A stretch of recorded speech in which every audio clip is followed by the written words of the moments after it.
Hey everyone, welcome to Paranormal M. Thanks so much for tuning in. Don't forget to hit subscribe and turn on notifications so you don't miss any of the latest stories. I absolutely love reading your comments. They make me enjoy this job even more. I really love sharing paranormal stories from all around the world with you. Now, let me help you fall asleep a little easier. Let's get started, and don't forget to send me your own paranormal experiences. So, I don't tell this story very often. Even now, just thinking about it makes my stomach do that weird flip. It happened when I was in high school, a little over 10 years ago. I was maybe 16, 17. Back then, my favorite thing in the world was rearranging my room. Constantly. New paint, new layout, thrift store furniture. If I could drag it up the stairs by myself, it was fair game. My dad, my stepdad, Leo, worked in this old office building. The basement was basically a graveyard for stuff left behind by previous tenants. Boxes, broken chairs, random electronics, filing cabinets full of who knows what.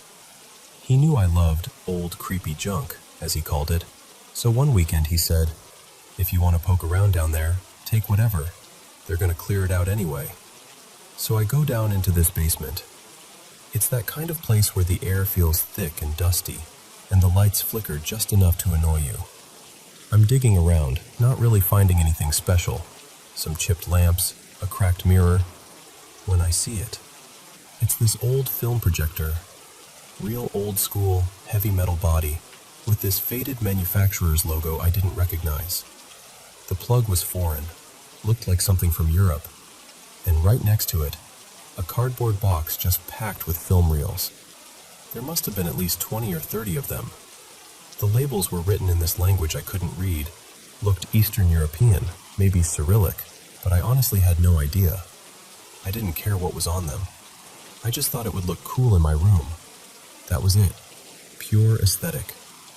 I took the projector and the whole box of reels home, hauled them up to my room, and set the projector on my dresser like this weird, artsy centerpiece. The reels I stacked on a shelf. I didn't even bother wiping the dust off. And that very first night, things started. I remember waking up in the middle of the night and realizing I couldn't move. At all. I'd never had sleep paralysis before, so I didn't even know that's what it was. I'm just lying there, frozen, heart pounding.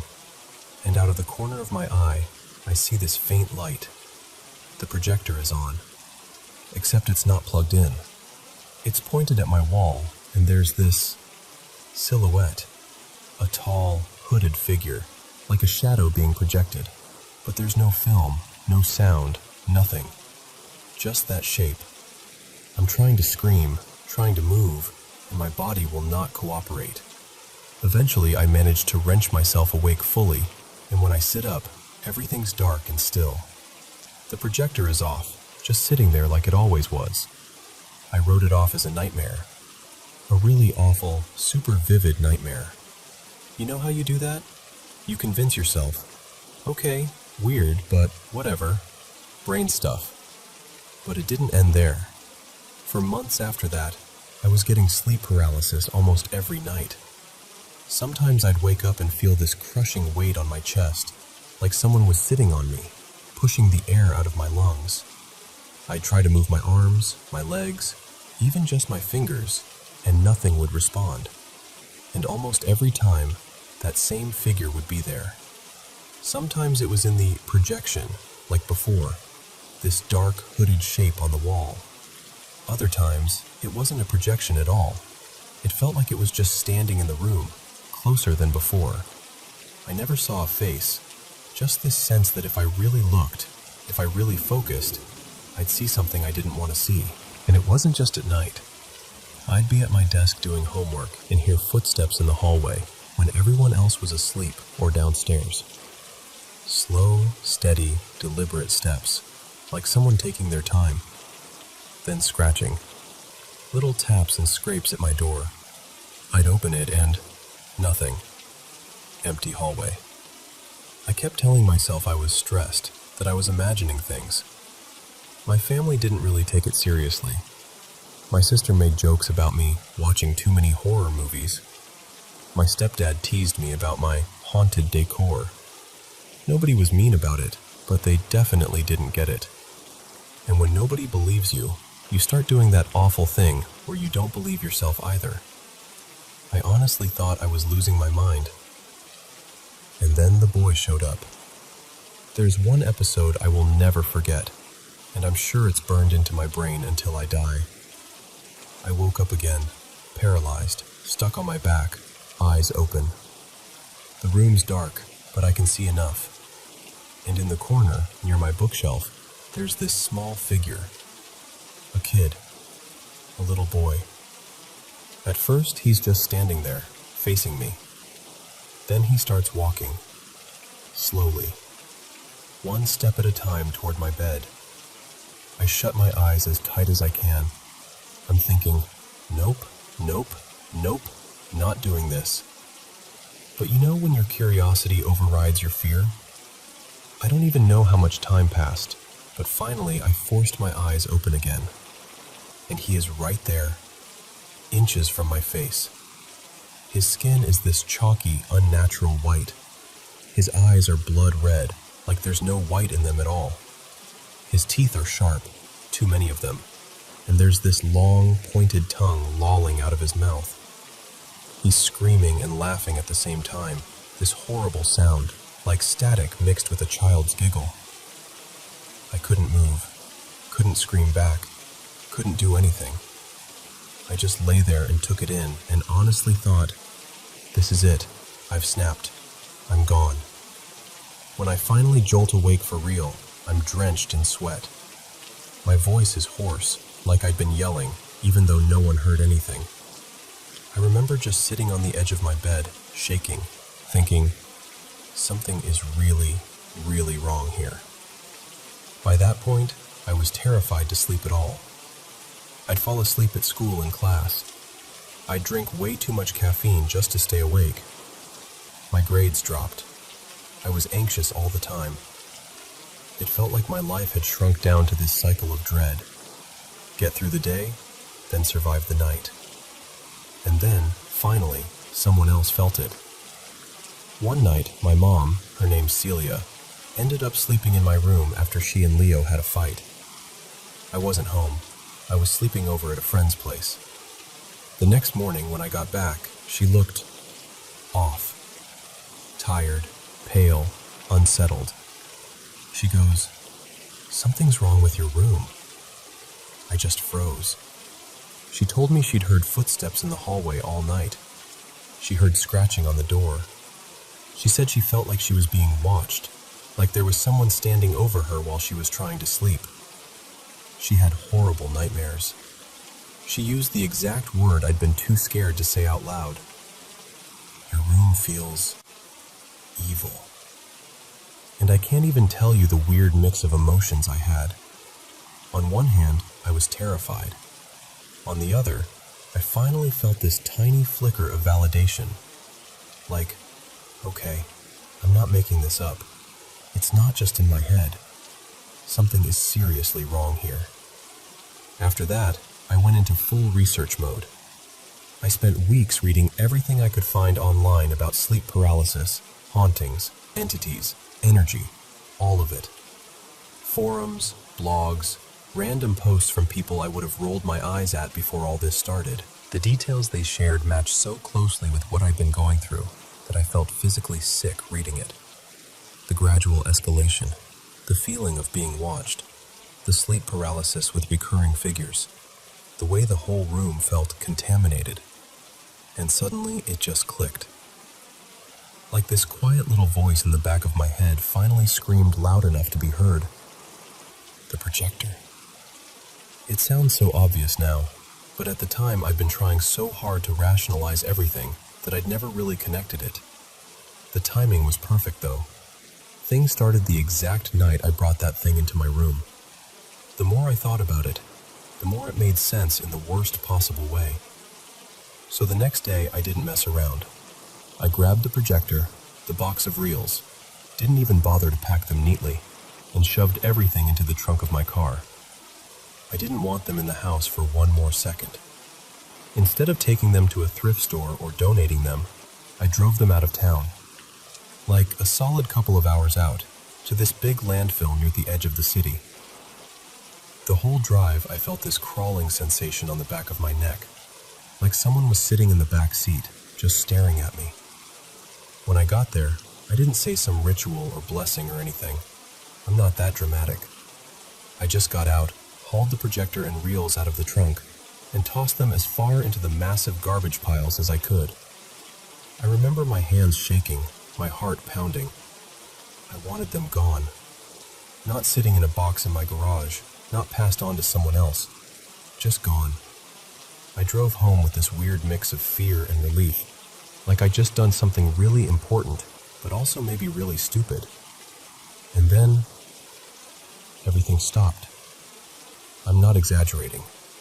That very night, my room felt different, lighter, like someone had opened a window in a stale, stuffy space. I slept through the night for the first time in months. No footsteps, no scratching at the door, no hooded figure, no demon child inches from my face. The sleep paralysis just vanished. Since then, I've had sleep paralysis maybe 2 or 3 times, and it's always been during really stressful periods. And even then, the hallucinations weren't anything like what I saw back then. No red-eyed boy, no projector imagery, nothing that felt targeted. I still think about those film reels sometimes. I wonder what was on them, who owned that projector before me, where it came from. There were labels, like I said, in that foreign script. A part of me was so curious. I almost set the projector up once, just to see what would flicker onto the wall. But every instinct in my body screamed, don't. Don't plug it in. Don't thread the film. Don't press play. I didn't even try to translate the writing on the reels. I just wanted that entire chapter erased from my space, from my house, from my life. And here's the thing. Before this, nothing particularly paranormal had ever happened to me. And since then, I've never experienced anything that intense again. The timing, the way it all lined up with that one object, it's really hard for me to dismiss as coincidence. So yeah, that's the story of the time I unknowingly brought home something that felt haunted, for lack of a better word, and how everything went to hell until I got rid of it. I still don't know exactly what it was. Was it just sleep paralysis and my brain making connections it wanted to make? Was there really something attached to that projector and those reels? I honestly don't know. But I do know this. My life went back to normal the moment that thing was out of my world. And I genuinely wonder, has anything like this ever happened to you? Like, have you ever brought an object into your home and felt the whole energy of the place shift in a bad way?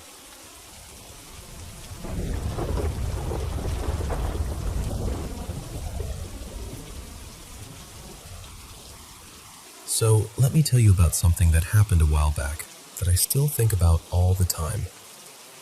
This was back in 2013. I had this friend from the racing scene. Let's call him Dylan. We knew each other through BMX racing. We were friendly, hung out at the track, but it's not like we were pouring our hearts out to each other or anything. We didn't really know much about each other's childhoods or families, and we didn't share a ton of mutual friends outside that racing bubble. One evening, completely out of nowhere, my phone rings. It's Dylan. We hadn't talked in months, so I'm already a little surprised. I pick up and he goes, "Okay, this is going to sound really weird, but just hear me out." He tells me he has this coworker, let's call her Julia. And Julia had come up to him at work and asked, "Hey, who is this girl you know?" Now, my first name isn't very common, so he kind of froze and said, I do know why?" Julia explains that there's this woman who keeps approaching her, insisting she has a message for a girl with my name, and that Dylan knows her. Over and over, same thing. She has a message, you know her. Then he tells me that this woman claims to be a medium, that spirits talk to her. He's half laughing, half nervous, like, look, she might be legit, she might be totally off her Rockefeller, I don't know. But Julia says she really wants you to come by so she can pass this message along. He's weirded out because he swears he's never mentioned me to Julia. Not once. No reason to. Different parts of his life. Now here's the thing. I actually do believe in spirits and mediums. My sister is a medium, though at that point we were kind of estranged, not in regular contact. So I'm listening to all this like, okay, this is strange but not completely out of my belief system. I tell him, yeah, okay, I'll meet her. Let's see what this lady has to say. The next day after work, Dylan picks me up. Julia lives about 25 minutes away from where I was staying at the time. He tells me he's been to her place a couple times for small get-togethers, but they're not super close, just work friends. We get there, and Julia seems totally normal. You know what I mean? She's married, has a couple of kids, maybe mid-40s. The house is cozy. There are toys shoved under the couch, family photos on the wall, just very regular, grounded energy. Not what you'd picture if you were expecting some kind of spooky movie scene. We do a little small talk in the kitchen, then she leads us into the living room. I sit down on the couch, Dylan sits off to the side, and I'm like, okay, so what's this all about? What does this lady want to tell me, and who is she? Julia takes a breath and starts explaining. She says there's this woman who's been coming to her, spiritually, not physically, and she keeps insisting Julia finds a girl with my name. Julia says this woman never had biological children of her own, but she helped raise a lot of kids and loved them like they were hers. And immediately, in my head, I go, oh my God, this sounds like my old daycare lady. Let's call her Maggie. Maggie helped raise me.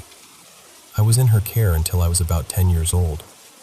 She watched a bunch of kids from the neighborhood, and she treated us like family. She was loud and warm and stubborn in the best way.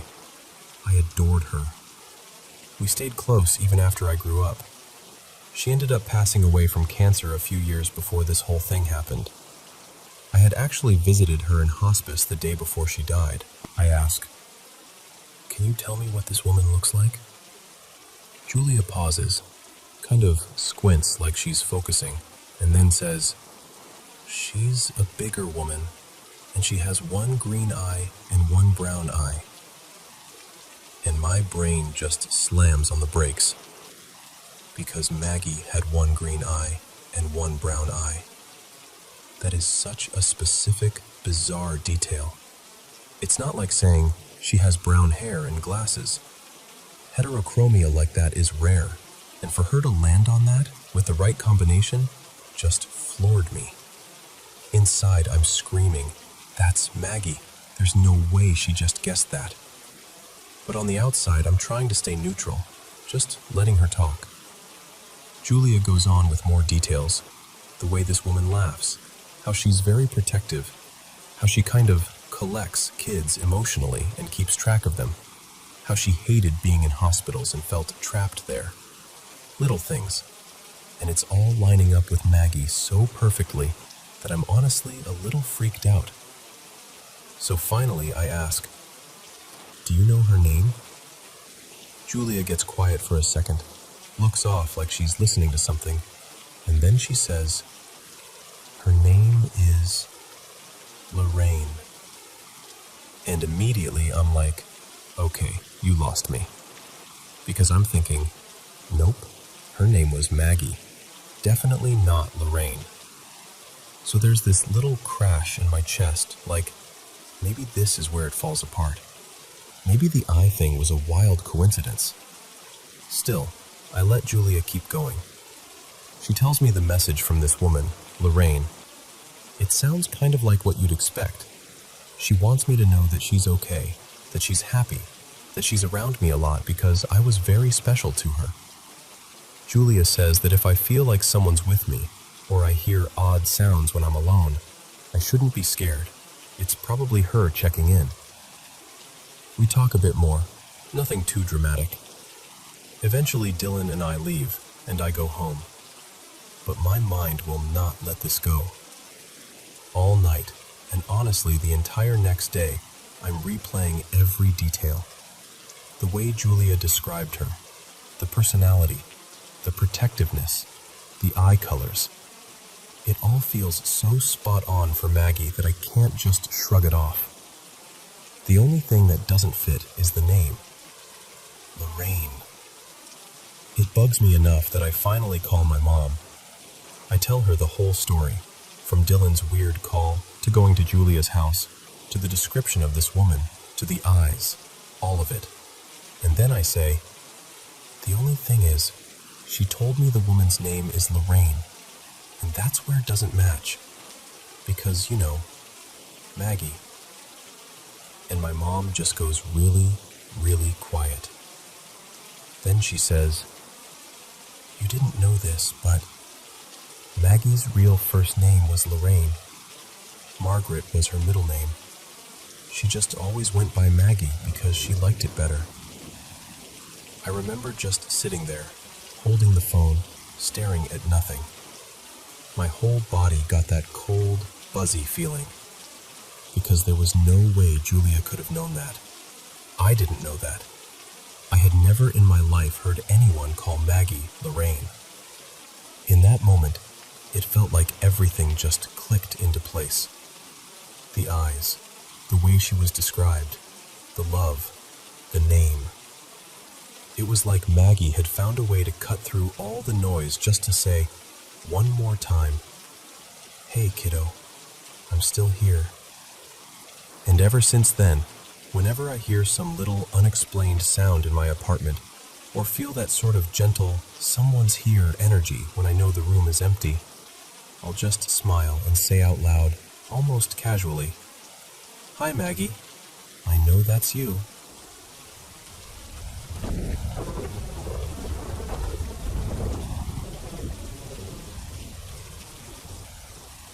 So, hey, my name's Maya, and I want to tell you about the first time I was actually of the things I feel and see.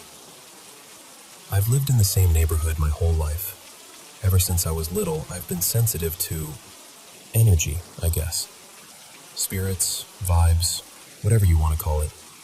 I pick up on stuff that most people don't notice. I see things sometimes, shadows, flashes, shapes, that other people just walk past. And honestly, it never really scared me before. It was just part of my life. Until that night. Our neighbor lives alone in the house right next to ours. I'll call him Mr. H. He's in his late 50s now. As far back as I can remember, he's been drunk almost every day. He can be rude, he can be aggressive, but a part of me has always felt bad for him. His wife left him years ago, when he was still pretty young, and his daughter moved out the moment she turned 18. He's pretty much been alone ever since. He doesn't get visitors. He doesn't do much. He just drinks and stays inside. And his house has always felt heavy, like the air around it is thicker than everywhere else on the street. When I was growing up, I'd sometimes see these little black shapes around his yard and near his windows. They'd move fast, like shadows that had slipped out of place. They were too solid to be just tricks of the light, but not solid enough to be normal. I'd blink, and they'd be gone. I didn't say much about it because I've always seen things. I just figured it was more of the same. Spirits passing through or attached to him somehow. But after that night, I don't think those were spirits at all. I think they were something else. This all happened on a weeknight. My family and I were about to leave for a church activity, kind of a youth group thing. It was just starting to get dark outside. Right before we got into the car, we suddenly heard this horrible noise. It was his truck alarm, blaring over and over again. At first, we just kind of rolled our eyes. We figured he'd hit the button by accident or stumbled into it while he was drunk. He didn't come outside to turn it off, and that wasn't surprising. But later, my younger brother Eli told us that right before we left, he thought he heard something. He said he heard Mr. H say, "Help." Not yelled, just this low, mumbled help, like it barely made it out of his mouth. Eli thought he was just imagining it, or that our neighbor was just drunk talking to himself again, so he didn't say anything in the moment. Now, looking back, that detail eats at me. We left for church anyway. The whole thing lasted maybe an hour and a half. When we came back, it was fully dark outside, and his truck alarm was still going off. That's the first thing that felt wrong. Our street is usually really quiet at night, but that night, it didn't just feel quiet, it felt emptied. Like even the usual night sounds were avoiding that side of the street. My mom parked the car, turned the engine off, and just sat there for a second, listening. Then she looked at us, me, Eli, and my sister Jenna, and said, "Maybe we should go check on him, just in case he fell or something." So we agreed. We all grabbed our phones and turned the flashlights on. As we started walking toward his house, it felt off. You know that feeling when your stomach drops before anything actually happens? It was like that, but spread through my whole chest. The only sound was the alarm. No crickets, no cars passing by, just this shrieking, repetitive wail and our footsteps on the pavement. Eli walked ahead of us, aiming his flashlight at the truck. He suddenly stopped and said, "There's something in there."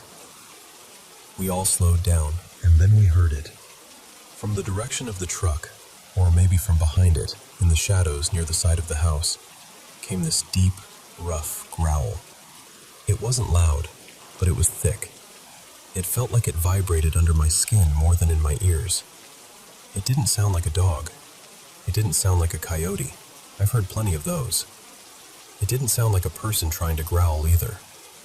It sounded like something that wasn't supposed to exist. The second that sound hit me, my ears started ringing so hard it almost hurt. My chest tightened, like someone had wrapped a band around it. I felt this wave of darkness, heavy, choking darkness, roll over me. I actually felt nauseous, and everything around his house started to look tinted. The best way I can describe it is like there was a reddish haze around it. Not bright, more like an aura, or like I was seeing the air itself glowing at the edges of my vision. I know how that sounds, but that's what I saw. I felt surrounded by something evil. Not just bad vibes, but something that knew we were there. My mom heard the growl too. She doesn't pick up on stuff the way I do, but I saw her freeze. She tried to act calm for us, but her hand was shaking so much that the light from her phone was jittering across the driveway. She just said, very quietly, "Okay, we're going back. Now."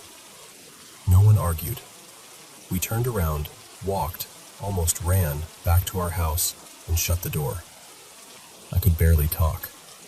I couldn't even really explain what I felt. I just knew that sound was not from this world. I live near open land.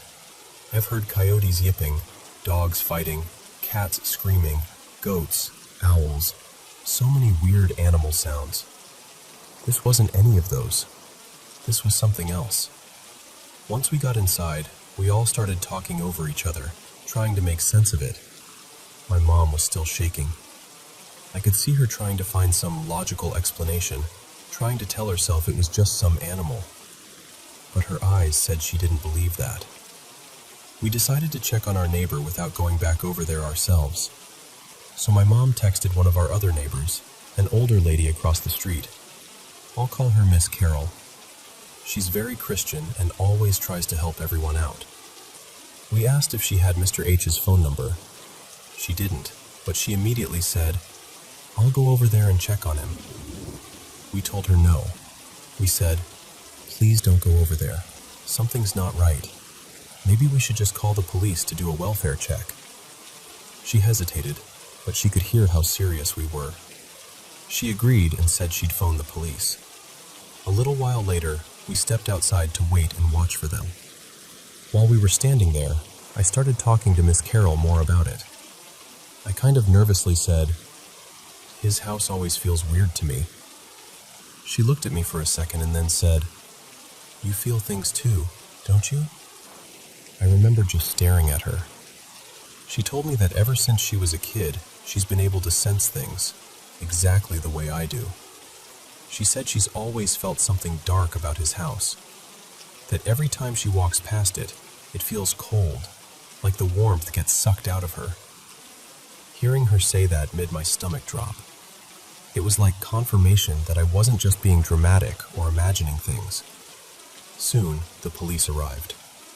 We stood in our yard, not too close, just watching. They went up to his door. After a minute, Mr. H came outside. He looked confused and kind of dazed, not super wasted, but not totally clear either. They talked to him for a bit. I couldn't hear what they were saying. Eventually, he told them he had accidentally set off his truck alarm and forgot to turn it off. But as he turned to go back up the steps to his porch, he suddenly fell. He wasn't badly hurt, but it was enough for them to stay longer, ask more questions, make sure he was okay. To a random person, it probably just looked like an old guy who'd been drinking and took a clumsy fall. But to me, with everything that had just happened, Eli hearing help, the alarm, the growl, that red haze, it felt like too much of a coincidence. Later that night, after the police left and the street went quiet again, I just sat on my bed, replaying everything. I couldn't sleep. Every time I closed my eyes, I heard that growl again. I felt that tightness in my chest again. I've been scared before, sure, but this was different. This was a deep, bone-level fear that came from knowing something was there. Something bad. I don't know what it was. Maybe some people would say it was just an animal, or the wind, or our imaginations. But I know what I heard. I know what I felt. I know what I saw around that house. Part of me thinks it was something like a skinwalker. Part of me thinks it was something demonic. I don't expect everyone to believe in those things, but I do. Because when that thing growled, it felt like it saw me, like it knew I could feel it. Since that night, walking past that house feels completely different. The heaviness is worse. Sometimes I swear the air gets colder just crossing in front of his yard. I don't look at his windows anymore if I can help it. I don't know exactly what's in that house. I don't know why it finally showed itself that night after being quiet for so long. But I know something dark is attached to that place, to that man, or both. And if there's anything I want you to take from this, it's this. If you ever feel that kind of wrongness, deep in your gut, trust it. Don't brush it off because you're afraid of sounding crazy. Don't talk yourself out of it to make other people comfortable. Call someone. Get help. Step away. Because there are things in this world that we don't understand. And once you hear something like that, once you feel it, you don't ever forget.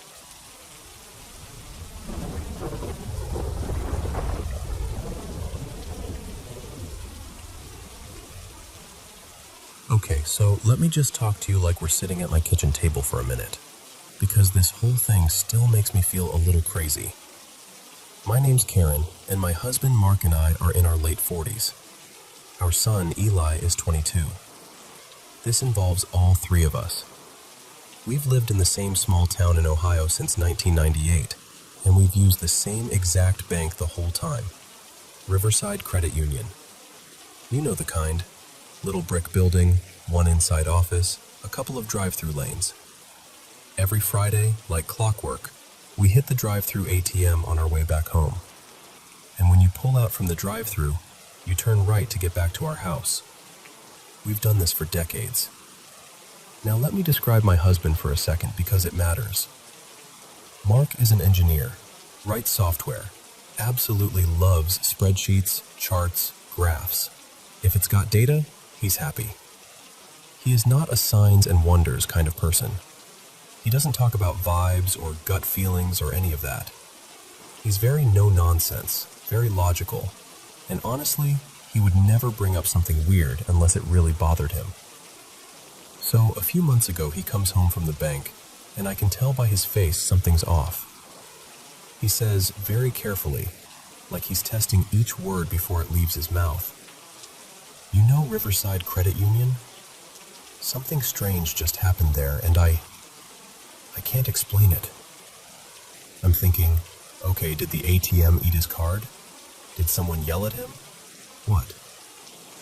He goes, "There's this giant tree at the edge of the parking lot now. Like a huge tree. So big I don't ever remember seeing it before. You know how we always look to the left for cars before we turn right toward home? Well, now there's this big, fully grown tree there, and I had to lean forward to see around it to pull out. And I just stare at him, because I love landscaping. I notice every bush, every flower bed, every weed that doesn't belong. If anybody would have seen a tree appear out of nowhere, it would be me. And I know there's no tree there. I would have noticed. We go there every week because we still use a cash envelope system for our budget. Every Friday, same routine. We pull up to the ATM, get our cash for groceries and gas, and head home. We are creatures of habit. So now we're both standing there in the kitchen, going back and forth, trying to reason this out. Maybe they redid the landscaping. Maybe they brought in a big mature tree with a truck and planted it recently. But Mark says, "No, that's the thing. Nothing else looks new. No fresh mulch, no new plants. Everything looks old and settled. Just this tree." He's looking genuinely rattled. Like, is something wrong with my brain? Rattled? He actually mentions that. He's worried about early dementia or something. And I'm thinking, oh great. Now I'm scared for him and confused about a phantom tree. So we decide, okay, we're not going to sit here and obsess about it. We'll just go look. We get in the car and drive over to the bank. And I'm telling you, the second we pull into that lot, I get this weird feeling in my chest. Like I'm walking into a place I know too well, and something is off, but I can't name it yet. We pull through the ATM lane like we always do. He gets his cash, we loop back around, and there it is. A big, mature maple tree, right on the left side as you're trying to pull out. Old enough that the trunk is thick and the branches are way up high, like it's been there for years. It's placed in exactly the spot where, if you're the driver, you have to lean forward and look around it to check for oncoming cars. Mark and I just sit there in the car in silence for a second. Both of us leaning forward, looking around this tree like, have we always done this? And we both know the answer. No, we have never had to lean like that. Not once in all these years. And I can feel this kind of, creeping uneasiness. Like, what do you do when your memory and your eyes are disagreeing? Part of me wants to march right into the bank and ask, hey, when did you guys put that tree in? But another part of me thinks, they're going to look at us like we're nuts. What if they say, oh, that tree's been there since 2010? Then what? Now it's not just the tree that's the problem. It's our sanity. So we don't ask. We drive home. But it bothers us enough that we decide to bring our son into it. Now, Eli has grown up riding in the back of that same car, on that same route, to that same bank. Week after week, year after year. If anyone else would have seen changes, it's him. We don't give him any backstory. We just casually ask, hey Eli, you know Riverside Credit Union? When you pull out of the ATM lane, is there a big tree on the left you have to look around? He answers instantly. No hesitation. No, there's no tree there. It's open. You can see the road. And Mark and I just look at each other. So then we tell him the whole thing. The way Mark saw the tree, how we drove over and confirmed it, how it looks like it's always been there. Eli laughs like, okay, now I have to see this for myself. So we all pile into the car. Now it's this weird little family field trip to stare at a tree. We get to the bank. Same drive-through, same loop around. And we all see it at once. The tree. This big, settled, not new tree, sitting there like it's part of the original design. Eli goes quiet. And then he says, very slowly, I don't remember this. at all. He leans forward in the passenger seat the same way Mark does when he's driving, testing the angle, like he's trying to trigger a memory. But nothing. For all three of us, there has never been leaning forward to see around a tree as part of this route. And yet, there we are, doing exactly that. We sit in the car for a bit, all three of us looking at this tree and not saying much. Because honestly, what do you say?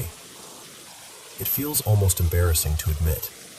We are three fairly intelligent people, with a routine that hasn't changed in years, and we're all convinced that a fully grown tree just wasn't there before. We still haven't gone inside to ask the bank staff about it. Part of me really wants to.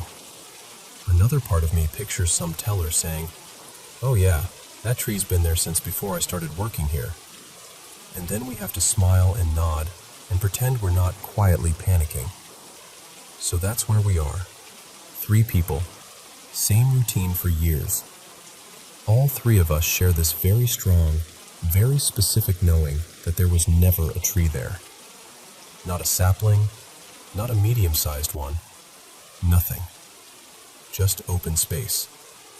And now there's a big old tree that looks like it's always been part of the landscaping. And I don't know what to do with that.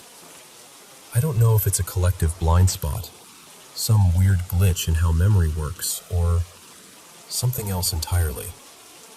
All I know is that every time we pull out of that parking lot now, and I lean forward to look around that trunk, I get a little shiver, because my body is doing something my memory insists I've never had to do before. So, that's our story. The tree that appeared out of nowhere.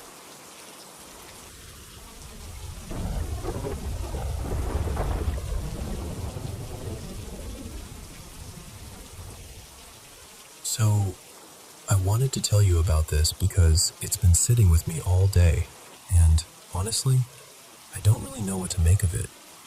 When I was a kid, we used to spend long weekends at my grandparents' house. It was one of those old family homes where the doors were always open and relatives just came and went. My dad's cousins were always around back then. There were so many of them that I could barely keep track. There was this one cousin in particular. His name was Daniel. He was maybe 8 or 9 years older than me.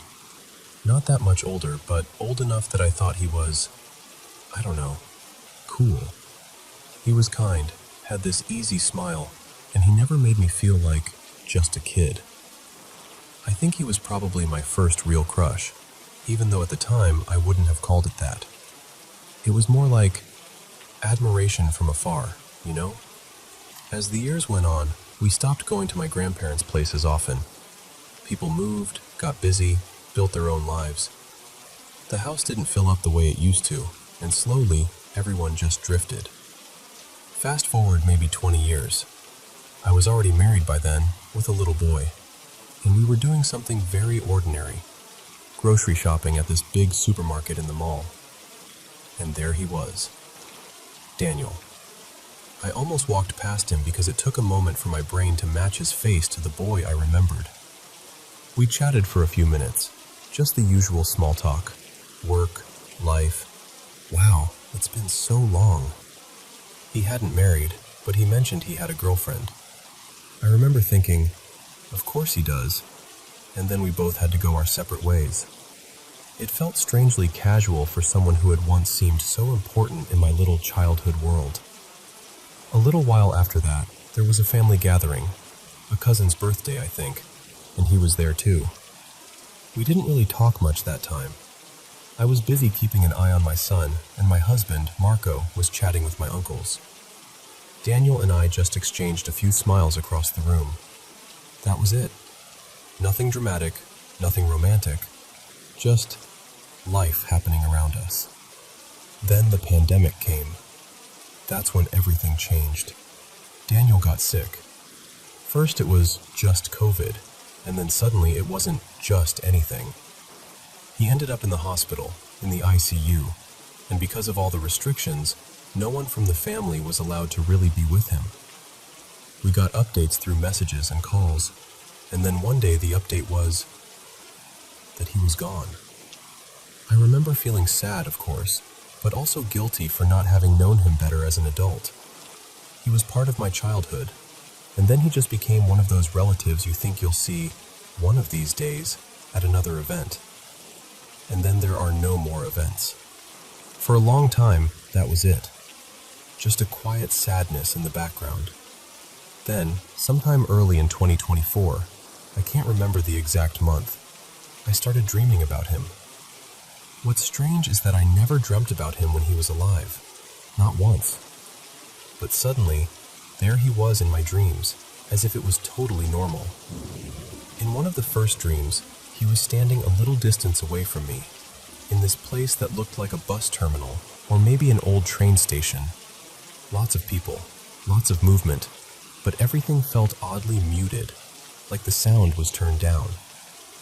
He looked just like he did the last time I saw him at the supermarket. A little older, a little tired around the eyes, but still very much Daniel. He looked at me and said, very simply, "Come with me." Not in a scary way, not like a horror movie. It was calm, almost gentle, but the words shook me. I remember feeling torn, like part of me wanted to walk toward him, and another part of me was rooted in place. I never actually moved in the dream. I just stood there, frozen, while he waited. I thought that made sense. And then, life being what it is, I never actually did it. I kept telling myself I would when I had time, and of course, that time just never came. But the dreams didn't stop. I dreamt of him a few more times, though not always as clearly. Sometimes he would be in the background of whatever dream I was having, just there, watching quietly. He didn't ask me to go with him anymore. No words, just his presence, like he was sitting at the edge of the scene, waiting for something. And then there was last night. Last night's dream was so vivid that when I woke up, I had to actually check the room to remind myself where I was. In the dream, we were at a family gathering again. It looked like one of those rented function rooms. Round tables, tablecloths, kids running around, the usual noise of relatives catching up. My husband, Marco, was seated at another table, laughing with some of my cousins. I was at a different table, and Daniel was sitting right beside me, close enough that I could feel the warmth of his arm. Nobody seemed surprised that he was there. It was like he'd never died at all. What's strange is that there were no words the entire time. None. People were talking around us, but he and I didn't speak. At one point, I felt his hand move, and he gently slipped his fingers between mine, like we were holding hands under the table. It wasn't romantic in an obvious way. It was intimate, yes, but also very quiet, familiar, like we'd been doing that our whole lives. We just sat there like that. No talking, no dramatic music, nothing. Just the feeling of his hand holding mine. And I remember knowing, in the dream, that Marco was just a few meters away at the other table. That made it feel even stranger, like I was doing something wrong, and yet, at the same time, it didn't feel wrong. It just felt inevitable.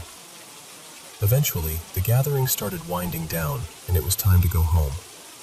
I let go of his hand and got up to leave with my husband. As we were walking toward the exit, I heard a woman behind me say something about Daniel. Something like, "It's still so sad what happened to him." And in that moment, inside the dream, I suddenly remembered. Oh, he's dead. It was like two realities colliding. The version where he was alive, sitting beside me, holding my hand, and the version where he wasn't here anymore at all. And then I woke up.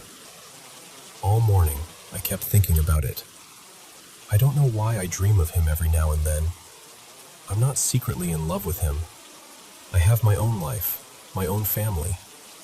But sometimes, especially after dreams like last night, I get this strange, quiet feeling in my chest. Like maybe, in some other lifetime or some other version of reality, He and I were meant to be something more. Sometimes I catch myself thinking, is he my soulmate? And then I immediately feel guilty, because what does that even mean when I'm married and I love my husband? It makes no sense, but the feeling is there, stubborn and soft at the same time. I don't have any answers. I don't know if it's just my mind processing childhood memories, or unfinished feelings, or grief that I never really acknowledged. I don't know if it's something spiritual, or if it's just the brain doing what brains do at night. All I know is that every so often, he shows up in my dreams as if he never left. And for a little while, it feels like we're still connected somehow. And I guess that's why I'm sharing this with you now, because part of me is wondering, has anything like this ever happened to you?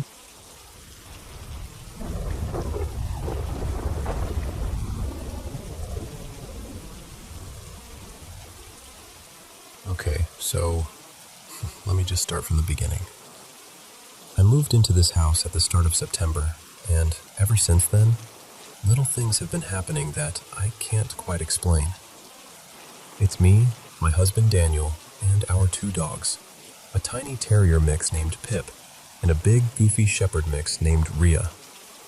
They're both super friendly, not the kind of dogs that growl at corners or anything like that. We're the first owners. We actually built this place. We subcontracted some of the work, but me and Daniel did all the framing ourselves. I work from home and I'm doing online classes, so I'm here basically all the time. Daniel works rotating shifts, but lately he's on mostly nights. So a lot of evenings, it's just me and the dogs. The first weird things were small, easy to brush off. I kept finding doors unlocked. Now, just so you understand, I'm that person who automatically locks the door behind me. I've accidentally locked friends out more than once. I don't leave doors unlocked. It's just not something I do. But I'd come into the kitchen and the back door would be unlocked, or the side door to the garage. At first, I told myself I must be stressed or distracted, because you know how it is. New house, new routine, a lot on my mind. Then I started noticing the closet doors. I'd wake up or walk into a room and find them cracked open or fully open when I know I closed them. I thought, okay, maybe the hinges are weird, or maybe the house is still settling, or the doors weren't installed perfectly. So I brushed it off. I kept telling myself, it's fine, new house quirks, no big deal. Then one afternoon, something happened that I couldn't rationalize away. I was standing at the kitchen window, and I saw my neighbor's little girl, her name's Lily, in their backyard. She suddenly pointed at our house, kind of wide-eyed. So of course I look to see what she's pointing at. And I see a man. He's walking along the outside of my backyard fence, right near the corner. Just this quick glimpse of him as he turns the corner and disappears behind the house. I only saw part of his face, but my brain did that immediate alarm thing like, who is that? I grabbed my phone and called Daniel right away. I told him, there's somebody in the backyard. You need to check. He was already almost home from running an errand, so he pulled up and went straight around the house. It took him maybe 2 minutes to get to the backyard. Nobody. No one in our yard. No one on the street. No one walking away. We checked both sides of the house. We looked down the road. Nothing. It was like the man had just vanished. And that was the first time I remember thinking, okay, this isn't just me being forgetful. Then there was the night that really got to me. It was late, maybe 11:30 p.m. Daniel was at work on night shift. I was doing that thing where you get a sudden burst of energy and decide it's the perfect time to clean the house. The layout is pretty open, so from the living room, you can see straight to the front door. Pip and Rio were lying in the living room, half asleep, while I was picking up and wiping things down. All of a sudden, the front door handle rattled. Not like the house settling, not like a random creak. It sounded exactly like someone on the other side trying the handle. Both dogs shot up and started barking like crazy, staring right at the door. My first thought was, oh, Daniel must be home early. Maybe he forgot his key or just startled the dogs. No one. No car in the driveway except ours. No movement on the porch. Just the quiet front yard. That's when the feeling hit me. That sort of cold, hollow nervousness. I remember thinking, maybe I'm just tired. Maybe the latch shifted and it only sounded like rattling. I decided to settle the dogs down and put them in our bedroom so they'd relax. I turned to head that way, and as I walked past the kitchen toward the laundry room that leads to the garage, something caught my eye. The door to the garage was standing wide open. Now, I am obsessive about that door. It's one of the main things I check at night, because the garage leads straight outside. I know I had locked it and shut it earlier. I just stopped and stared at it for a second, because my brain couldn't immediately file it under normal thing. I did not hear it open. The dogs did not react to that door at all, but there it was, open. I shut it, locked it, and at that point, I was done. I grabbed both dogs, went to the bedroom, and basically made a mini security routine. I checked every door and window, then checked them again. Then I locked the bedroom door and piled some stuff in front of it, just for my own peace of mind. I texted Daniel what had happened, and when he got home in the morning, he woke me up and said, kind of carefully, "Hey, did you leave the back door unlocked again?" I told him no, absolutely not. He said, "Well, when I came in, the back door and the garage door were both unlocked. I had personally checked those doors before I went to bed." That wasn't the end of it. A little while later, we left the house for a bit. Just a quick trip out. Not long enough to kennel the dogs. Pip is tiny and pretty chill when we're gone, so we always let her roam the house. When we came back, Rhea greeted us at the door like usual, but Pip was nowhere. We called her. Nothing. We finally heard this little scratch whine from one of the spare Endeavors. The door was shut. We opened it, and there she was, looking totally confused but not scared, like she'd just been waiting for us. We don't shut that door. There's no reason to. And Pip can't pull a door shut behind her. She's too small. That same week, there was another incident. I'd let both dogs out into the backyard and gone back to the kitchen to rinse some dishes. A few minutes later, I heard their tags jingling behind me. I turned around and they were just trotting into the kitchen from the hallway, tails wagging. They had somehow gotten back inside. When I went to check, the sliding door to the yard was closed, latched. It's a little heavy. You really have to pull it. The only explanation I could come up with was that I must have absent-mindedly let them in and forgotten, but that doesn't line up with what I was doing in that moment. I was at the SIG the whole time. And then there's that same door to the garage. One afternoon, I was literally standing in the kitchen, scrolling on my phone, both dogs lying on the floor. I looked up, and the door to the laundry room that leads to the garage, which had been closed, was now open. It was in my line of sight. I never saw or heard it move. I know how it sounds. Believe me, I've run through every logical explanation I can. Just to clear up some of the obvious questions people ask, there is no one living in the house with us. I am as sure of that as a person can be. The attic access can't be opened and closed easily from inside the attic. You need a ladder and someone outside to do it. So that whole person living in the attic theory doesn't fit here.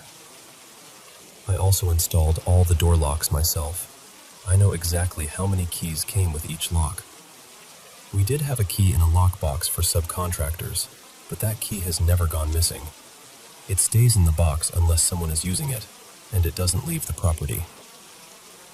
Part of the reason I'm so particular about security is because, when I was in college, I was stalked by a classmate. Let's call him Evan. He got caught more than once hiding outside buildings, watching me, and looking through my apartment windows. It only stopped when the school got involved and campus security stepped in. So when we chose to build this house, I picked the layout specifically so there'd be no easy hiding places and clear visibility around the exterior. This house was supposed to feel safe. So, that's where I'm at. Doors unlocking themselves. A man in the backyard who disappears in under 2 minutes. Handles rattling when no one's there. The dogs ending up in rooms they couldn't have shut themselves in, or somehow appearing inside when I'm sure I left them out. I'm not jumping straight to ghosts or anything like that, but I also don't have a neat explanation. I've decided I'm going to change out all the locks and put in a proper camera system. Front door, back door, garage, maybe even some inside, just pointed at the main entrances. If it's some kind of wiring issue or a problem with the doors, I'll see it. If it's someone, I'll see that too. Until then, I keep doing the same thing every night, walking the house, checking every door, every window, and trying to convince myself that I'm overreacting. But deep down, there's this little feeling I can't quite shake, that something here is just off.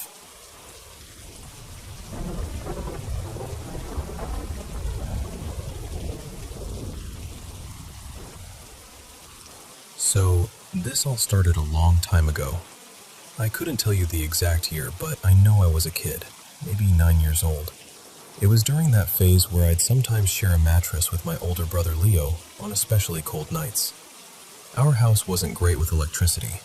We only had one small space heater, and if you plugged in too many things at once, the power in that room would just cut out.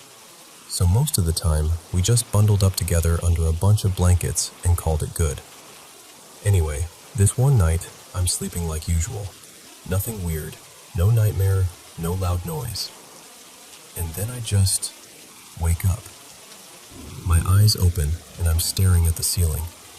I remember thinking how strange it was because I've always been the type to sleep through anything unless I really had to use the bathroom, and I didn't. I'm lying there, half awake, trying to drift back off when I hear something. At first, it's just a sound. So soft I can't even tell what it is. I ignore it. I'm tired. I'm warm. Leo's snoring beside me, and I'm not exactly looking for reasons to stay awake. But then I hear it again. Same sound, same rhythm. And this time I kind of tune in, like, what is that? And then it clicks. It's my name. Very faint, like someone's trying not to be heard, but still clear enough that my brain goes, oh, that's definitely me they're calling. At first, I assume it's Leo messing with me. The voice does sound a little more feminine, but in my half-asleep logic, I decide he's just whispering weird to freak me out. The bedroom door is slightly open, and my parents always left the hallway light on back then so we wouldn't get scared of the dark. Because of that light, I can see Leo's face pretty clearly. So I turn my head toward him and just wait. And then I hear my name again, but his mouth doesn't move. He's completely still, breathing slow, dead asleep. That's when the fear really hits me. You know that cold feeling that crawls up your spine? It was like that. The voice wasn't loud, but it was too distinct, too intentional for me to write it off as the wind, or the TV in the living room, or anything normal like that. Someone was calling me, softly, patiently. And suddenly the idea of stepping off that mattress felt impossible. It wasn't even a real bed, just a mattress on the floor, no space underneath, nothing to hide in. Logically, there was nothing to be scared of, but I was completely frozen. I kept thinking, there's someone in the hallway, or just outside the door, and if I get up, something bad is going to happen. And that thought, it just rooted me there. Instead of getting up, I scooted closer to Leo until my back was pressed against his. I remember trying to take comfort in his warmth, in his breathing. Like if something came into the room, It would have to get through him first, but I couldn't sleep. Every time I almost relaxed, I'd hear it again. My name, whispered, over and over. Eventually, I started to cry. Not loud sobbing, more like this quiet, shaky, kid trying not to make noise kind of crying. I wasn't religious, not really. We'd say quick prayers sometimes, but I never remembered them word for word. That night, though, out of nowhere, I remembered the Our Father prayer perfectly, every line. So I started saying it, over and over, whispering it into my pillow while tears soaked the pillowcase. I was begging for it to stop, begging for morning to come. I just kept praying and listening to that hallway and refusing, absolutely refusing, to step off the mattress. But after that, I spent a lot more nights in Leo's bed over the years. I never heard that voice again. Not like that. No one whispering my name from the hallway. No mysterious calling. Just normal nights. Until we both got older and eventually moved into our own rooms. Fast forward to now. I'm an adult. I moved back into my parents' house recently to sort some things out in my life. Money, work, just everything. The room I used to sleep in with Leo, it's not a bedroom anymore. My parents turned it into a storage room. There are boxes stacked up, old furniture, random stuff nobody knows what to do with. None of my siblings live there anymore. We've all moved out. But here's the thing. Every time I walk past that old room, the door is slightly open. Always. Morning, afternoon, middle of the night, doesn't matter. It's never wide open, never fully closed, just halfway, like someone pushed it gently and let it swing. And it really gets to me. I can feel my chest tighten every time I walk by. I won't go in alone. If Mom needs something from there, I'll go with her, but I will not walk into that room by myself. It sounds ridiculous even as I say it, but that's where I'm at. I've tried closing the door. A lot. I'll pull it shut when I pass by in the afternoon. I'll make a point of it. I'll think, there, done. It's closed. But the next time I walk past, even just an hour later, it's open again. Same small gap. Same angle. Now, I'm not ignoring the obvious explanations. My parents go in and out of that room all the time. They might just not close it all the way. They have a dog now too, Luna, and she likes nudging doors open with her nose. And the door itself is kind of broken. The latch doesn't really catch anymore, so if you push it, it just swings. Logically, I know all that. But emotionally, it still bothers me. Because every time I see that door slightly open, my brain doesn't think dog, or draft, or dad looking for something in a box. It jumps straight back to that night.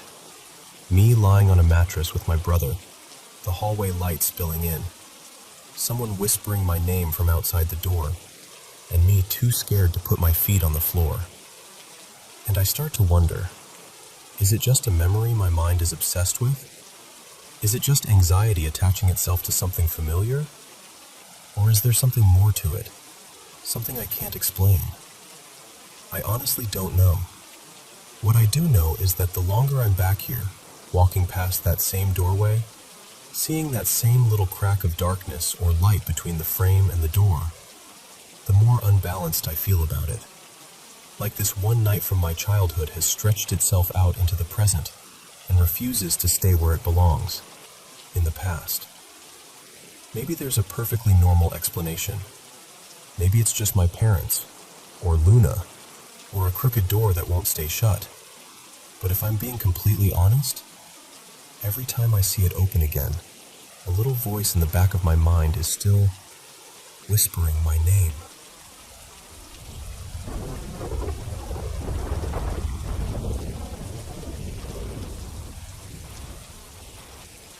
Hey everyone, welcome to Paranormal M. I'm finally back at the mic to share some creepy paranormal stories with you, and honestly, I love doing this. Thank you so much for sending in and sharing your own paranormal experiences. Comment below and tell me where you're watching from. And don't forget to hit that subscribe button and turn on the notifications so you don't miss any new videos from Paranormal M. Now, grab a blanket, put your headphones on, and let's dive into today's stories. So, let me tell you how this all started. I was staring at this blank page, right? Just a blinking cursor and a bunch of instructions about how to turn a story into a transcript. No characters, no plot, just rules. And I remember thinking, this is kind of like life sometimes. A lot of expectations, not a lot of clear story. But then I imagined you, listening. And suddenly, I didn't want to write something stiff or clever. I wanted to talk to you like a friend. So instead of obsessing over the right way to tell a story, I decided to just start where I was, with confusion, a little bit of laughter, and this desire to make you feel like you're sitting right across from me. You know, I used to think stories had to be perfect to matter. Neat beginnings, sharp turning points, tidy endings. Then I met a friend, let's call her Mira, who changed my mind. Mira had this habit of telling stories that always wandered off track.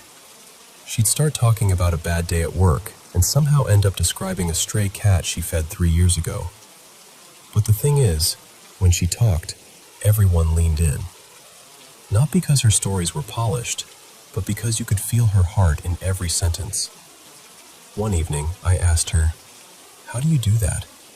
How do you make people feel so included?" She laughed and said, "I just imagine I'm talking to one person I really care about. The rest takes care of itself." And honestly, that's what I'm doing with you right now. I know on your side it's just words on a screen, maybe a voice in your head as you read. But for me, I'm picturing you listening while you're on a commute, or curled up in bed, or taking a tiny break from a long day. Maybe you're a little tired. Maybe you're looking for something gentle and human to hold on to for a moment.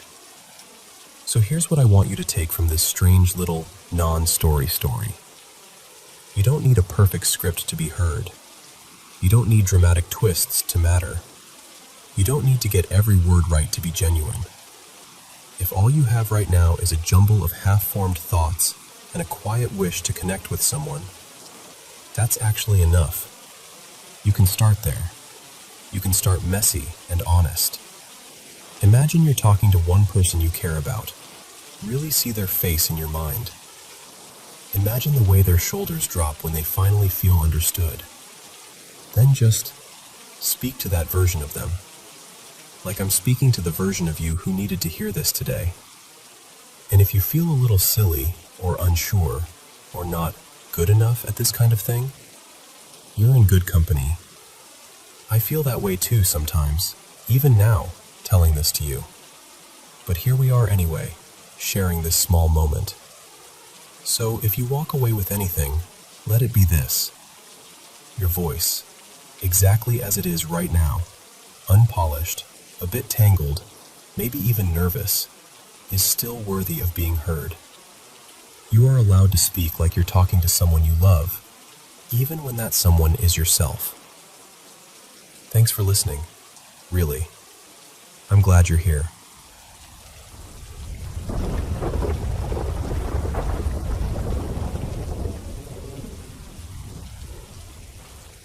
So, let me tell you something that stayed with me my whole life. My first wife and I met in my first semester of college in this little Midwestern town back in 1984. I was a clueless freshman. She was in her 3rd year, from a small town in Austria, studying English. Her name was Lena. I remember seeing her the first time in the language lab. She had this thick braid down her back and laughed with her whole face, like she didn't know how to hold anything back. I was supposed to be practicing my German verbs, but all I could think was, I really hope she talks to me. By my 2nd semester, I'd been accepted into the state's study abroad program. I was going to spend a year in Europe, focusing on German and European history. Lena decided to finish out her semester and then go back home to Austria, so we'd be in the same country again. It felt like the universe was lining things up for us. We were young and impatient, and we got married in February of 1985 in a tiny chapel not far from campus. There were maybe a dozen people there. We were broke, nervous, and absolutely certain we were doing the right thing. 3 days later, she died in a car accident. She'd gone out to pick up some textbooks and study aids for me, German readers, a dictionary, a couple of history books. I wasn't with her. One moment I was worrying about quizzes and credits, and the next, my whole world had been ripped in half. I don't remember much from those weeks that followed. I remember a hospital room. I remember machines. I remember saying goodbye before they turned everything off. After that, it's mostly static, just flashes. I don't really have solid memories again until I was back in the States, weeks later, sitting alone in my old bedroom and realizing she wasn't coming back. For a long time I had nightmares, vivid, brutal ones. I'd see the wreck, or I'd be stuck in the hospital corridor, unable to get to her room. I'd wake up shaking, sometimes yelling. It went on for years. Life did keep moving, though. Eventually, I remarried. Now I have a wonderful wife, grown kids, and grandkids who crawl all over me and call me Opa. I love them with everything I have. The nightmares faded out slowly. Somewhere along the line, they just stopped. I haven't had one in close to 30 years. But I never stopped thinking about Lena. Not once. She's just woven into the background of my days. A thought in the shower, a song on the radio, the shape of a stranger's smile. Always there. And then, not too long ago, I had a dream that wasn't like any dream I've ever had. It didn't start like a nightmare. There was no crash, no hospital. I just was there. I found myself standing at the edge of this wide, sunlit meadow. The air felt soft, like late spring. And there she was. She looked exactly like she did when we were young. 21, maybe. Hair in that familiar braid, jeans, a loose sweater, that half smile she used to give me when she caught me staring at her. She was so clear, so solid looking, that my first reaction wasn't even joy. It was panic. I remember thinking, oh God, not again.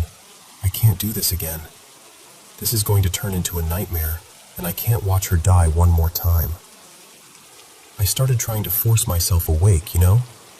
That frantic feeling where you're telling your own body, wake up, just wake up. She saw the fear on my face, and instead of disappearing or turning into something awful, she just walked up to me, took my hand, and said softly in German, "Komm, mein Liebchen." Come, my darling. She led me into the middle of the meadow, to a little clearing where the grass was flattened, as if someone had already been dancing there. And then we did dance, slowly. No music I could hear, but somehow we were moving in perfect time.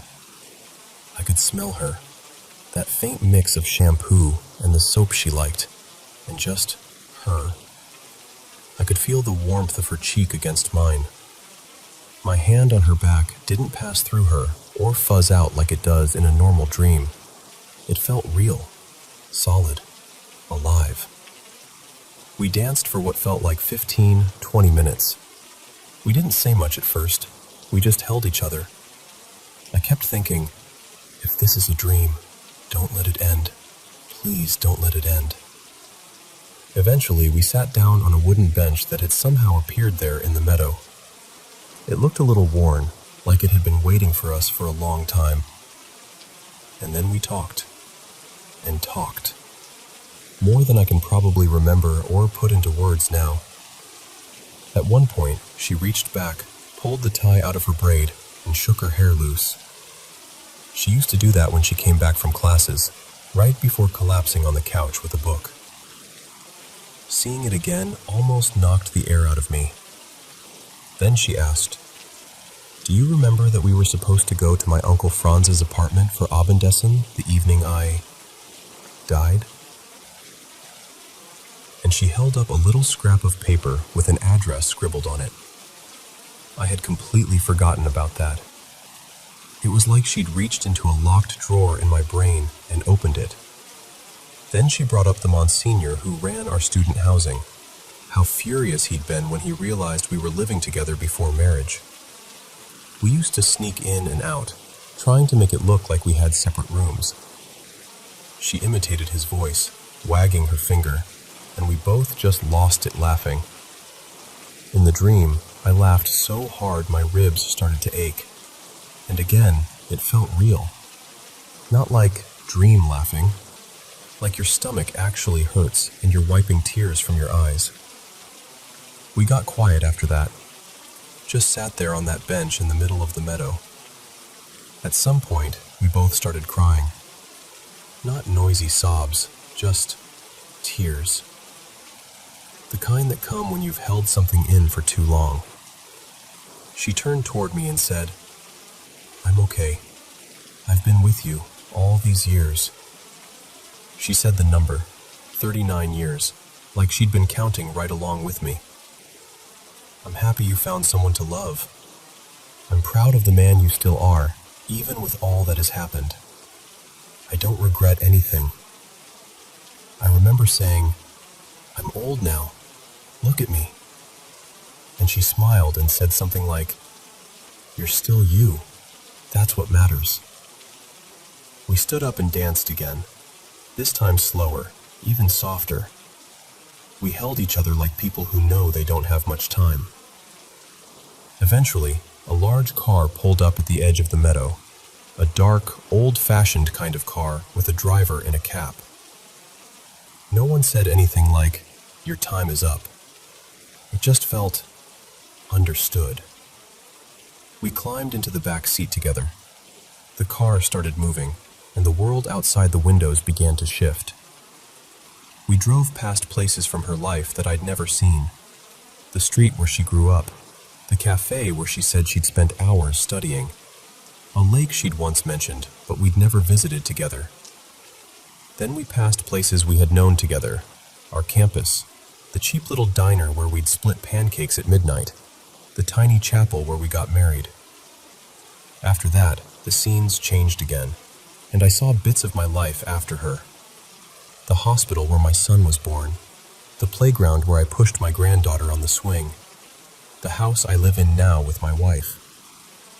It was like we were taking a tour of both of our lives, stitched together into one long, continuous journey. I wanted to tell her so many things. I don't even know if I said any of them out loud. I just remember the feeling, this enormous, aching love, mixed with a peace I hadn't felt in decades. The next thing I knew, I was awake, in my own bed, morning light coming through the curtains, my heart pounding, tears on my face. I lay there with this overwhelming sense of love, like I'd just been wrapped in it, and at the same time, this strange guilt washed over me, like I'd somehow cheated on my wife by having that dream. It was such a human, messy feeling. Gratitude and sorrow and confusion and love all tangled up together. I'm 58 now, and I've never had another dream like that. Not before, and not since. I've had dreams about her, sure, but nothing anywhere near that clear, that detailed, that present. I woke up with every moment etched in my mind, the way you remember an actual event, not just a dream. You can call it a dream if you want. Maybe that's all it was. But to me, it felt like she'd been given one evening to walk back into my life, to remind me of things I'd forgotten, to tell me she was okay, and to let me know, really know, that love doesn't just vanish when a body does. Whether it was real in any scientific sense almost doesn't matter. To me, it was a visit from Lena, and I carry that meadow, that dance, that car ride with me now, right alongside the life I've built since.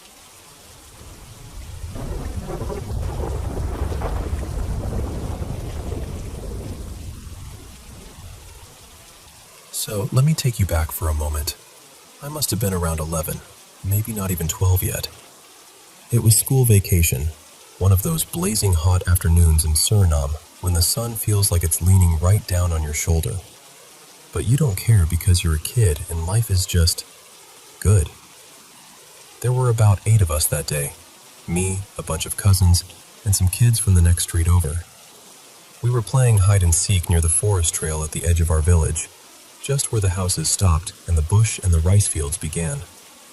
If you ever spent part of your childhood in Suriname, you know that feeling, right? Bare feet dusty, sweat on your neck, and somehow it's still the best day ever. That's exactly how it was. We'd been laughing and shouting for hours when I suddenly heard this scream. Now listen, we had been noisy all day. Screaming, teasing, calling out, all of that. But this scream was different. It cut through everything. It had real fear in it. You can feel that, you know? It lands somewhere in your chest. It was my cousin.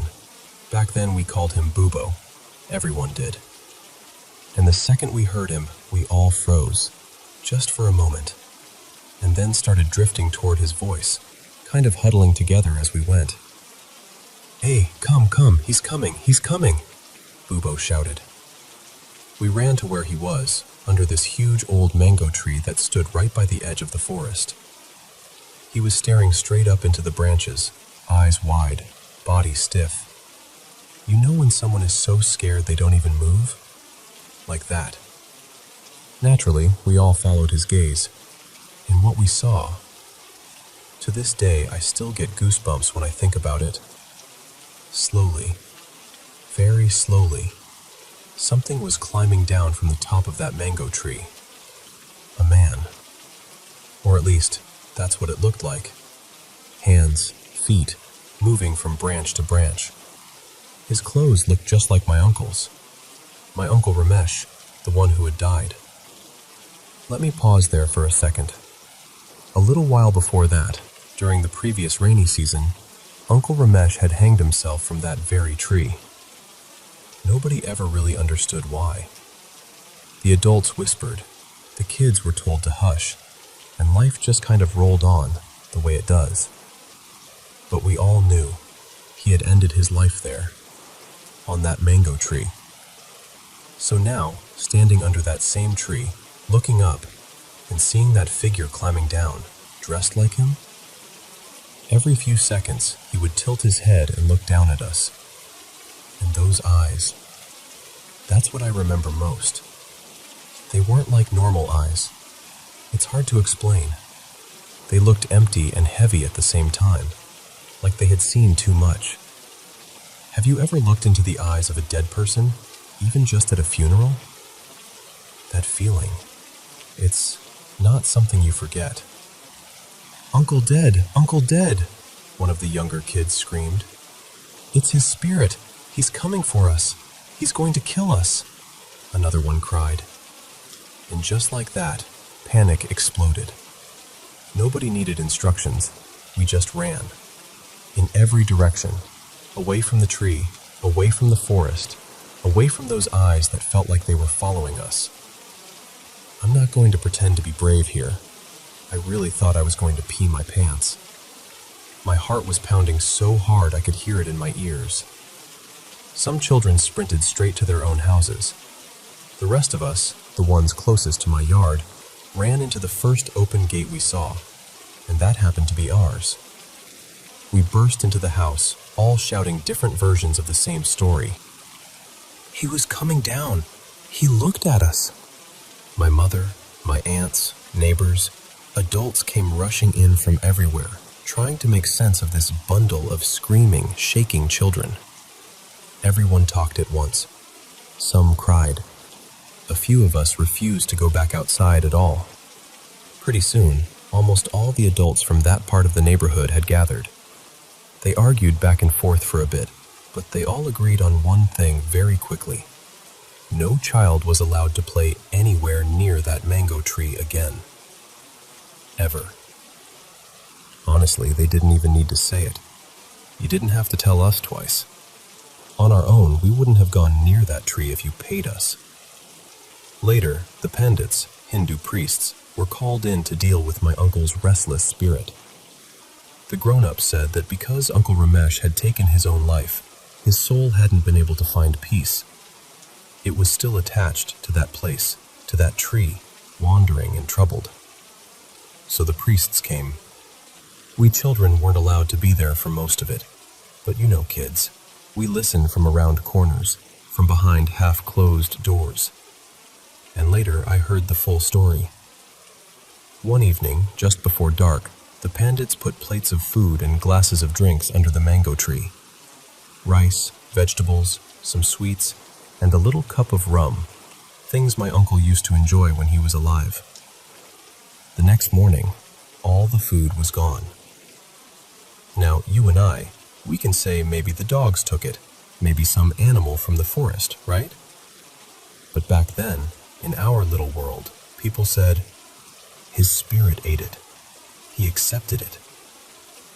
The following day, they held a special prayer service for him at my grandmother's house.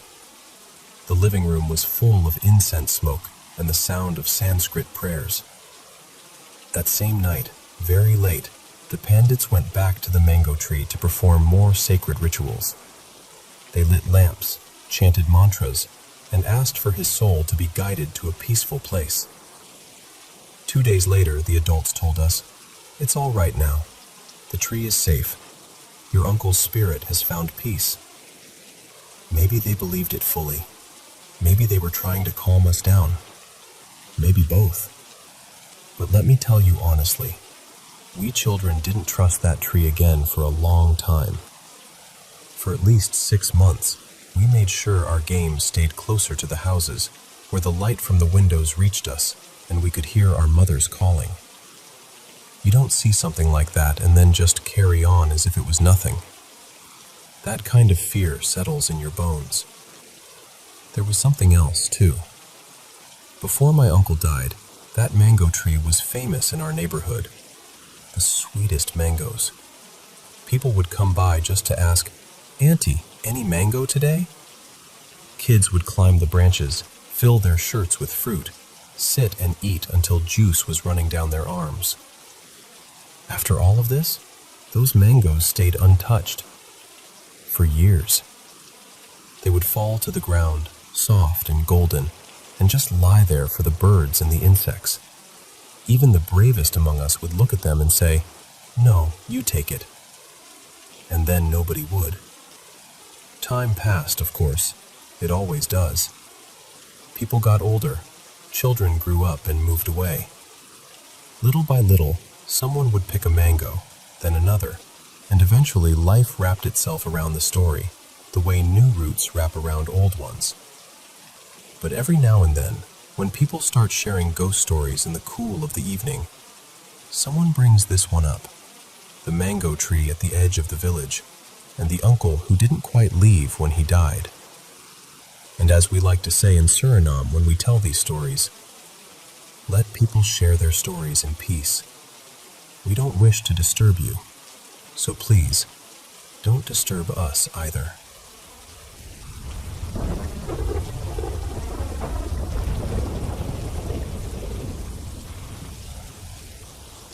So, let me tell you what happened with my dad and the house in Suriname. My father lives in the Netherlands. He's one of those people who works themselves to the bone. Extra shifts, weekends, all of it. For years he saved, and his big dream was to build a beautiful house back home in Suriname. Not a mansion, but a solid 2-story house with a big veranda and tiled floors that he was really proud of. Because he only goes to Suriname once a year for vacation, he didn't want the house sitting empty. So he decided to let his favorite brother, my Uncle Lionel, live there. That way someone could look after the place. And honestly, who do you trust more than your own brother, right? My dad had full confidence in him. He always said, "Lionel is different. He has a good heart." He never imagined, not even for a second, that this would cause problems. So Uncle Lionel moved into the brand new house. Everything was fresh. New paint smell, new furniture, new everything. And whenever my father would come to Suriname, he stayed there too, in his own house. Or at least, that's how it was supposed to feel. But here's where things started to get strange. Every time my dad came to Suriname and slept in that house, he got really sick. At first, it was small things. Stomach issues, headaches, feeling weak. We all thought, okay, maybe it's the heat, maybe the food, maybe just travel stress. But it kept happening. Every trip, same house, same sickness. One day, my uncle looked at him and said, almost casually, "You know, maybe you shouldn't come to Suriname anymore. Just leave the house to me. I'll take it over. This country clearly isn't good for your health." The way he said it, I still remember the look on my dad's face. He forced a little laugh, but his eyes were sad. He told him, "No, that will never happen. I'm not giving this house away. I worked too hard for it." He said, "I didn't pick this money off a tree. I gave blood, sweat, and tears for this house."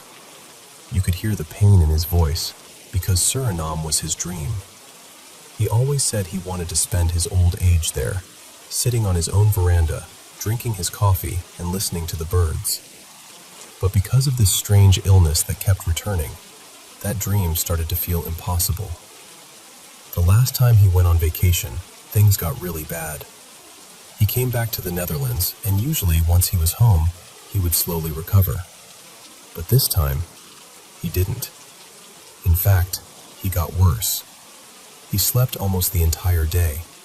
He was constantly nauseous, throwing up, running to the toilet, having chills, headaches, and sharp pains all over his body. He was just drained. I would look at him and think, this is not my dad. This is a shadow of him. We went from doctor to doctor. Blood tests, scans, you name it. Every result came back perfect. The doctors kept saying, "Medically, we don't see anything wrong. But you don't need a degree to see when someone is dying on their feet." One afternoon, one of my dad's old friends, a guy named Sanjay, came to visit. He took one good look at my father and said, "No, this isn't normal. Come, I'm taking you to someone. A spiritual worker. She can see what's really going on." So we went to see this Luku woman, a spiritual healer, in Amsterdam. I went with him that day because I didn't want him to go alone. When we walked into her place, she just stared at my father for a moment. She didn't even touch him at first. Then she said quietly, "You came just in time. If you had waited one more day, you might not be here." She told us my father was under spiritual attack, that someone had used dark magic on him. She said there was a Jorka, a restless spirit, on him, and also a Bakru, a mischievous spirit. She explained that together they were draining him, bit by bit. She also said she knew exactly who had sent it, but she refused to say the name. She said, "For my own reasons, I won't call the person, but it has to do with a house. Someone wants what belongs to him." And in that moment, we all knew what house she meant.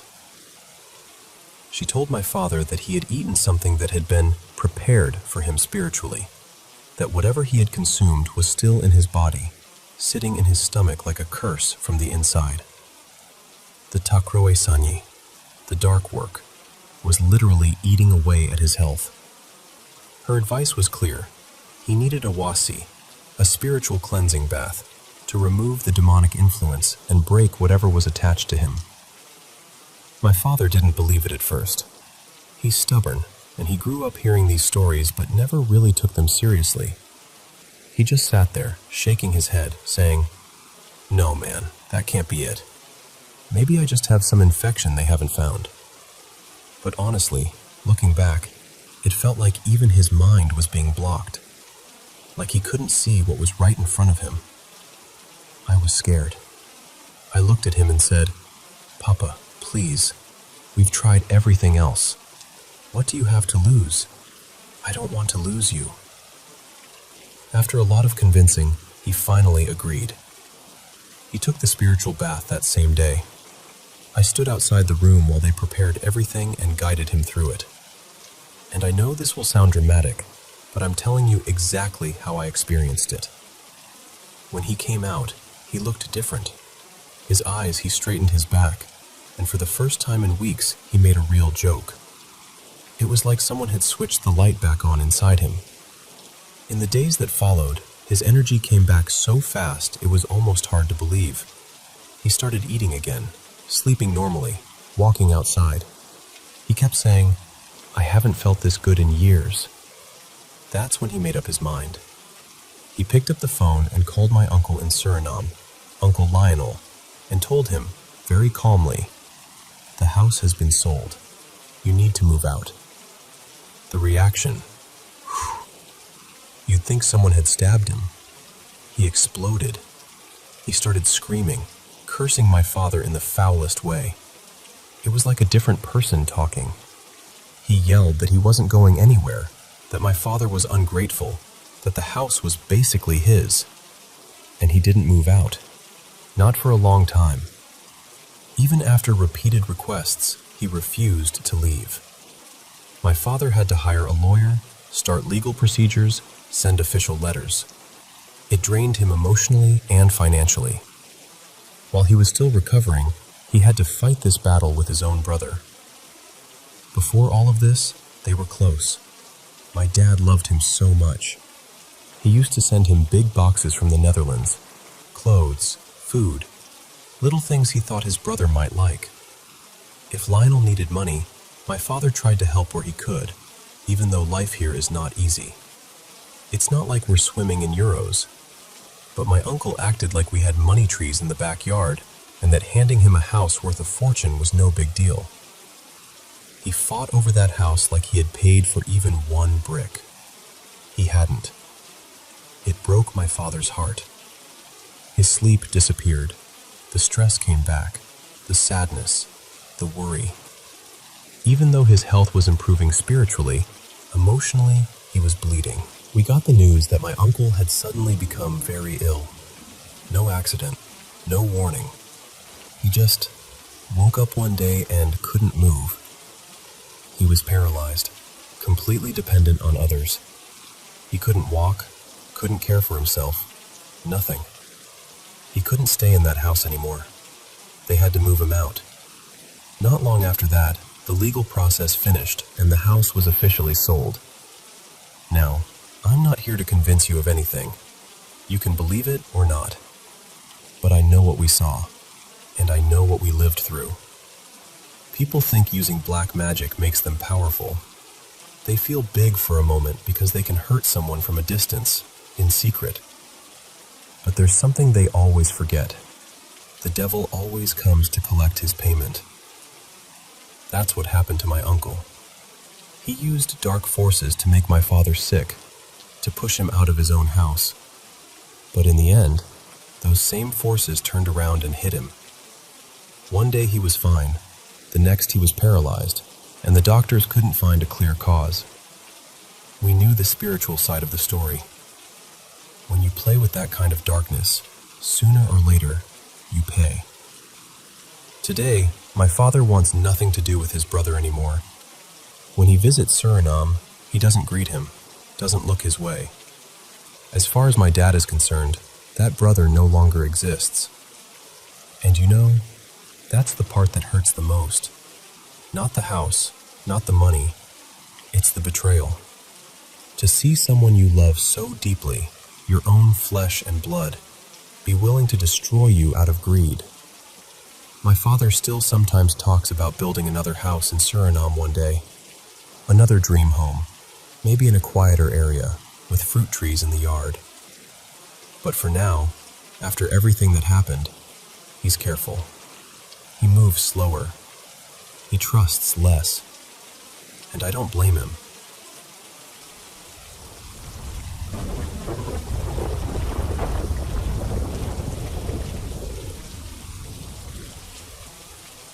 You know, by now, after everything I've been through, I've pretty much gotten used to seeing ghosts.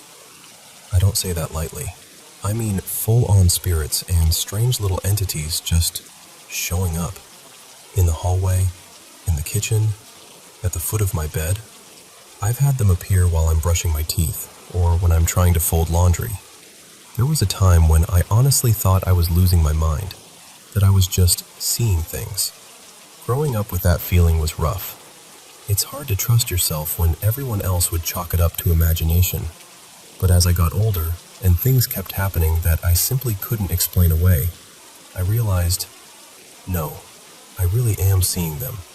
And weirdly, that realization has taught me a lot about myself. I've learned there are people, living and dead, that I can help, and there are some I just can't. Some spirits honestly don't realize they're dead. Others know exactly what happened to them. The ones who know sometimes love to be dramatic about it, showing up with the same injuries they had when they died, just to spook whoever's around. Others prefer to appear as they were in life, calmer, softer, more themselves. And then there's Elias. Elias has been, well, he's been a lot of things. A protector, a smart-mouthed roommate, and a better friend than many of the living people in my life. He's helped me through so many dark nights and dealt with spirits who were very much not friendly. He's not perfect. He's stubborn, he hides things, and I know he carries more secrets than he'll ever say out loud. But when I needed someone, he was just there. Living with Elias is its own adventure. He's from another time, literally, so sometimes he slips into the way people spoke when he was alive. Then he'll suddenly throw in some modern slang he picked up from TV or my husband, and it becomes this bizarre mashup of old-fashioned politeness and TikTok phrases. There are moments when I just stare at him like, I need subtitles for whatever you just said. Even in death, he's picked up little human habits. I'll catch him wandering around the house barefoot, shirt untucked, completely out of the crisp uniform he usually likes to appear in. The oddest thing he does, though, is when he just lies down next to me on the bed, on top of the covers, and starts talking.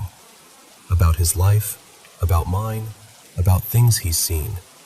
It's strangely comforting, like having a friend sitting with you in the dark.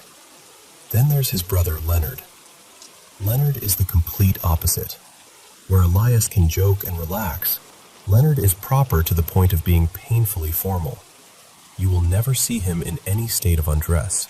His collar is always neat, his posture perfect, his words carefully chosen. He does not approve of the way people talk nowadays. The casual swearing, the slang, the way we interrupt each other. Leonard has attached himself to my mother-in-law. He's fiercely protective of her. I think she reminds him of his own mother. Even Elias, as laid back as he can be, treats her with a kind of old-world respect when she's around. I know for a fact they've both followed her to work before. At first it was mostly Elias, making sure she got there and back safely. But lately, Leonard has taken that job very seriously. When she's home, he often positions himself where he can stand between her and, well, whatever he thinks might harm her. He gets frustrated when he can't help with her stress or take away her worries. He can see the burdens she carries, but there's only so much a spirit can do. And then we have little Rosie. Then there's Noah. Noah is another young one, and he's very particular about who he interacts with. He pretty much refuses to engage with anyone except Leonard and Rosie. He'll peek around corners, watch us from doorways, then vanish the second we look directly at him. He seems to trust them more than he trusts any of us who are still breathing. And finally, there's the young man we simply call Sage. He's indigenous, quiet, and very watchful. Sage rarely leaves my mother-in-law's room. Most of the time, he stands by her window, looking out as if he's on guard. I don't know his full story, but there's a seriousness about him, a sense of responsibility. He doesn't say much, at least not to me, but his presence is steady, protective, grounded in a way the others aren't. Most of the time, you wouldn't even know we share our home with spirits. If you walked in on an average day, you'd probably just see a regular house that needs to be vacuumed a little more often. Unless you're sensitive to them, you'd miss most of what's happening. You might catch a shadow moving in the corner of your eye. You might hear a soft footstep in an empty room. Every now and then, If they really want to be noticed, you might see one of them clearly. Living with them means their presence is always there, like a quiet background hum. They're never really far away. They make little sounds, sometimes not so little. Doors creak open or shut. Something falls in a room where no one is. Lights flicker. Every now and then, they get bored and move things, hide things. I've had entire conversations across the house with someone I thought was my husband, only to realize he wasn't even home. They're very good at mimicking our voices. One of them will call my name in a perfect imitation of a family member, and I'll answer, only to realize I'm completely alone in that part of the house. It's unnerving, but at this point, it's also familiar. It's just life with them. They are my ghosts, my strange, mismatched, otherworldly little family. And honestly, I'm happy to keep them around for as long as they want to stay.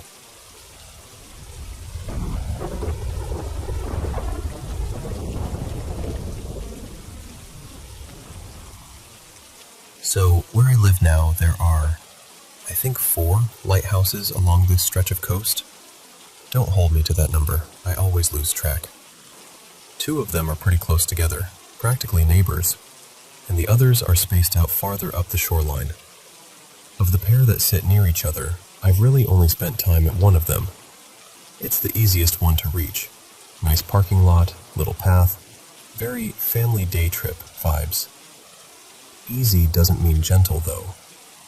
That place is every bit as haunted as you're probably hoping it is. The first time I went up there, we were walking past the old keeper's house and the cluster of outbuildings. It was one of those gray coastal days where the clouds feel low enough to brush your hair. As we passed the keeper's house, I suddenly felt watched. Not just a little curious glance either. It felt like a whole crowd pressed up against invisible windows, staring out at me. I could feel men, women, and a few kids. The feeling of them wasn't scary, more like that quiet, watchful energy you get in an old museum where people are used to just observing. I'm used to spirits watching the living, so that part didn't really rattle me. But from one of the upper rooms of the house, there was this other presence. A woman. Sharp, focused, furious. She felt like hot metal, controlled but on the edge of snapping. She was not happy I was there. It wasn't a go away feeling so much as a how dare you walk past my window kind of anger. I noticed her, clocked that fury, and just didn't engage. I turned my attention back to the path and kept walking toward the lighthouse. Now, like a lot of lighthouses, this one is surrounded by cliffs. Beautiful, dramatic cliffs. The kind you see on postcards. And, unfortunately, the kind people still jump from. To be fair to whoever's in charge of the place now, pretty sure it's the state working with the Coast Guard. There's a fence up around the worst drop-offs. There are warning signs, too. Danger. Keep out. Fines posted for crossing the barrier. They've even put up a couple of those signs with the suicide prevention hotline. You can tell someone has tried, really tried, to make it safer. But you and I both know signs don't stop everyone whose mind is already made up. Over time, I've seen a few jumpers there, but only as ghosts. I've also seen spirits of people who clearly just didn't respect how slick those wet rocks can get. The sea doesn't care if you slipped by accident or jumped on purpose. Since that first visit, I've learned bits and pieces about that particular lighthouse. Some of it's local lore, some might be half-remembered history, so take it with a grain of salt. But here's what I've been told. There was a keeper whose wife supposedly threw herself from the cliffs after finding out he'd been unfaithful. Another woman, she wasn't connected to the lighthouse staff at all, came there because her husband never returned from a voyage. She too is said to have jumped. Some of the children I feel around the property are believed to have died from illness. or from playing too close to the cliffs and falling. There's talk of at least one keeper who died of sickness, worn down by the isolation and the weather. And then there's the darker story. One keeper who, according to the rumors, killed his wife and child inside the lightkeeper's house. No one can agree on the exact details, but the story lingers like a stain. I can't tell you which of those tales are historically accurate, but I can tell you what I've personally experienced there. My friend Milo, he's sensitive too, will sometimes talk softly to them. He doesn't always get clear answers, but the energy around him shifts, like they're grateful someone sees them. Inside the keeper's house, there is something very negative. I don't mean grumpy old man energy. I mean heavy, oppressive, like walking into a room that hasn't forgiven anyone for anything. I can't say for sure it's connected to that murder story, but the house feels saturated. That angry woman in the upper room, I'm pretty sure she's part of it. And then there are a few entities around the grounds that I can't categorize. They don't feel like former lighthouse staff, and they don't feel like lost tourists. They're just there. Old, watchful, hard to read. The woods around the lighthouse are their own story. If you walk past the keeper's house and into the trees, it changes. The air gets still in that way where you suddenly become aware of every twig under your feet. In those woods, I've felt the steady, quiet gaze of indigenous people. There's respect there, but also caution, like they're watching to see what kind of visitor you're going to be. I've also picked up on soldiers, men in old uniforms, disciplined but tired, lingering around shapes and shadows that feel like buried buildings. There are some half-swallowed foundations out there, tucked into the undergrowth. I wouldn't be surprised if there was some kind of small tactical fort there at one point. It would explain the military energy, the feeling of strategy hanging in the air. As for the indigenous spirits, I think we both understand why they're wary. This land remembers what was done to them.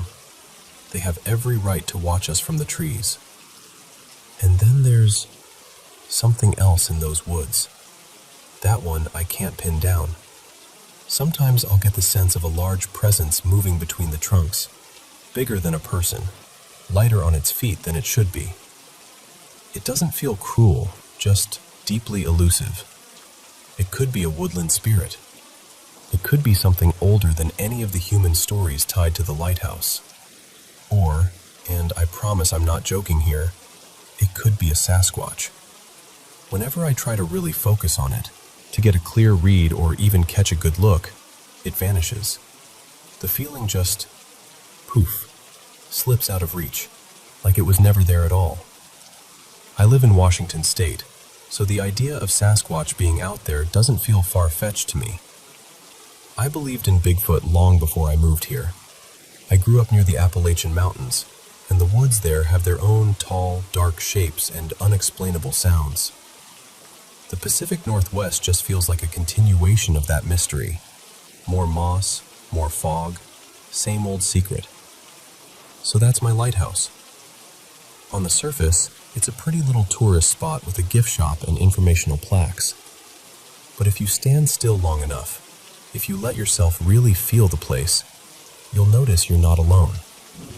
You're sharing space with heartbroken women, curious children, stern keepers, wary warriors, and something enormous slipping between the trees, just out of sight. And somehow, knowing they're all still there makes the beam of that lighthouse feel even more important. It's not just guiding ships anymore. It's watching over everyone who never really left.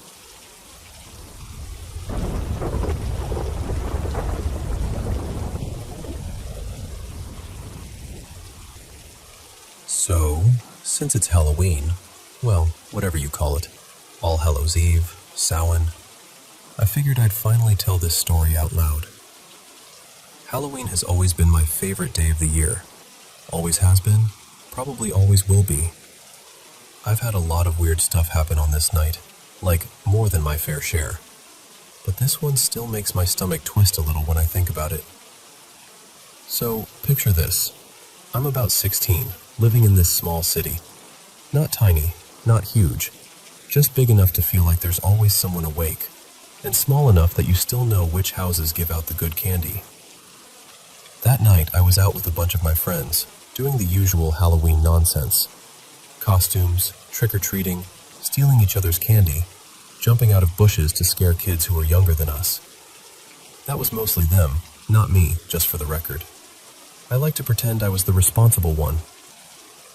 Growing up, I technically had a curfew, but my dad was pretty relaxed about it on holidays. The funny thing is, I'm usually in bed by 10 like someone's tired grandparent. But that night I decided, very dramatically, that I was going to stay up as late as I could. No way was I going to be the first one to tap out and go home. Yeah, bad plan. Now, here's something about me you kind of need to know for this to make sense. I've always been, let's say, sensitive. I pick up on things other people don't. And I've had a spirit hanging around me since I was a kid. His name, well, the name I use for him, is Ezra. Ezra's not some evil thing. He's more like this grumpy, overprotective roommate who lives in the corner of my life. He's pulled me out of bad situations more than once. So as long as I knew he was nearby, I usually felt safe, even when stuff got weird. That night started out totally normal. The city streets were packed with kids. Porch lights were glowing orange, fake cobwebs everywhere. My friends were loud and chaotic in that way only teenagers in costume can be. And I remember thinking, okay, it's Halloween, the veil's thin, but I've done this before. I'll be fine. And besides, Ezra was there, right? At some point, maybe around 11, I started to feel done. My feet hurt, I was tired, and the sugar rush was turning into a sugar crash. I reached out, in that quiet way I usually check in with Ezra, just sort of feeling for him. Nothing. It was like someone had closed a door in my head. He was just gone. I remember stopping on the sidewalk and thinking, okay, that's weird. But I didn't say anything because what was I going to do? Turn to my friends and be like, hey guys, my ghost friend dipped, I think I should go home. Yeah, no. Most of them didn't know about Ezra, and I really didn't feel like being the crazy one that night. Right around then, someone got the brilliant idea that we should walk to the abandoned cemetery on the edge of town and hang out there. You know, just for the vibes. Now, quick side note. Despite what movies tell you, graveyards aren't always the most haunted places. Most of the time, they're just quiet. I've spent enough time in rural areas to know that the creepiest places are usually old roads and houses, not cemeteries. But the second they said old cemetery, my stomach dropped. Still, I went along. Because of course I did. I felt watched plenty of times in my life. This was different. The hair on the back of my neck stood up. My shoulders got tight. It felt like something was pacing us, just outside the reach of the streetlights. I kept telling myself, it's Halloween. It's probably just your nerves. I tried to convince myself maybe it was Ezra being dramatic, trying to spook me for fun. So I looked around, expecting to catch a glimpse of him.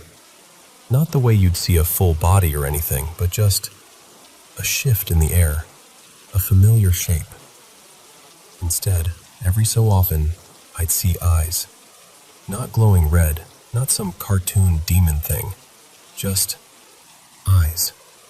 Too high up. Too still. Watching from the darker pockets between houses, or above a fence line where nothing should have been tall enough to stand. And I did what a lot of us do when we're scared and don't want to admit it. I ignored it. We got about a block away from the cemetery, and I just stopped. The others kept walking for a few steps before they realized I wasn't with them. I was staring straight ahead at the gate. Now, in the daytime, that cemetery is sad and a little overgrown, but it still looks like a cemetery. On Halloween night, under that thin, watery streetlight, the gate looked wrong. It wasn't just old or rusty. It felt like something was standing in it, or maybe using it. Like the gate was a mouth held slightly open, and something was waiting on the other side. The feeling that came off it was pure malice. Not playful trickster energy, not a harmless spirit curious about living people. This was the kind of cold that feels like it has teeth. I told my friends, very calmly, that I didn't want to go in, that we should just go home and watch a movie or something. Of course, they immediately called me a chicken. And look, I was scared. I'll own that. But I also grew up with one older sister and a cousin who basically treated dares like a religion. I was not about to back down in front of a bunch of loud-mouthed teenagers in plastic vampire teeth. So my friends, being absolute menaces, decided that since I was so scared of the graveyard, the only solution was obvious. They dared me to go through the gate alone. What I should have said was, "If you're so brave, you go first." What I actually did was square my shoulders, mutter something like, "Fine," and march right up to it. And here's the part where I did the single dumbest thing I have maybe ever done. I walked straight through it. Not through the gap in the gate. Through it. Through the thing that was standing there. The second I passed that threshold, everything shifted. The air felt heavier, thicker, like I'd stepped underwater. The night sounds, crickets, cars in the distance, my friends laughing, just cut off. It went so quiet my ears rang. When I looked back at the gate from the other side, it didn't look like the same place anymore. The iron didn't look rusty and broken. Now it looked sharp, like it was newly forged. The path ahead of me wasn't just a cracked walkway. It was this dark, narrow lane that seemed to drop down instead of up. And all along either side of it, in my mind, flashed these awful images. I hesitate to call anything a demon, because I think that word gets tossed around too much. But whatever I walked through that night, it was not human, and it was not friendly. As I stood there, it hit me. Not physically, in my head. I started seeing my family, my friends, people I loved, impaled on pikes, torn apart, screaming. Not like a horror movie you watch from a distance, but like I was standing right there, helpless. And the worst part? It was just flashes, but each one felt too real. Every time I blinked, there was more blood, more screaming, more of that horrible sense that this thing was trying to show me. Look what I could do. Look what you'd have to live with. Behind me, I could feel it. That same presence I'd walked through at the gate. Close enough that if it had hands, they would have been hovering right above my shoulders.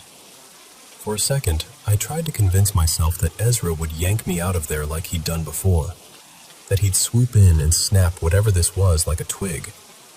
But Ezra wasn't there. It was just me and this thing that wanted inside my head. That's when I finally did the smart thing. I ran. I spun around and bolted back the way I'd come, heart pounding, half expecting the path to stretch out forever, or the gate to slam shut in front of me. But somehow, my feet hit gravel, and then sidewalk, and then I was back on the street, gasping. My friends were standing there, wide-eyed. One of them said something like, "Where the hell did you go?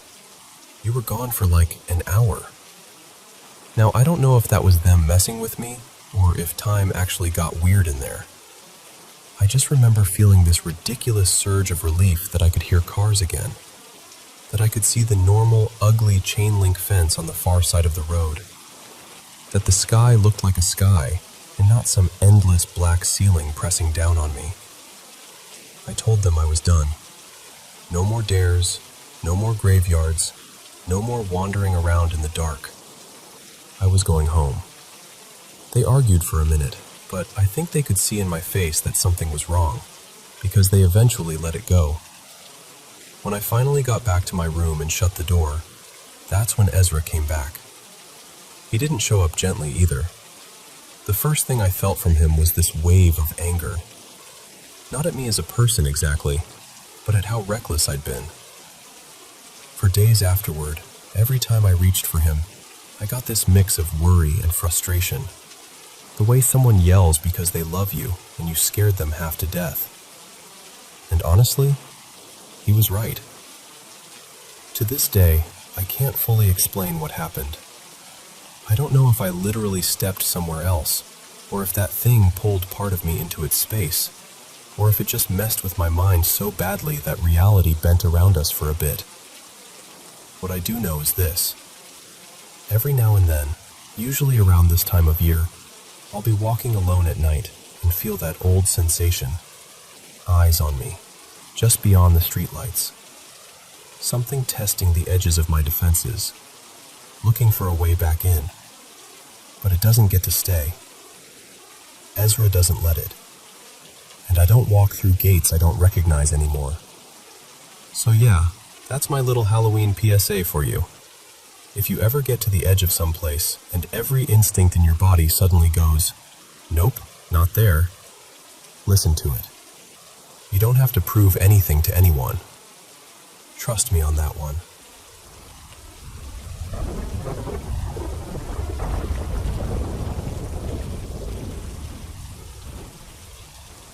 So I want to tell you about a couple of things that happened to me. Things I still can't fully explain. Some of it's kind of spooky. Some of it's really emotional. But hey, we'll walk through it together, okay? Growing up, I learned something that I didn't really have words for back then. Not every spirit shows up to scare you. Some feel like they're just there, watching, maybe even protecting you. My childhood was shaped by the ghost of a little girl in a nightgown we called Ellie. But adulthood? That brought someone much more personal into the picture, what I can only describe as my guardian angel. These are a couple of my paranormal experiences. So picture this. Some neighborhoods have these perfect little cul-de-sacs, right? Kids riding bikes in circles, sprinklers going, neighbors waving from driveways. Mine had that too, but it also had something else. Something you couldn't see, but you could definitely feel. I swear, our whole block was haunted. The first time I saw her, I was sitting on the couch with my older sister Kayla, waiting for it to be time to walk to the bus stop. The TV was on, some goofy cartoon playing in the background, when we both heard footsteps on the stairs. Slow, steady, heavy enough that you feel it more than hear it. We both turned our heads toward the stairs, and there she was. A little girl in a pale nightgown, long hair hanging down, quietly walking down the steps like she'd lived there forever. Halfway down, she stopped, turned, and looked right at us. We just froze. Then my sister and I whipped our heads toward each other like, "Did you see that too?" We looked back and nothing. No girl, no movement, just the empty staircase and the sound of the TV. That was the beginning. A few years later, there was this stormy night I'll never forget. Thunder, rain smacking against the windows, the whole dramatic thing. My sister and I were curled up in my bed, watching a movie. This was before streaming everything. We had one of those cheap DVD players humming on the dresser, blue light glowing in the dark. The room was pretty much black except for that TV glow. I was starting to drift off, fighting to keep my eyes open, when I saw someone walk in front of the screen. You know how a shadow passes by and the light disappears for a second? It was like that, only it didn't feel like a quick pass. It felt deliberate. The light vanished, and then click. The entire room went dark. "Hey!" I yelled, assuming Kayla had turned the TV off as a joke. Right then, my dad shouted from down the hall that the power had gone out. And then I heard my sister's voice coming from the living room with my parents. She wasn't even in the room with me. My stomach dropped. Because if that shadow wasn't my sister, then who just walked in front of my TV? Another time, I was walking past the basement door. It was cracked open, and I caught a glimpse of her again, just out of the corner of my eye. The same small figure, the same pale nightgown. I backed up so fast I nearly tripped, then forced myself to look straight into the basement. Nothing. Just the dark stairway, the little pull chain light swaying gently, and that faint smell of laundry detergent drifting up. Over time, my sister and I talked about it so much that we decided to give her a name. We landed on Ellie. Naming her made her feel less like a monster and more like, I don't know, another kid on the block who just never left. And it wasn't just our house. It was totally normal. Cozy, even. Then there was a knock at the front door. Without thinking, both my sister and I yelled, "Come in!" The doorknob turned. The door creaked open super slowly, like someone was pushing it just a little at a time. Then suddenly, slam. It flew open the rest of the way and smashed into the back of the couch so hard it bounced and swung halfway shut again. We all just stopped. My aunt, my sister, me. Spoons in midair, music still playing, cookies half mixed. Nobody laughed. Nobody made a joke about the wind. We just traded that, "Did you see that?" look. And nobody went to check the door for a long minute. Even my friend Maya, who lived 3 houses down, had her own stories. One night, my sister and I were sleeping over at her place. We were in the living room on the floor, surrounded by blankets and snack wrappers, when we heard footsteps above us. Heavy ones, pacing back and forth, back and forth, back and forth. Thing is, Maya didn't have an attic you could walk around in.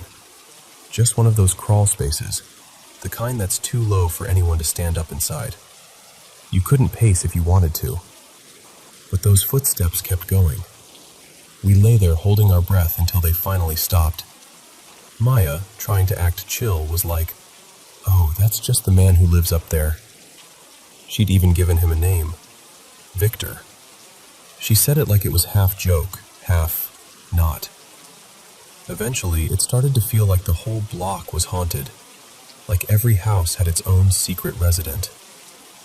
Years later, I found out why. My grandma had a friend who also grew up on that same street way back in the day. One afternoon, we were all talking, and my grandma's friend mentioned a little girl named Ruthie who used to live there in the 1950s. Ruthie had gotten really sick, leukemia. Back then, treatments weren't what they are now. She died young, in a backyard not far from where my house was. Ruthie. For years, my sister and I had called our little nightgown girl Ellie, and Maya called her ghost Victor. Different people, different names, but I couldn't stop thinking about it. Why did we all feel like there was someone there? Why did that same stretch of road feel so heavy, like it remembered things it wasn't supposed to forget? Was Ellie actually Ruthie? Or someone else entirely? I still don't know. But here's the thing. That little girl, whoever she was, had nothing to do with my guardian angel. That part of my story showed up much later. In 2019, I was in a terrible car accident. There were 4 of us in the car, driving way too fast, around 90 miles an hour, on a road we had no business speeding down. We lost control and went straight into a cinder block wall. The sound. I'll never forget it. It felt like the world ripped in half. Metal twisting, glass exploding, bodies jerking forward like rag dolls. It was bad. So bad they sent helicopters. Not just one, multiple. They flew each of us to different hospitals across the state. None of us even ended up in the same place. 2 of us survived, but not in the same way we'd been before. My best friend was paralyzed from the chest down. Another friend's brain was damaged so severely that his mind never fully came back, stuck at the level of a small child. They were alive, but changed forever. And me? By all logic, I shouldn't have walked away from that. Honestly, I shouldn't have even been alive. Here's where it gets weird. I never wore my seatbelt. Like, ever. It was a terrible habit, I know, but that's just the truth. I'd get in, shut the door, and that was it. But that night, maybe 2 minutes before the crash, if that, I clicked my seatbelt on. Click. And that click is the only reason I survived. Even with the seatbelt, I was wrecked. My hip was broken. My jaw shattered so badly that the surgeons had to wire it shut. I was living off liquids through a straw for weeks. I ended up in a wheelchair for about a month. I had burns on my arm and knee from being trapped in the car while part of it caught fire. I remember the feeling of heat, how it felt like the flames were reaching for me, and then the rush of air and voices as somebody finally pulled me out. Recovery was brutal. My body hurt. My brain felt foggy. My spirit was just tired. But I was alive. And everyone kept saying the same thing. That seatbelt saved your life. But I knew, deep down, I hadn't put it on alone. Here's why. Back in 1999, 20 years before my accident, my dad's younger sister, my Aunt Carla, died in a car crash of her own. She'd been under the influence, just like I was that night. I never met her. She died before I was born. But I grew up on her story, on the hole she left in my dad's life, on the way his voice changed when he talked about her. For as long as I can remember, Aunt Carla was this mix of a warning and a legend. Someone I loved without ever knowing, and someone whose choices everyone prayed I wouldn't repeat. Lying in that hospital bed after my accident, face swollen, jaw wired shut, body covered in bruises, I couldn't shake this feeling that she had been in that car with me. Not in a creepy way. Not like the little girl on the stairs. More like someone who refused to let history repeat itself. Maybe she knew my dad could survive losing his sister, but he could never survive losing his child. Maybe she saw me doing exactly what she once did and decided, no, not this time. I don't know if she whispered in my ear. I don't know if she nudged my hand. I don't know if she buckled that seatbelt herself. All I know is that something made me do what I never did before. As a kid, I thought that little girl in the nightgown was the biggest mystery of my life. Was she real? Was she Ellie? Was she Ruthie? Or was my imagination just stitching shadows together and calling them a person? But after the wreck, my questions changed. Why did I put on my seatbelt that one night when I never did? Why did I live when I had every reason not to? Was it just random luck? Or was there someone in that car with me? Someone who understood exactly how this story could have ended because she'd already lived it? I can't prove any of it. All I know is this. On one street, as a kid, I met a ghost who watched from the stairs. And years later, on a dark road in a speeding car, I think I met an angel. And she wore my aunt's name.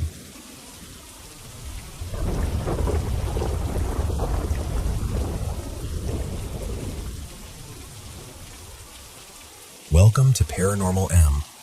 It feels amazing to be here doing what I love. How's your day going? Drop a comment and let me know. Thank you so much for listening and for supporting the channel. It really means a lot. I'm even happier knowing these paranormal stories help you unwind. Don't forget to hit that subscribe button and turn on the notification bell so you don't miss any new videos.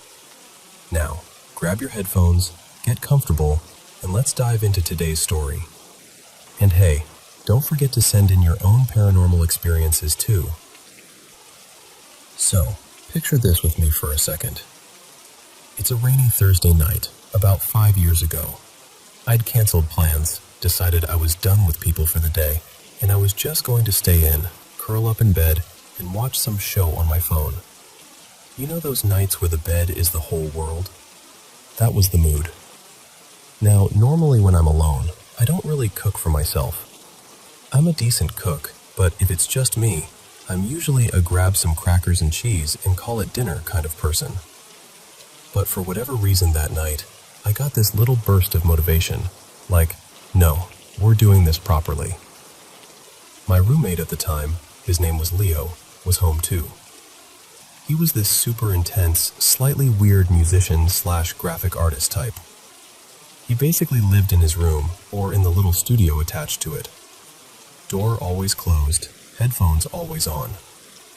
We were friendly, but he was very much a do not disturb kind of guy.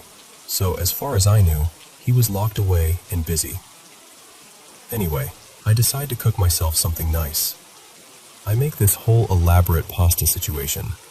I'm talking water boiling, garlicky olive oil, veggies sizzling in the pan, zucchini, bell peppers, mushrooms, the works. I simmer a tomato sauce with herbs, add a little cream to make it silky, toss in the pasta, and plate it all up on this plain white dinner plate we had. Normal plate, normal rim, nothing fancy. It took me maybe 40 minutes, and I was weirdly proud of it. Like, look at you, cooking a real meal for yourself. I don't bother with the dishes. I just grab the plate with one hand, a fork and a folded paper towel with the other, and head to my room. I nudge my bedroom door closed with my foot, climb onto my full-sized bed. Yeah, not even a queen, just a full.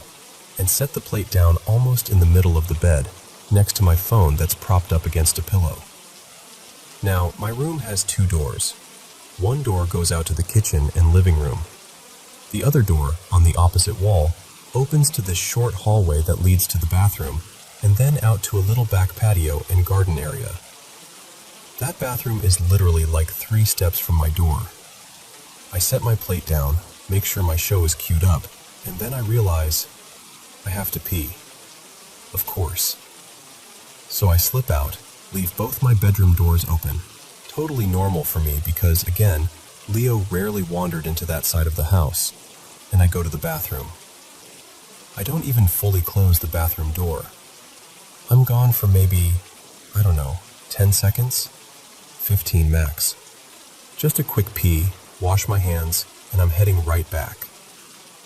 I walk the few steps back into my room, already excited to dig into this pasta I lovingly crafted. And I stop. Because the bed is there, the phone is there, the fork is there, the folded paper towel is there, but the plate of food? Completely gone. Not just shifted or a little off to the side. Gone. Like it never existed. No crumbs, no sauce drips, nothing. I just stand there for a second, trying to make my brain catch up. My first thought is honestly that I'm being dramatic and forgetful. I'm like, okay, Mia, because that's my name, by the way. Maybe you only planned to bring the food in here, and you imagined the part where you actually did it.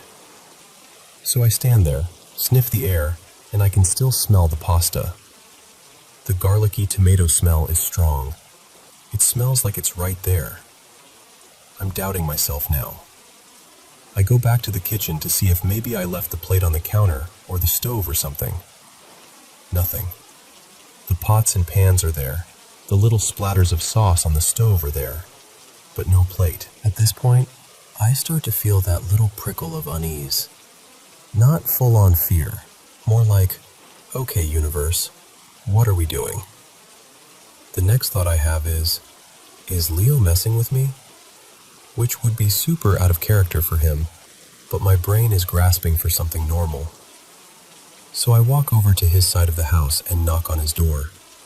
He opens it and he already looks annoyed, like he was deep in some project. He kind of squints at me and goes, "What's up, Mia? I'm working."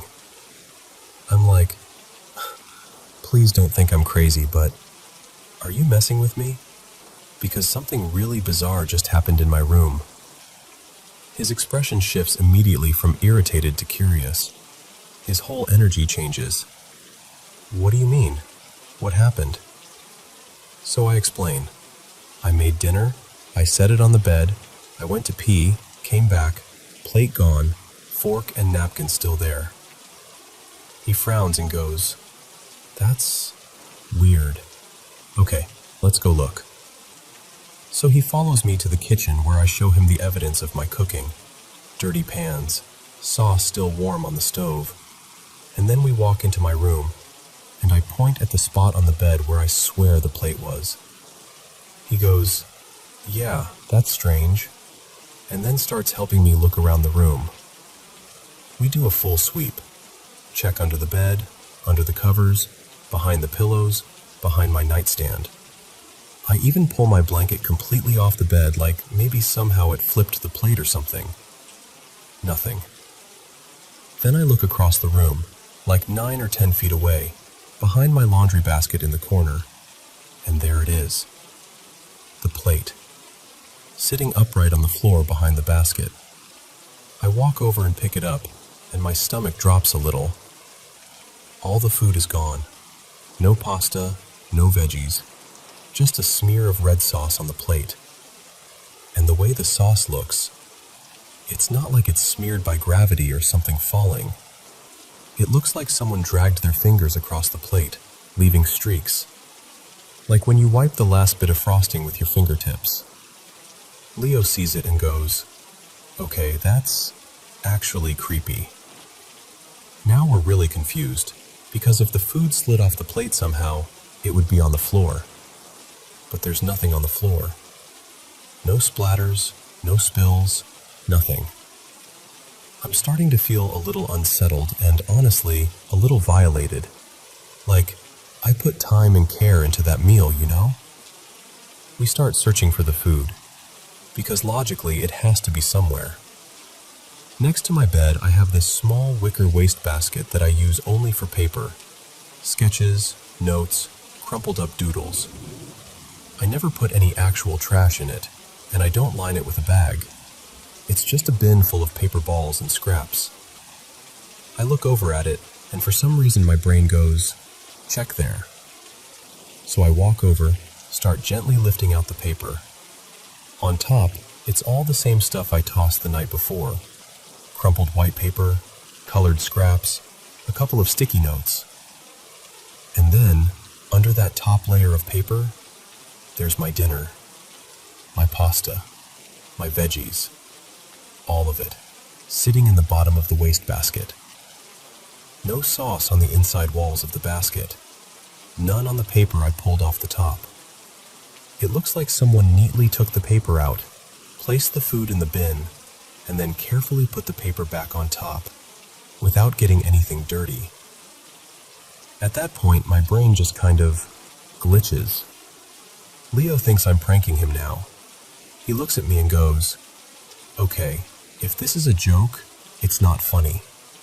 Did you seriously do all this just to mess with me?" And I just break. I start crying. I don't cry a lot, but between the confusion and feeling like I wasn't being believed, and the fact that my nice little solo dinner got basically thrown away by some unseen force, it hit me hard. I'm like, why would I ruin my own dinner for a joke? I'd worked so hard on it. It felt mean, even if I couldn't see who did it. And he starts walking back to his room. I'm wiping my eyes, still standing by the wastebasket, when I hear his footsteps suddenly stop. Then immediately, I'm talking maybe 3 or 4 seconds later, he's back in my doorway. And his face is white. "Mia," he says, and his voice is tight. "Are you seriously messing with me? Because if you are, it's really not funny." I'm like, "Leo, I swear I'm not. What now?" He just says, "Come here," and motions for me to follow him. We walk back to his room, and his entire computer setup is gone. This man loves his computer. It's his lifeline. Music, art, games, everything. A little laptop, 2 speakers, a MIDI keyboard. It was all set up on this crate next to his mattress. Now, there's just the crate. No laptop, no speakers, no keyboard. It looks like someone carefully plucked the whole setup away. He starts panicking. No. He's checking under the blanket, behind the mattress, under the bed. Nothing. We check the little connecting studio room. Nothing. Then we move through to the laundry room in the back of the house. And there it is. His laptop is lying on its backside, screen closed and facing down on the floor. His speakers are on either side of it, also upside down. Everything is arranged almost neatly, like someone gently placed them there. This is 2 rooms away from his bed, maybe 25 or 30 feet, through at least one doorway and a narrow little hallway. There is absolutely no way he could have sprinted out of my room, unplugged and moved all that, arranged it like that, and made it back to my doorway in the handful of seconds it took him to reappear. We just stand there together, staring at his stuff on the laundry room floor in this weird formation. No sound, no footsteps, no doors creaking. Nothing got knocked over on the way. It's like it teleported there. At this point, the vibe has shifted from, we're confused, to, okay, something in this house is doing its own thing, and we are not in control. Leo is shaken. I'm shaken. There's nothing to really do about it, though. It's not like you can ground a ghost or put the house in timeout. Eventually, we just kind of give up on understanding it. He gathers his stuff and takes it back to his room, checking each piece like it might bite. I go back to mine and end up eating some sad little leftover snacks instead of my beautiful pasta. And as I'm sitting there, it hits me. Maybe whatever did that was actually trying to help me. Maybe there was something off in the food, bad veggies, something spoiled I didn't notice. Maybe, in some super weird way, something was like, nope, you're not eating that tonight. Is that true? I have no idea. But honestly, it felt a lot better to imagine some unseen roommate trying to save my life than to think something out there just decided to throw away my solo, hard-earned comfort dinner for fun. So yeah, that's the night my dinner vanished, my roommate's computer teleported, and both of us had to just quietly coexist with the fact that our house apparently had opinions. Make of it what you will.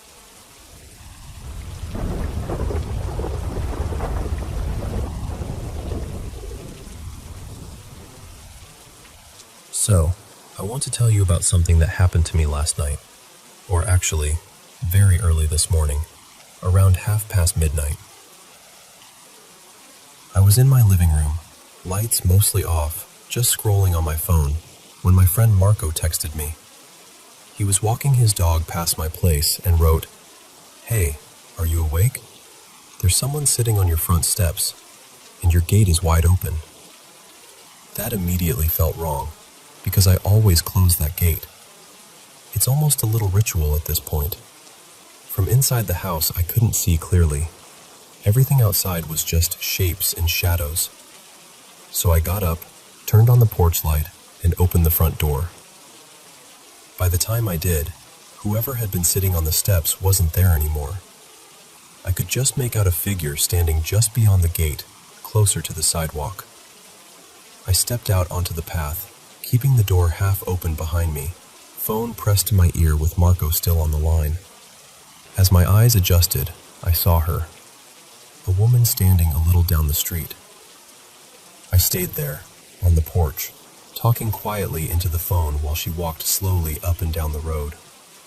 Her heels made this distinct, hollow sound against the asphalt. Clack, clack, clack, echoing in the quiet. Every so often she'd stop and look at the houses further up, like she was searching for something, or someone. The way she moved was calm, almost casual, but there was something in the air that just felt off. After a few minutes, she started to drift closer. I tried to lower my voice, but it was obvious I was talking about her. You know when you're pretending you're not, but it's so clear you are? It was like that. She glanced at me, really noticing me for the first time, and then, in this calm but incredibly unsettling tone, she said, "Don't be afraid of me. I'm just sad. I'm waiting for someone." Her voice shook as she spoke, like she was trying very hard not to cry. It wasn't aggressive at all, but it wasn't comforting either. It felt like standing next to a live wire, quiet but buzzing. I kept a bit of distance and told her, as gently as I could, "You can't come inside my house." She gave this small, tired smile and said, "But the gate was open," and took a couple more steps closer, as if that explained everything. That's the part that really got under my skin. The way she said it, like an open gate was an invitation, like the house itself had called her in. I felt this very clear instinct kick in, and I said more firmly, "No, the gate wasn't open. Please stay back." She stared at me for a second, her expression strange. Hurt, maybe, or annoyed, I couldn't tell. Then she said, almost in a whisper, "Don't stare at me." And that was it. She turned around and walked away, the same slow, steady pace, heels tapping against the road, her whole presence oddly calm but somehow heavy at the same time. I remember exactly what she looked like. She had shoulder-length dark brown hair, a pale blue dress that fell just below her knees, and a light jacket over it, even though the night was warm. She carried a medium-sized handbag tucked close to her side, and those heels. They didn't look particularly fancy, just plain, but that sound they made is stuck in my head. Now, about the gate. I know I shut it. I'm almost obsessive about it. And it's not the kind of gate that just swings open if the wind feels dramatic. One side is fixed into the ground with a heavy metal pin, and you really have to pull and shove to move it. It usually scrapes a bit when you do. After she walked away from me, I went back inside, locked the door, and looked out through the window. Marco stayed on the phone, giving me a kind of running commentary from his place further down the street. He told me she kept pacing up and down the road for another 15-20 minutes. Same slow walk, same path. Sometimes she'd stop under a streetlight. Sometimes she'd stare at a house. And then, at some point, she just wasn't there anymore. He looked away briefly, and when he checked again, she was gone. I know this could have been just a distressed person, maybe going through something difficult. And part of me honestly feels sad for her. The way she said she was waiting for someone sounded so desperate and lonely. But at the same time, there was this energy around her that didn't feel normal. It's hard to explain. It wasn't just the situation. It was the way the air felt, the strange mix of calm and unease. The open gate that shouldn't have been open. The way she spoke, like she was half in this moment and half somewhere else entirely. I'm sharing this with you because I can't quite shake it off. I keep replaying it in my mind, wondering if anyone else has met someone like that. A stranger who appears where they shouldn't be, right at the boundary between your home and the outside world, carrying a presence that feels different. I don't know what that was. Maybe it was just a sad woman on a strange night. Maybe it was something more. All I know is that the way she looked at me, and the way that gate stood open, will stay with me for a long time.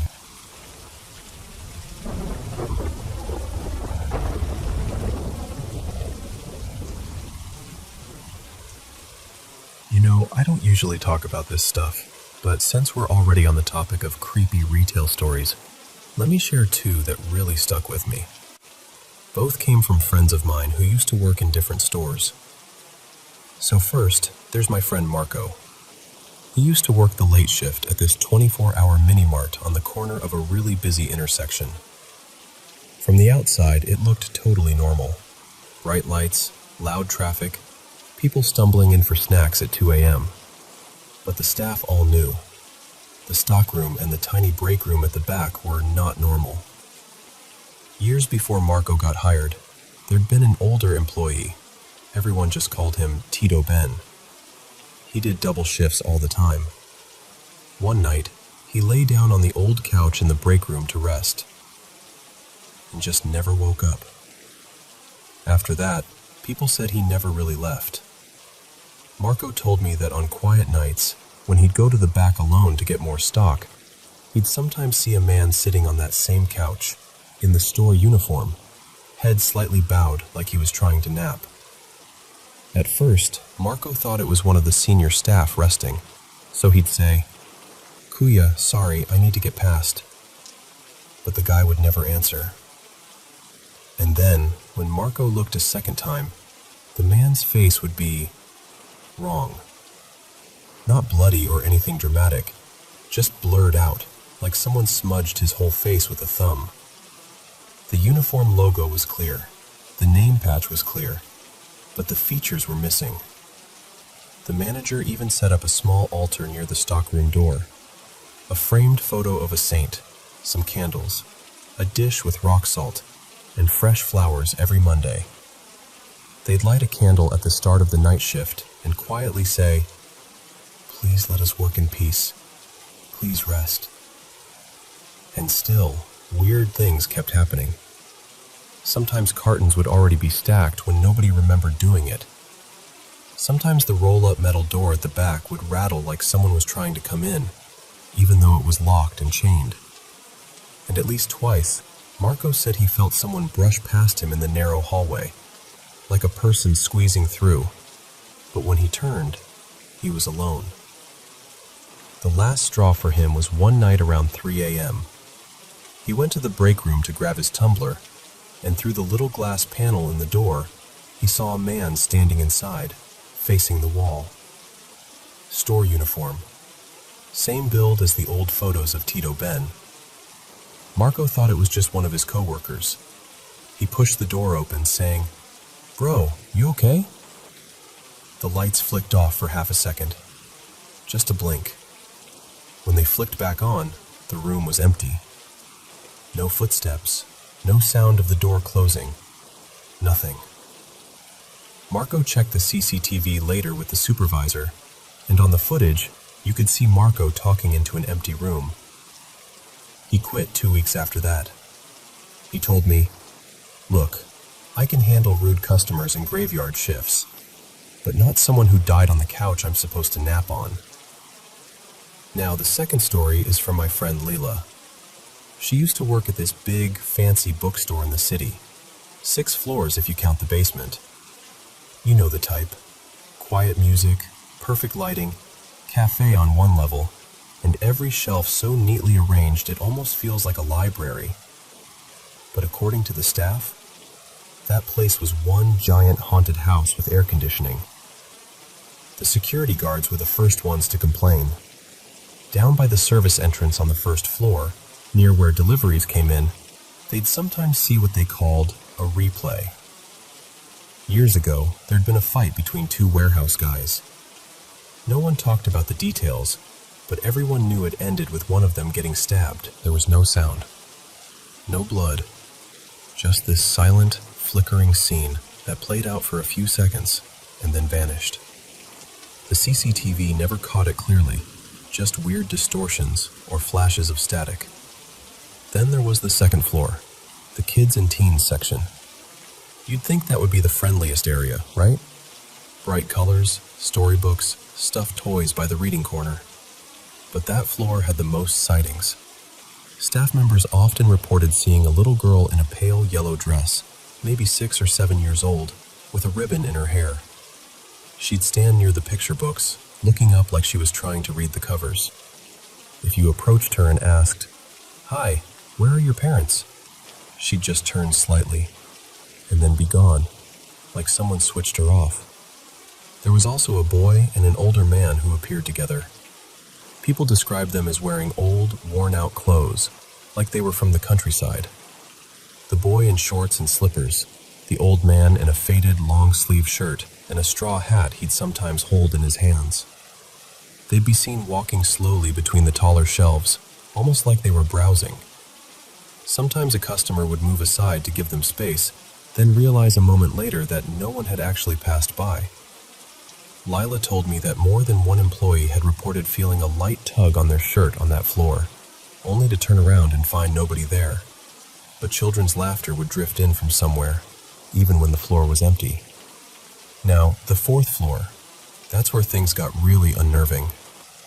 That floor had all the art books, design stuff, and some office supplies. It was quieter, and the shelves were tall. Staff believed a shapeshifter spirit lingered there. It didn't just appear as a random figure. It liked to copy the employees. Imagine this. You're restocking notebooks, and you see your coworker, Abby, walking toward the stairwell. You say, "Hey, can you help me with this box later?" And Abby nods and keeps walking. 5 minutes later, you bump into the real Abby coming up the stairs, holding a stack of price tags, and she says, "I've been in the basement this whole time. Why?" So many people had experiences like that the staff made their own rule. During closing time, nobody stays alone on the fourth floor. They finish their tasks fast, switch off the lights, and go down together. No lingering, no, "Oh, I'll just stay a bit to straighten the shelves."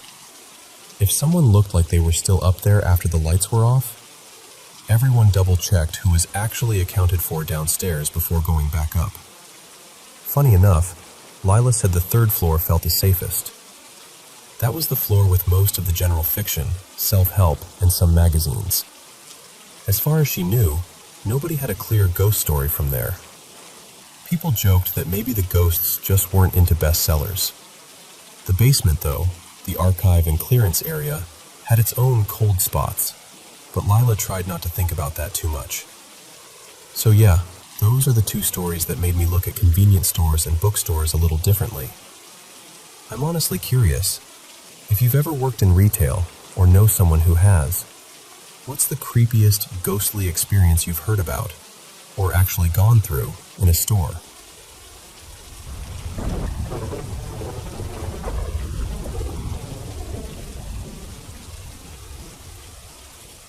So, let me tell you about this story a close friend of mine, Rafi, shared with me a while back. He used to work in this big, slightly run-down department store in the city. 3 floors, flickering lights, that kind of place. The third floor was the quietest, mostly office space and overstock, and according to everyone who worked there, it also had something else. Now, the staff all talked about it like it was normal, almost like a weird in-joke, a shape-shifting spirit that wandered around the third floor. People said it liked to copy employees, take their appearance, their uniforms, even the way they walked. You'd pass by someone you swore you recognized, maybe even call their name, and only later find out they'd been on a different shift, or hadn't been in the building at all. At first, new hires thought it was just hazing. You know, welcome to the team, here's our resident ghost. But pretty soon, most of them had at least one moment that made them think twice. One of those people was a new supervisor we'll call Leo. When Leo first started, the team warned him right away. Just so you know, the third floor is weird. If you see someone up there who's not supposed to be working, don't panic. It might not be, well, a person. Leo just laughed it off. He was practical, no nonsense, the type who double-checks inventory and corrects labels that are slightly crooked. Ghosts were not on his list of things to worry about. But that changed pretty quickly. One night, the store was closing. Most of the lights were already off, and it was that in-between time when the building feels empty, but not quite asleep. Leo was on the third floor alone, trying to finish an incident report. He'd had a rough day, short-staffed, a customer complaint, a delivery that arrived late, and he just wanted to get the paperwork done so he could go home. He was hunched over his desk, staring at the computer screen, when he got that prickly feeling on the back of his neck. You know, that sense that someone's watching you. Out of the corner of his eye, he saw someone standing near the far end of the room, just before the hallway that led to the stockroom. It looked like one of the senior staff, a guy named Andrew. Same haircut, same uniform, even the same slightly slouched posture. At first, Leo didn't think much of it. He just called out, "Hey Andrew, you still here?" No response. The figure just stood there, completely still. Leo turned back to his work, annoyed but trying to ignore it, until something tugged at his memory. He paused, then frowned. Andrew had messaged the group chat earlier that day. He'd taken emergency leave to look after his sick daughter. He was never even in the building. Leo slowly looked up again. This time, the figure had moved. It was walking away, slow, deliberate steps, heading toward one of the desks lined with office equipment. Label printers, staplers, a small scanner, piles of forms. It didn't look confused or lost. It looked purposeful. And then, right in front of Leo, as clear as day, it reached the desk and, with one forceful sweep of its arm, shoved almost everything onto the floor. The crash echoed across the third floor. Papers flew. The scanner clattered. A metal pen holder rolled away and hit a cabinet with a sharp ting. Leo shot up from his chair, heart pounding. But here's the thing. He wasn't just scared. He was exhausted, frustrated, fed up with the day, with the job, with the weird stories, all of it. And something in him just snapped. Leo grabbed the nearest thing he could find, a thick, heavy inventory binder, and without thinking twice, he hurled it at the figure. He watched it hit. The binder didn't pass through thin air or sail harmlessly to the wall. It smacked right into the figure's chest with a dull thud, like it had landed on something solid. The sound made his skin crawl, and that's when he lost it. He started shouting, not in fear, but in this exhausted, furious voice that came from somewhere deep inside. "You picked the worst night to screw with me, you hear me? I am not in the mood for this. You break anything else, and I swear I will find a way to get rid of you for good." He swore. A lot. He admitted later he probably used every curse word he knew, stringing them together in ways that didn't even make sense. But he meant every word. He wasn't asking it to stop. He was warning it. As he advanced, the figure started backing away. Step by step, it moved toward the far corner of the room, near a stack of unused display racks. The light from the emergency exit sign cast this sickly glow, and for a second, Leo could see its face clearly. It looked like Andrew, but wrong. The expression was blank, almost bored. No anger, no fear, nothing. Just watching. And then, right as it reached the corner, it shifted. Not like someone turning around, but like a reflection on water getting disturbed. The edges of its body blurred, its outline wavered, and it simply thinned out and faded until there was nothing there at all.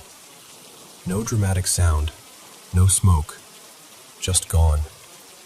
Leo stood there, breathing hard, binder still on the floor a few feet in front of him.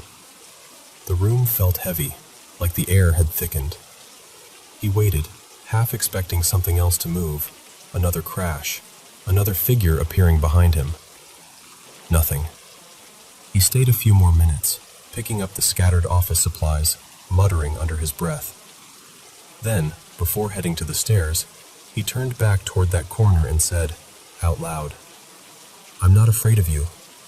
You try that again, I'll make sure you really regret it. This is my floor now. Got it?" After that night, according to Rafi, everything changed. The third floor used to have these little incidents. Footsteps when no one was up there, shadows crossing doorways, someone calling your name from down the hall. Occasionally, people would swear they saw a coworker who later turned out not to have been there at all. But after Leo's outburst, it all just stopped. No more lookalikes roaming the corridor. No more desks getting messed up. The weird cold spots people complained about, they went away too. The third floor was still a little eerie. Big buildings at night always are. But that specific presence wasn't felt anymore. Rafi said that, in the weeks that followed, whenever someone joked about the shapeshifter, one of the older staff would just shrug and say, "Talk to Leo. I think he scared it off." And Leo? He never bragged about it. If anyone asked, he'd just say, "Something was messing with my work. I told it to knock it off." And that was that. Hearing that story really made me think. We always talk about fear when it comes to strange things like that. Hauntings, spirits, whatever you want to call them. But sometimes, I wonder if there's something powerful in that moment when fear gets pushed aside by sheer exhaustion and anger. When someone decides, "I'm done being scared. I'm standing my ground." So now I'm curious about you. Have you ever been in a situation, supernatural or not, where you were just so fed up that you stopped being afraid and finally stood up to whatever was bothering you? Or do you know someone who reacted that way when something strange happened?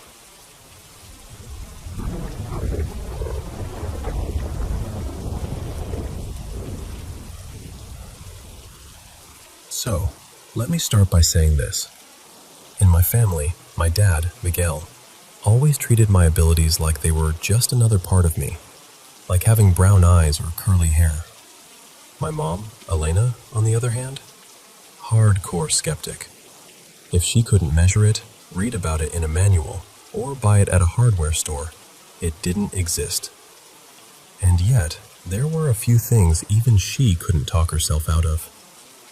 I was about 4 when we moved into this little old house in San Jose, California. It was one of those places with creaky wooden floors and a fireplace that looked more decorative than functional. One night, my parents were in the middle of one of their classic arguments in the living room. You know the kind. Voices low, sharp, circling around the same old sore spots. I was playing with my blocks near the fireplace when it happened. Out of nowhere, there was this crack, like something snapping inside the wall. A loose brick from the fireplace shifted and dropped straight through the floorboards with this ugly, splintering sound. It didn't just fall. It punched a hole right through into the crawl space below. My mom jumped back, hand over her mouth. Later, she told me that in that exact moment, she felt an icy wind wrap around her, like someone had draped a freezing wet blanket over her shoulders. And over that, she heard 2 little girls crying, right in her ear, like they were standing behind her. She wouldn't go anywhere near that fireplace after that. My dad ended up covering the entire thing with wood paneling, so she didn't have to look at it.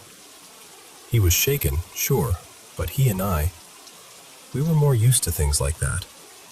It was just another weird night in a long line of weird nights. It was in that same house where I met the family that lived there before us. Well, lived is doing a lot of work in that sentence. They were a really gentle family, honestly. The father, he told me his name was Thomas, had this calm, tired kindness about him. The mom, Maria, always seemed busy, even in death. I'd see her fuzzing over invisible dust on the shelves, or straightening objects that weren't actually moving. They had a few kids. I never quite got all their names right. They felt more like a blur of giggles and sad eyes. I'd sit in the hallway with my toys, and they'd gather around me, watching as I played. Sometimes they'd reach out, not quite touching, like they were trying to remember what it felt like to hold something solid. The strange part, the part that always stuck with me, was the way they looked. They were mostly like regular people, just slightly see-through, a bit faded at the edges. But I could see the faint marks of what had happened to them. Bruises, burns, a twisted arm, things that felt too heavy for a kid my age to understand. I didn't have the words then. I just knew they were hurt and that they were stuck. One afternoon, Thomas knelt down beside me while I was playing by the back window. His voice was quiet, almost apologetic. He said, "Most of us are under the house."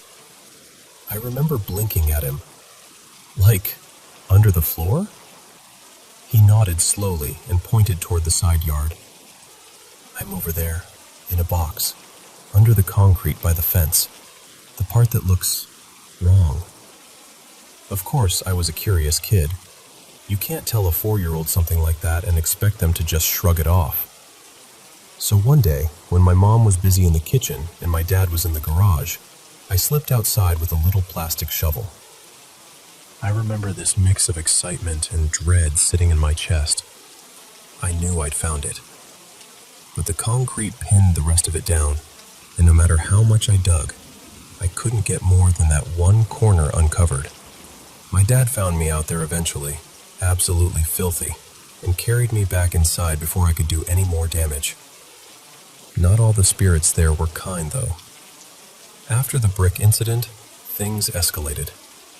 Not dramatically all at once, more like the house was slowly clearing its throat, getting ready to speak up. That's when the woman in black and white started showing up in the kitchen. The first time I saw her, I was sitting at the table with a bowl of cereal. The room went suddenly heavy and quiet, the way it does right before a storm. I looked up, and she was just there, near the sink. She was dressed in what looked like an old-fashioned uniform, dark skirt, white blouse, some kind of apron. Her face was pale and wet with tears, and her shoulders shook like she was sobbing, but no sound came out. She turned away from me and walked across the kitchen, her skirt brushing the floor without actually touching it, and disappeared straight into the wall that led to the garage. Then she did it again the next day, and again, and again. It got to the point where my dad couldn't take it anymore. He didn't want my mom or me constantly catching her out of the corner of our eye, so he took an old sheet and tacked it up over the kitchen entryway. It was a ridiculous solution, but somehow it helped. Out of sight, out of mind. At least a little. Still, I could feel her there, repeating that same sad walk over and over. The backyard, though, that was the worst. From the outside, it looked like a kid's dream. There was a great swing set, a little jungle gym, and this big rectangle of concrete with weird patterns in it where I could ride my tricycle or wobble around on my roller skates. On paper, it was perfect. In reality, I wanted nothing to do with it. The air back there always felt wrong to me. Heavy. Watching. If my parents told me to go play outside, I'd hover as close to the back door as I could and beg my dad or my older cousin Javier to come sit with me. If I had to be there alone, I'd last maybe 2 minutes before making some excuse to go back in. Behind our yard was another house, and along the shared fence, things liked to gather. I'd see shapes there, figures peeking between the slats or leaning against the boards. They weren't like Thomas and his family. There was a different energy to them, something sharp, something hungry. They would call out to me without moving their mouths, trying to get my attention, trying to start conversations I wanted no part of. I never answered them. Everything in me screamed not to. Sometimes the temperature would suddenly drop. 1 second I'd be sweating in the California sun, and the next I'd be wrapping my arms around myself, teeth chattering. The wind would pick up, bending the trees until their branches scratched and scraped against each other with this awful, dry, whispering sound. And then the world would go quiet. No cars, no birds. Even the big dog next door, this usually hyper, bark-at-every-leaf shepherd mix, would go completely silent. He'd just stand there, stiff, staring at the fence with his ears flat, like he saw the same things I did and wanted nothing to do with them either. In those moments, I'd feel all the little hairs on my arms stand straight up. I'd stand frozen on the concrete, skates or no skates, and count my breaths until I could move again. As soon as I could, I'd bolt back into the house, heart pounding, trying to act normal so my parents wouldn't ask too many questions. My dad and I, we learned to live with it. We made jokes. We adjusted. We moved a sheet here and a piece of wood there. My mom, she tried so hard to explain it all away. But every once in a while, I'd catch her glancing at the covered fireplace or hesitating near that kitchen doorway, and I'd know. Even the skeptics hear the crying sometimes.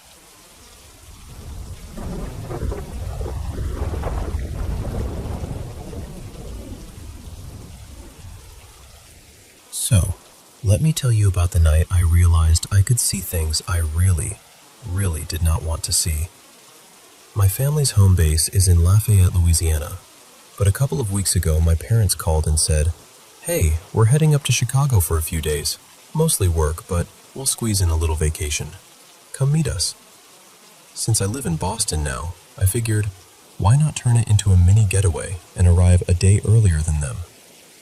I booked this hotel on the edge of the loop, not far from the river. Nothing fancy, just one of those business hotels you forget the name of as soon as you check out. The big landmark for me was this huge Target across the street and a bunch of late-night food spots sprinkled around. I got into the area around 7 p.m. First thing I did was drop my luggage in the room. Just tossed my bag by the bed, checked that the key card worked, that sort of thing. Since I wasn't seeing my parents until the next morning, I thought, okay, solo dinner tonight. That's when I realized I'd forgotten my phone charger. Of course. So I headed out, walking toward the Target. As I'm crossing the street, this group comes toward me. A few women dressed like they just walked out of some after-hours club.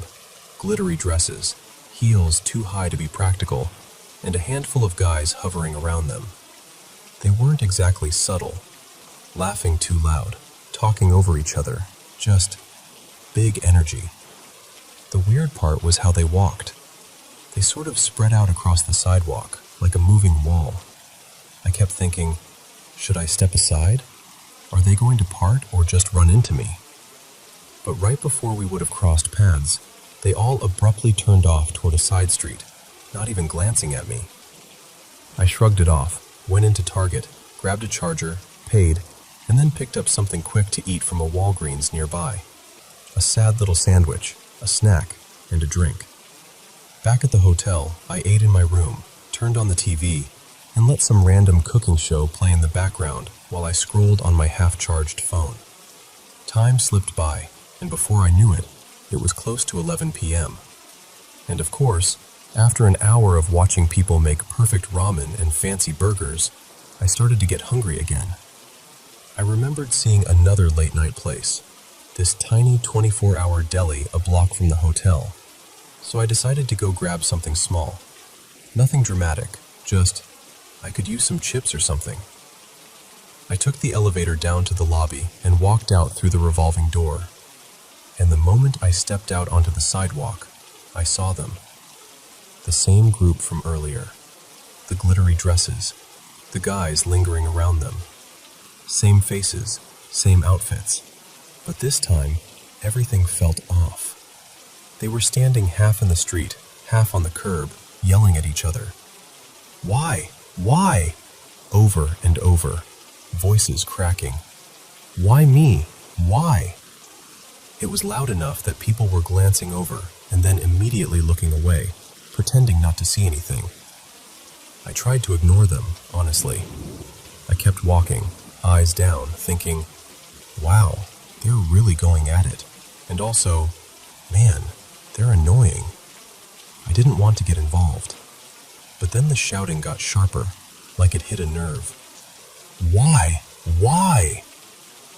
Something in me slipped, and without meaning to, I glanced over.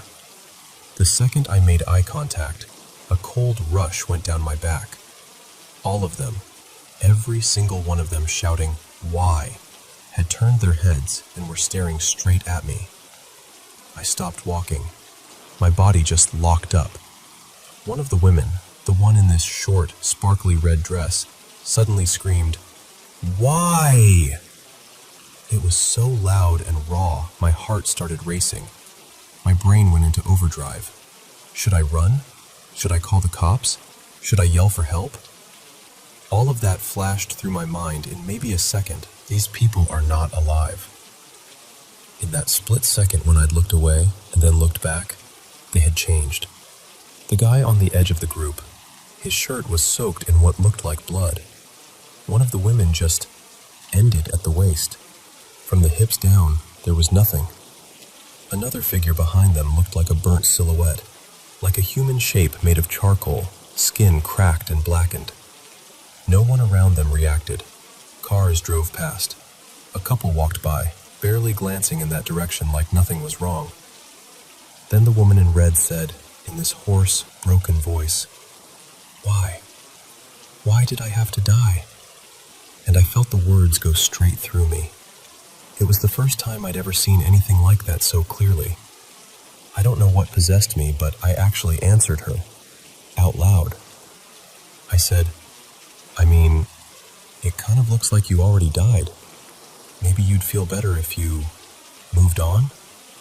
As soon as the words left my mouth, I regretted them. They all just stared at me, faces twisted, repeating, "Why? Why? Why?" That was enough. I turned around and bolted back toward the hotel. I ran through the doors, hit the elevator button like my life depended on it, and jumped inside the moment it opened. The elevator had these glass doors and a glass back, so you could see out into the hallway as you went up. Very chic, normally. That night, it felt like the worst design decision ever made. The elevator started rising. 2nd floor. 3rd floor.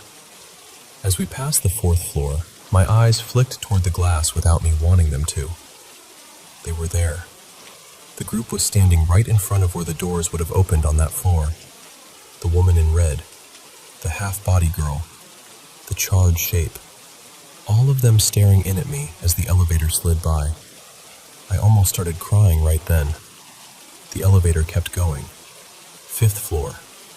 They were there again. Same positions, same hollow eyes, but now their mouths were moving, whispering just loud enough for me to hear through the glass.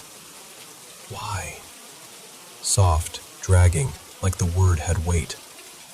By the time the doors opened on the 7th floor, my floor, I didn't wait for them to fully slide apart. I squeezed through and sprinted down the hallway, fumbling my keycard at the door like in a bad horror movie. Once I was inside, I locked everything. Door, latch, whichever extra thing I could slide or turn. I turned on every light. I didn't even bother with the cooking show this time. I put on some late-night talk show rerun, something ridiculous and loud, just so there was noise that wasn't my own heartbeat. I sat on the bed shaking, telling myself, "You're fine. You're just tired. You imagined it." Over and over. At some point, pure exhaustion knocked me out. When I woke up, sunlight was pouring into the room. The terror felt smaller. Not gone, but like a bad dream that dissolves in daylight. I packed my things, got ready to check out, and took the elevator down. As we started descending, I told myself, "Don't look. Just don't." But curiosity is cruel. We glided past the 6th floor. Nothing. Then the 5th. That's when I noticed dark streaks on the wall next to the elevator doors. Grayish, blackened marks smeared around the frame, like burn or smoke stains. My stomach dropped. And then we reached the 4th floor. There was this split second of silence, and then, bang!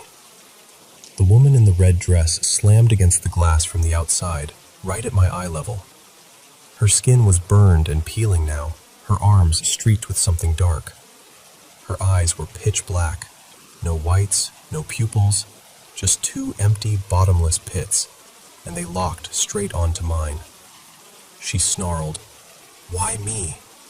Why not you?" And as I watched, her body seemed to sink down, disappearing into the floor like it was water. One moment she was pressed against the glass. The next, there was nothing there. The elevator doors opened onto the lobby like everything was normal. I stepped out and just stood there in the middle of the floor, my suitcase in my hand, completely stunned. People were checking out, grabbing coffee, scrolling their phones. No one had heard the bang. No one had seen her. As I walked toward the front desk, one thought kept looping through my head. Do ghosts even show up this early in the morning? But what won't leave my mind, even now, are her eyes. Those completely black, hollow-looking eyes, filled with anger and hurt, like she was stuck in the exact moment her life ended. Sometimes I wonder what happened in that building. Was there a fire? A crash? Something violent on those middle floors?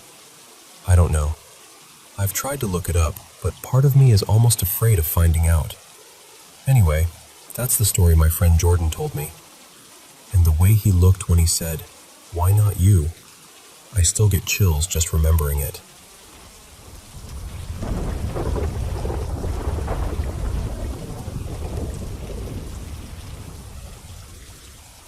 So, when I was a kid, maybe 7 or 8, I had this constant feeling that I wasn't alone.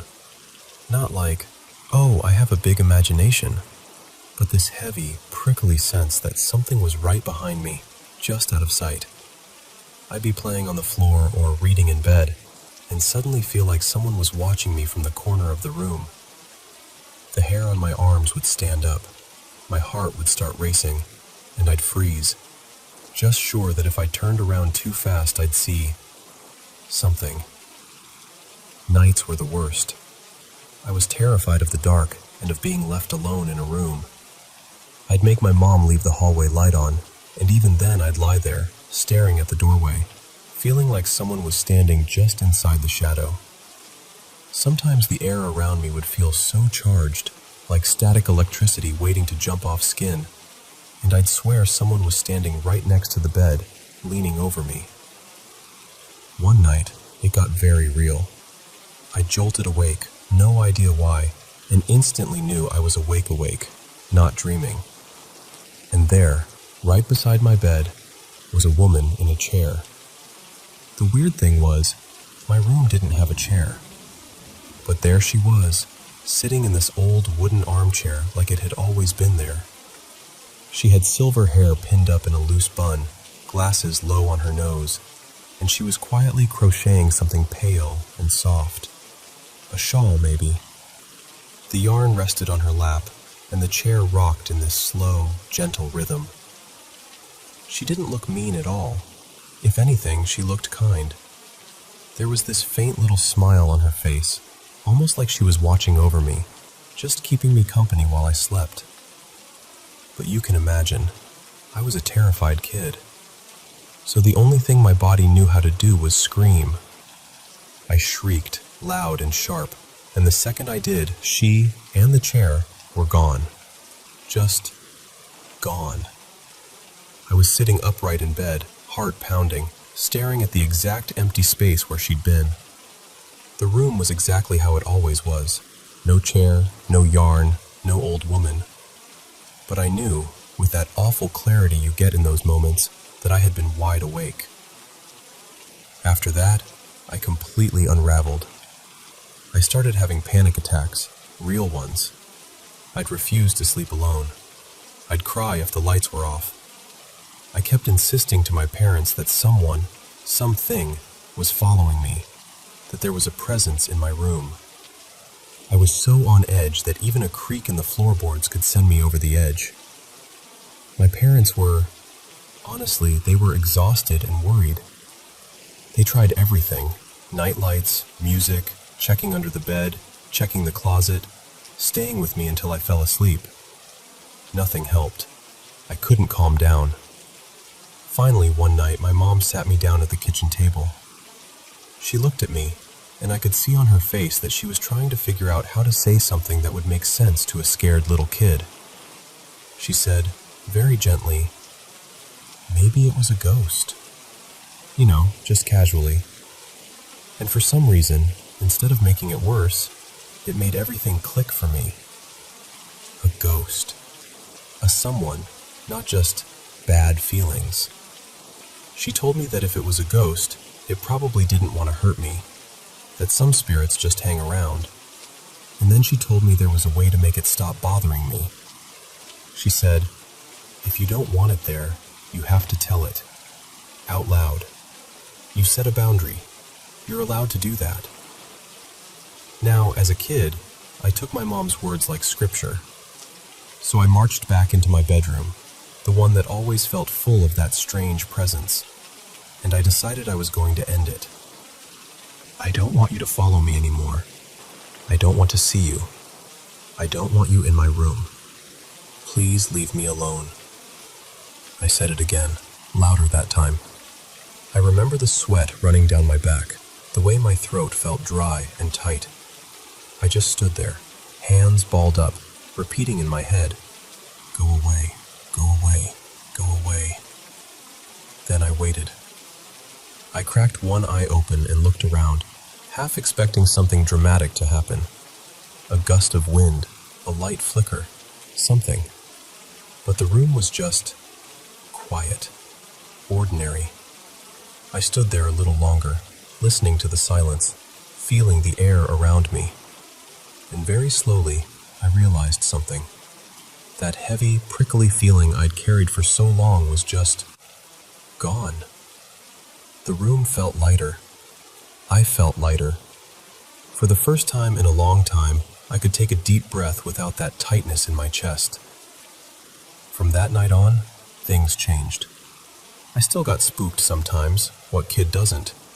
But that constant sense of being hunted, stalked, watched, it never came back in the same way. I grew up, I got older, and that whole chapter of my life sort of faded into the weird childhood stuff category in my mind.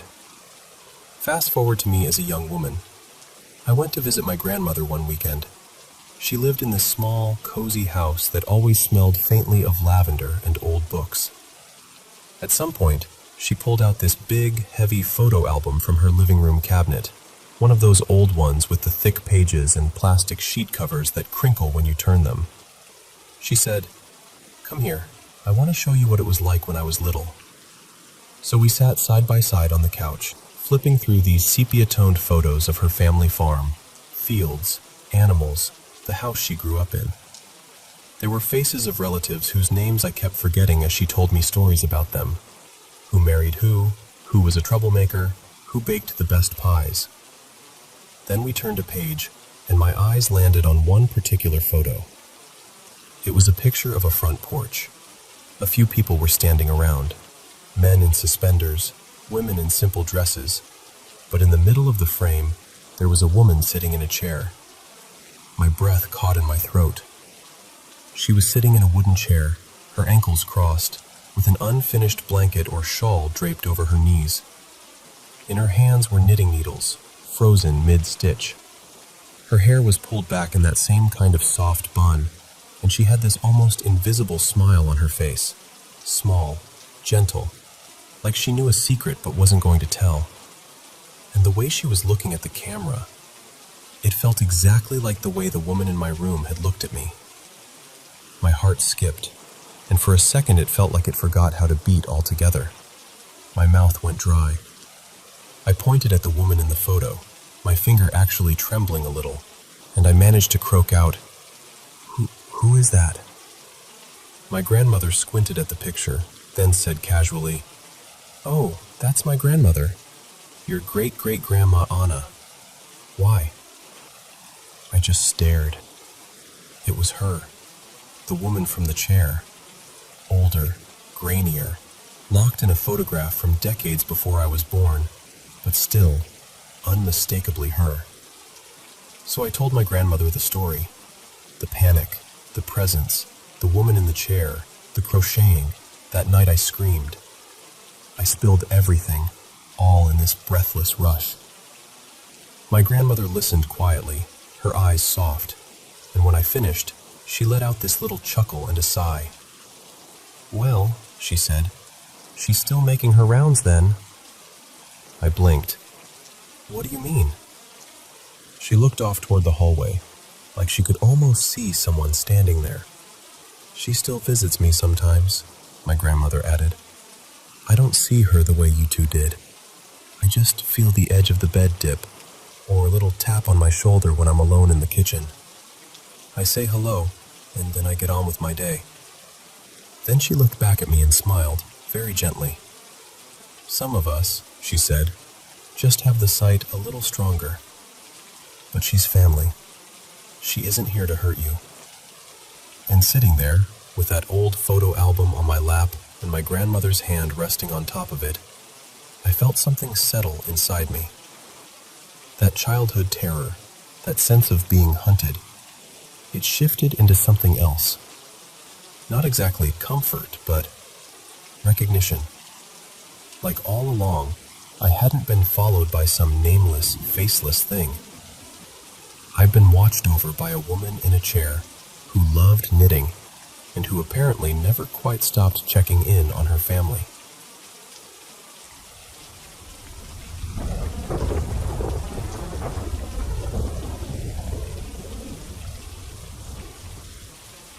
So, hey, let me just tell this the way it happened, okay?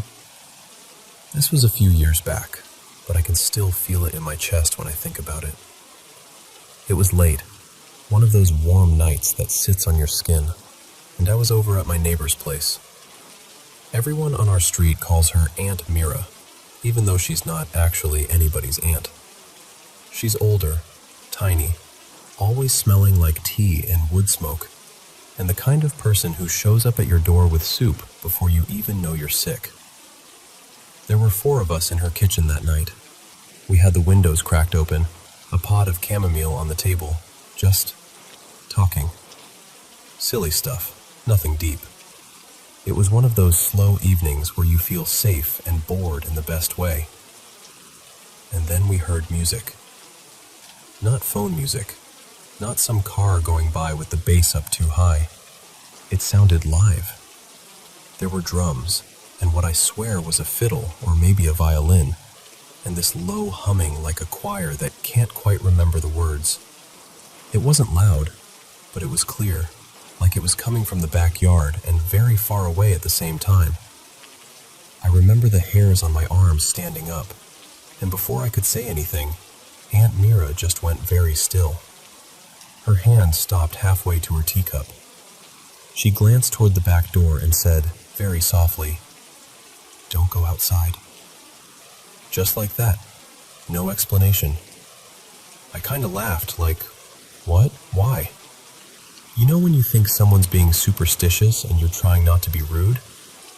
That was me. But the look on her face shut me right up. I've seen that woman burn her fingers on a hot pan without flinching. She looked scared.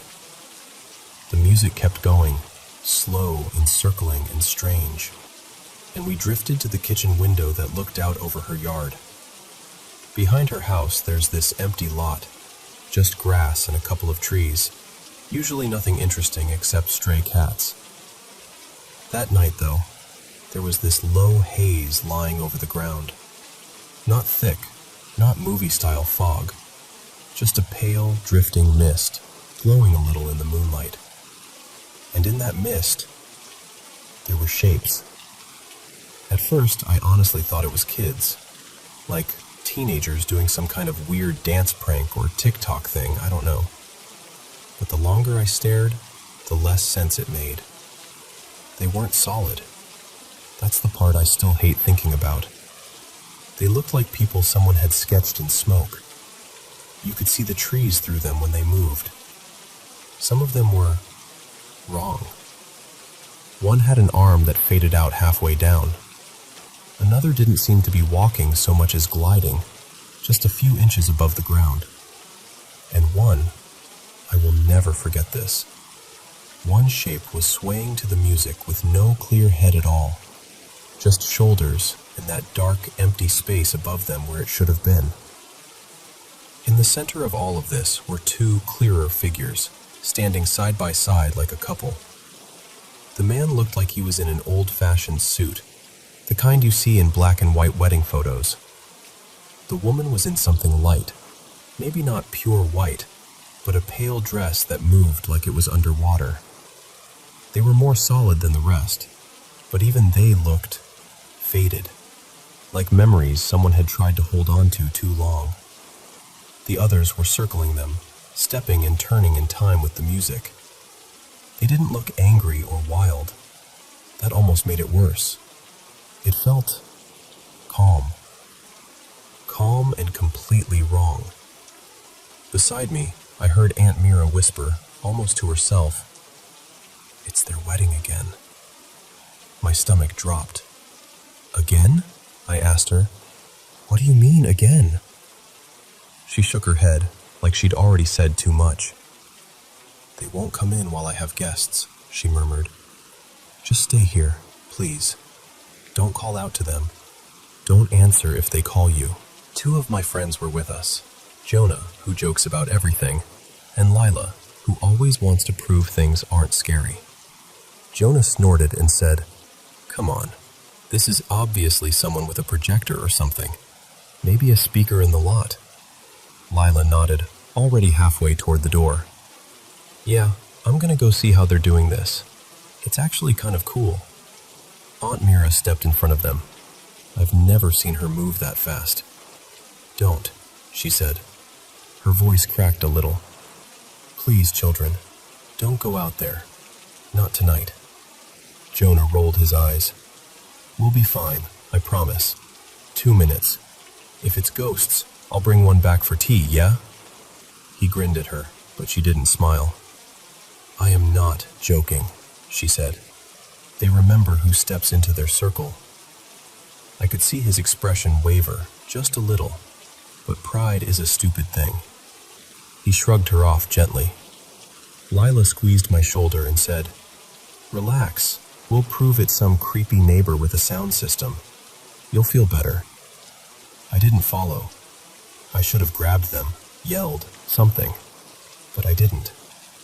I just stood there with my hand on the back of a chair, watching out the window. They walked across the yard, side by side.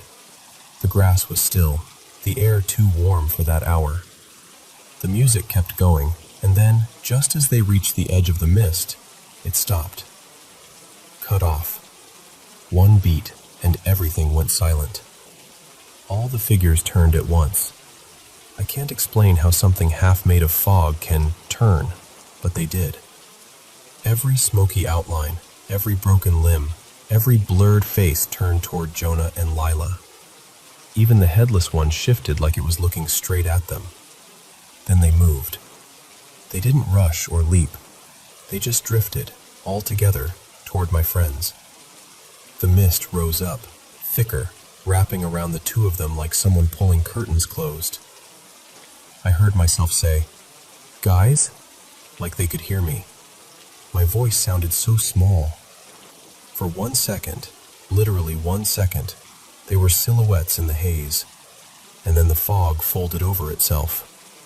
The music came back, a little louder, like someone had turned the volume up. When the mist cleared, Jonah and Lila were gone. No scream, no struggle, no falling, no running. Just gone. One heartbeat they were there, next heartbeat they weren't.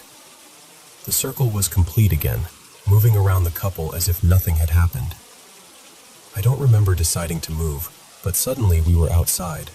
Me and Aunt Mira and the fourth guy who'd stayed frozen in his chair the whole time. The lot felt colder than it had any right to. There were no footprints leading in, no scuff marks, no sign of anybody.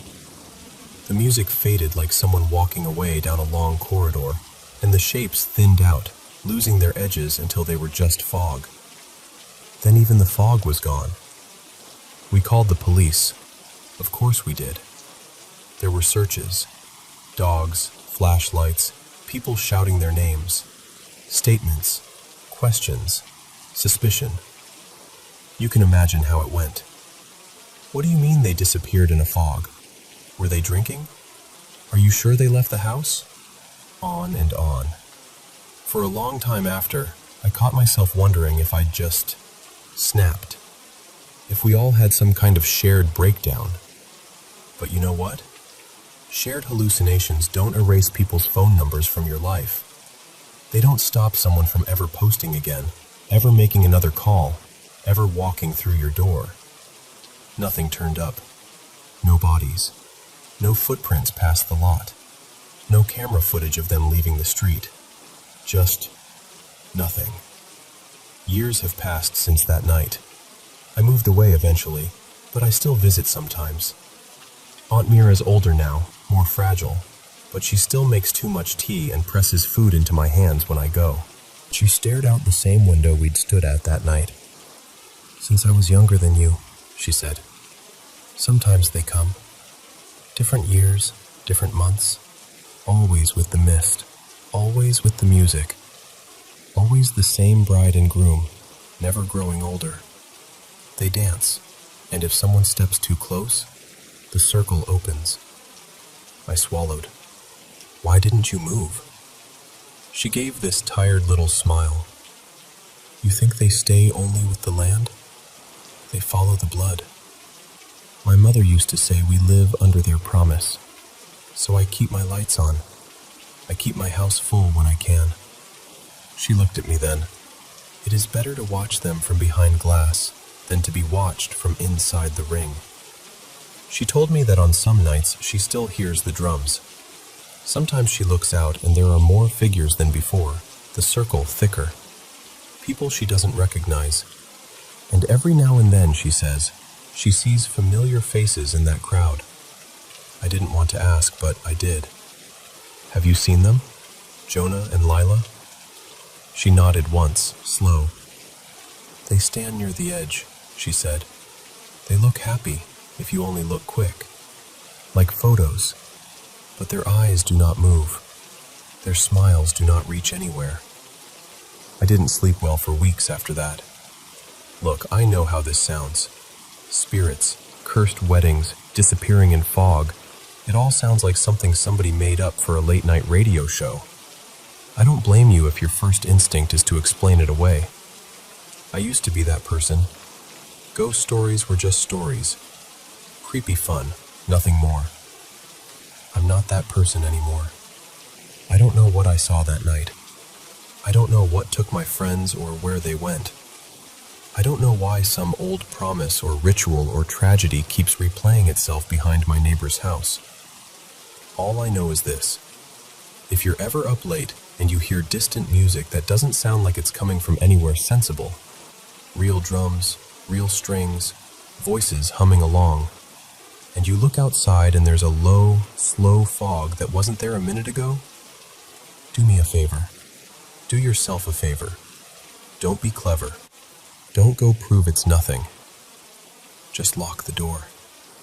Stay inside.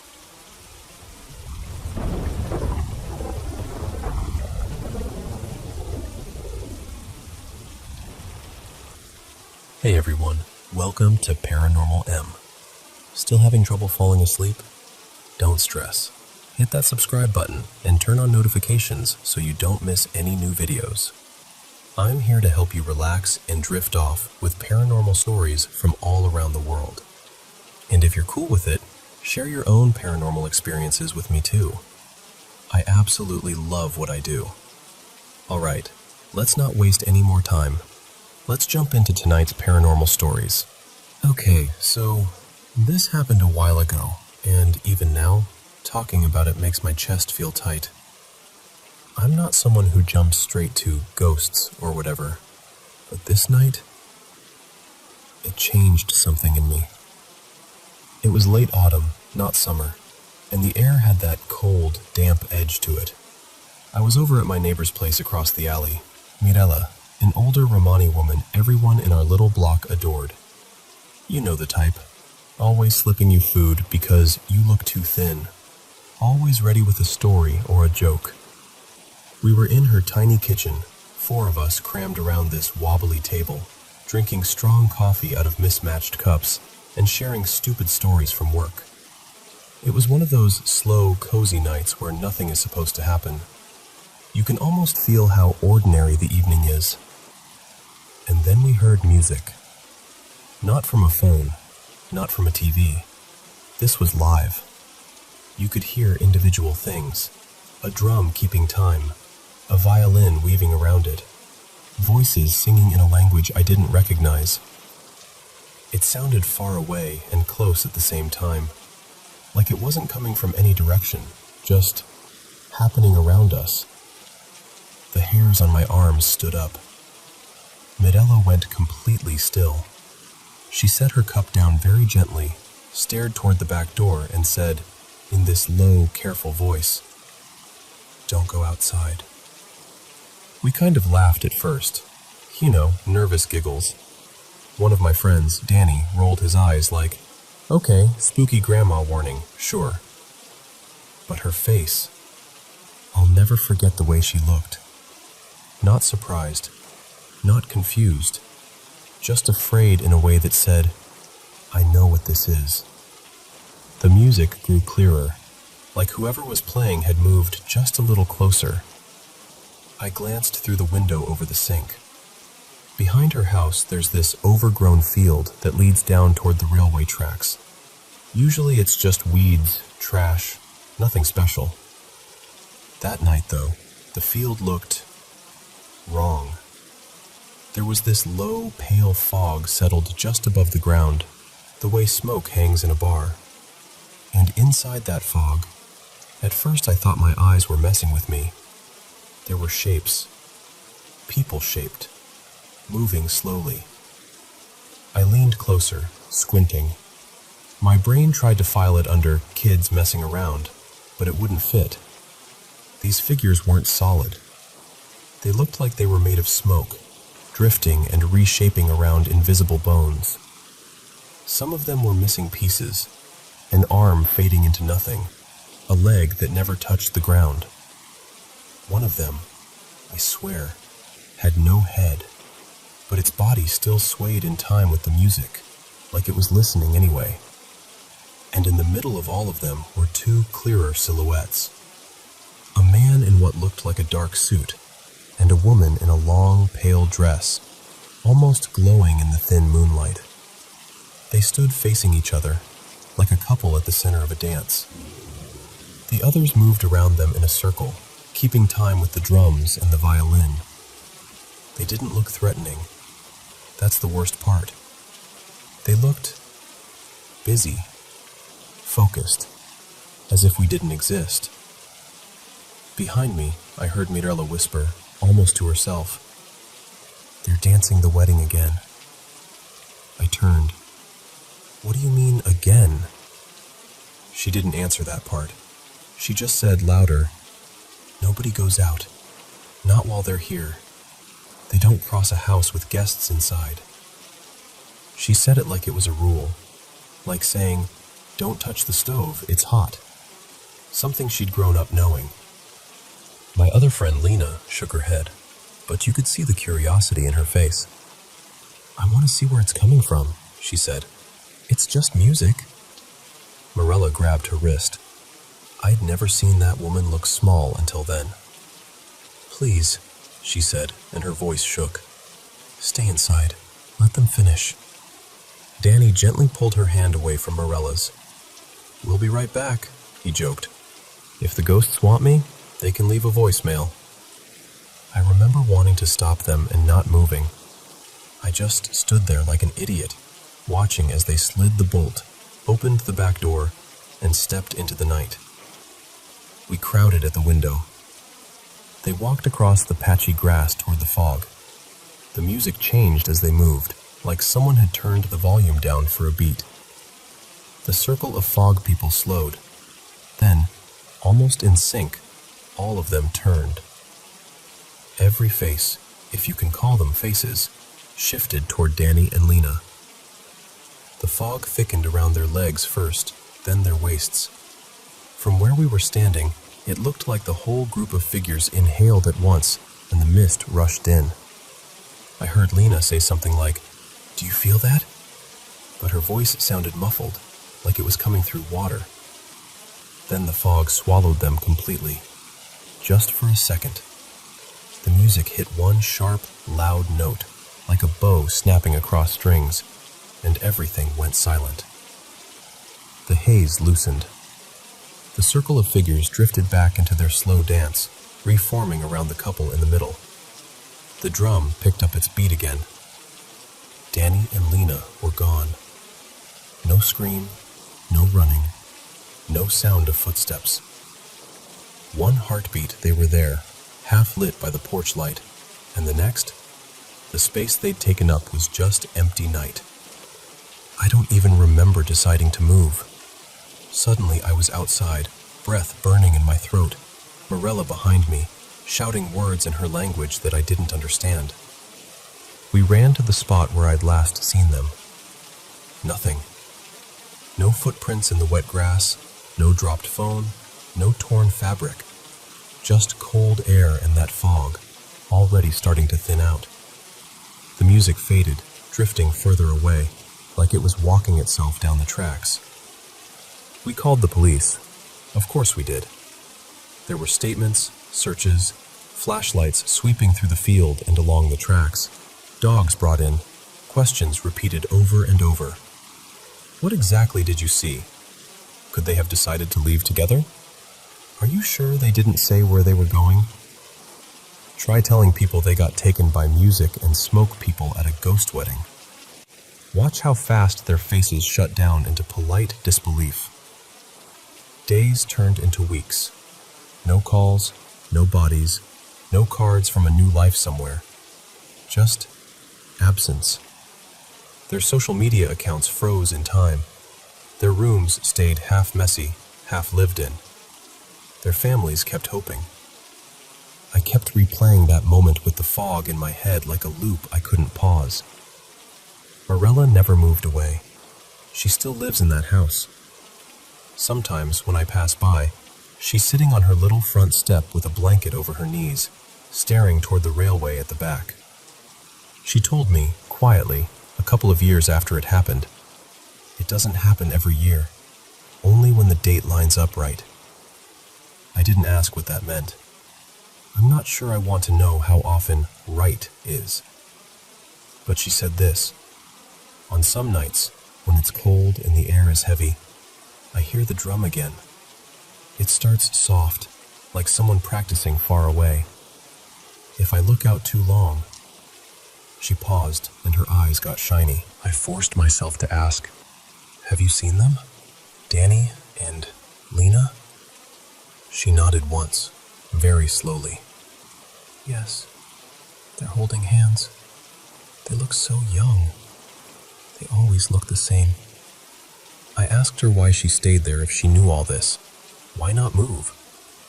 She just shrugged and said, "Someone has to keep the door closed." I still don't know what happened that night. I've gone over it in my head 1,000 times. Maybe it was some kind of shared hallucination. Maybe there's an explanation that fits into science and physics and all the things that make the world feel safe and predictable. But here's what I do know. Before that night, I was the person who heard a ghost story and laughed it off. I'd say, "Yeah, spooky, sure," and then scroll on. Now, when I'm walking home late and the fog is sitting low over the ground, and I think I hear music that doesn't seem to come from anywhere, I go inside. I lock the door. And if you ever find yourself standing in the dark, with a strange melody drifting over the fields and a mist curling around your feet, please, don't be clever.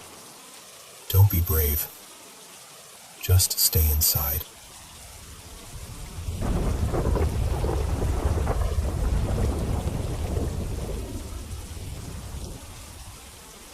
You know, every now and then you come across a story that feels wrong.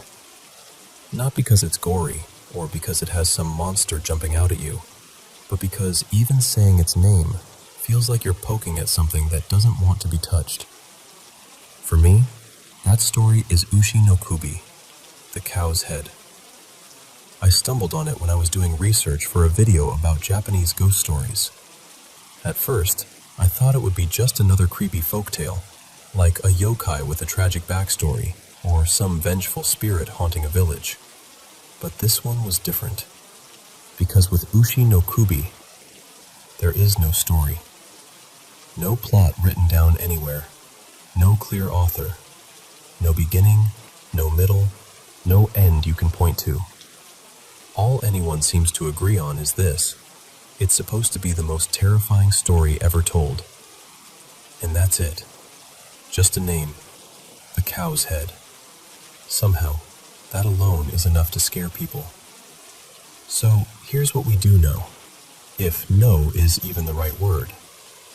The whispers about Ushi no Kubi go back to Japan's pre-modern times.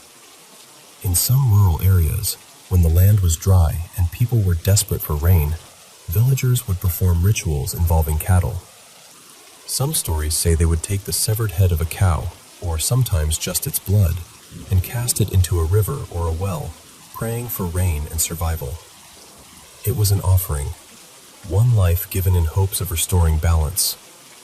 To them, it wasn't evil. It was sacred, a bargain with something bigger than themselves. But as times changed, those rituals started to look barbaric. People demonized them.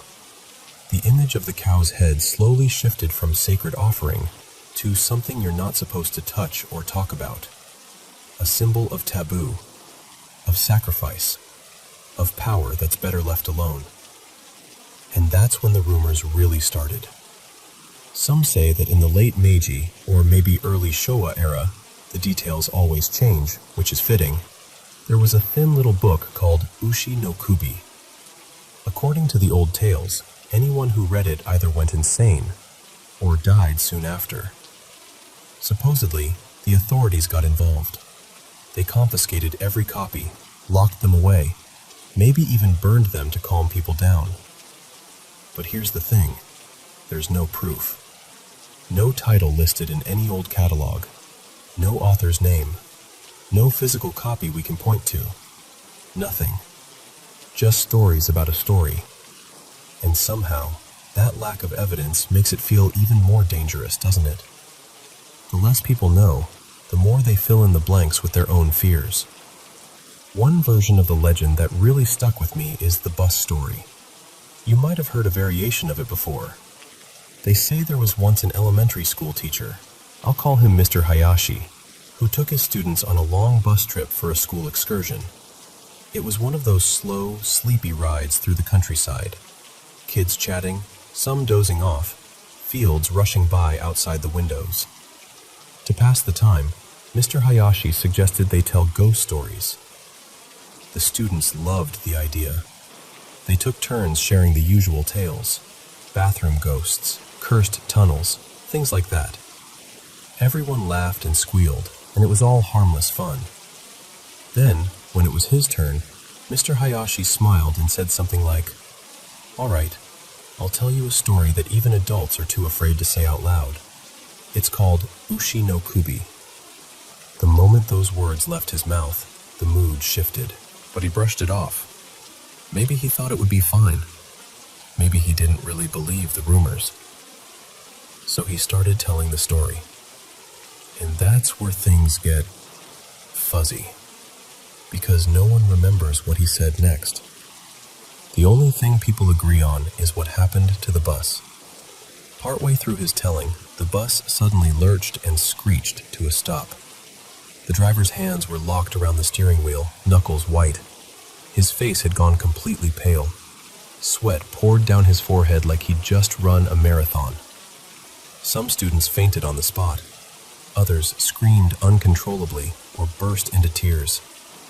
A few curled up on the seats, shaking, as if they were trying to shut something out. When other teachers and staff later tried to ask the kids what they had heard, they just shivered or started crying again. Some said they remembered Mr. Hayashi opening his mouth, and then nothing.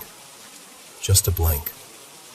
As for Mr. Hayashi, the man who told the story, they say he was never the same after that trip.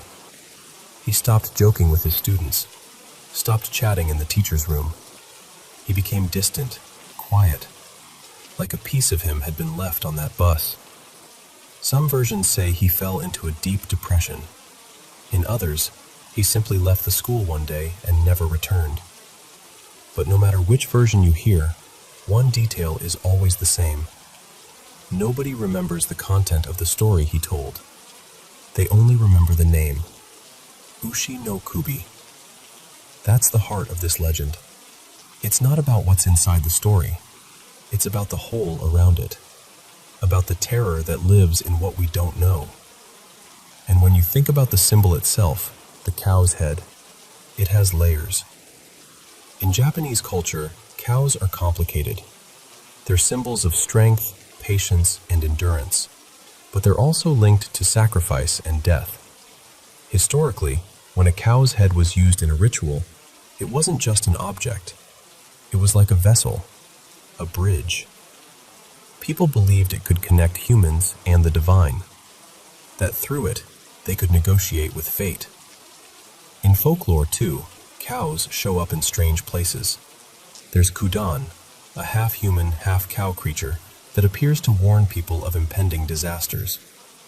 There's Gozu Tenno, a deity associated with plagues and punishment. So when you hear the cow's head, it's not just some random creepy title. It carries echoes of offerings, curses, prophecies, and the price of trying to control forces you don't fully understand. It sounds like something that stands with one foot in the sacred and the other in the damned. Psychologically, that's what makes Ushi no Kubi so powerful. It belongs to this strange category of untellable stories, the kind you're allowed to mention, but not actually describe. You can say, I know a terrible story called The Cow's Head, but you mustn't tell what happens in it. People claim that if you hear the full story, you'll die within 3 days, or go mad, or be haunted, or whatever the version of the rumor happens to be. Yet, there are no official victims, no hospital records, no police reports, no written text. It's like a horror story that exists as a blank page, and our brains hate blank pages. We're wired to fill gaps. When we don't know the answer to something, we tend to imagine the worst possible scenario. So by giving us nothing but a name and a warning, the legend forces us to create our own version of the terror. In that sense, Ushi no Kubi is almost like a mirror. It doesn't reveal a fixed story. It reflects whatever scares you the most. Of course, myths don't stay buried for long, especially not in the internet age. In recent years, Ushi no Kubi has crept back into pop culture. Some modern horror writers have mentioned it in essays or woven it into short stories, teasing it as the story too horrible to print, but never actually sharing the contents. Publishers have put out horror collections titled things like The Cow's Head and Other Nightmares, using the name as this promise of ultimate fear, but without ever giving you the real Ushi no Kubi.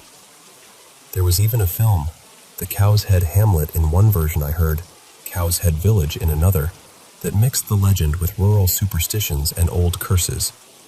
But again, even in the movie, they only circle around the true story. They never tell it outright. And online? Oh, it thrives there.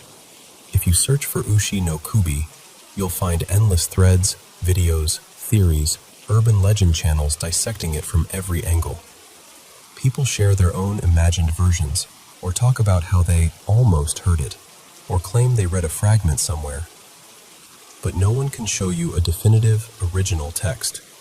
It's just fragments, reactions, fear. The myth spreads, even though there's still nothing at the center.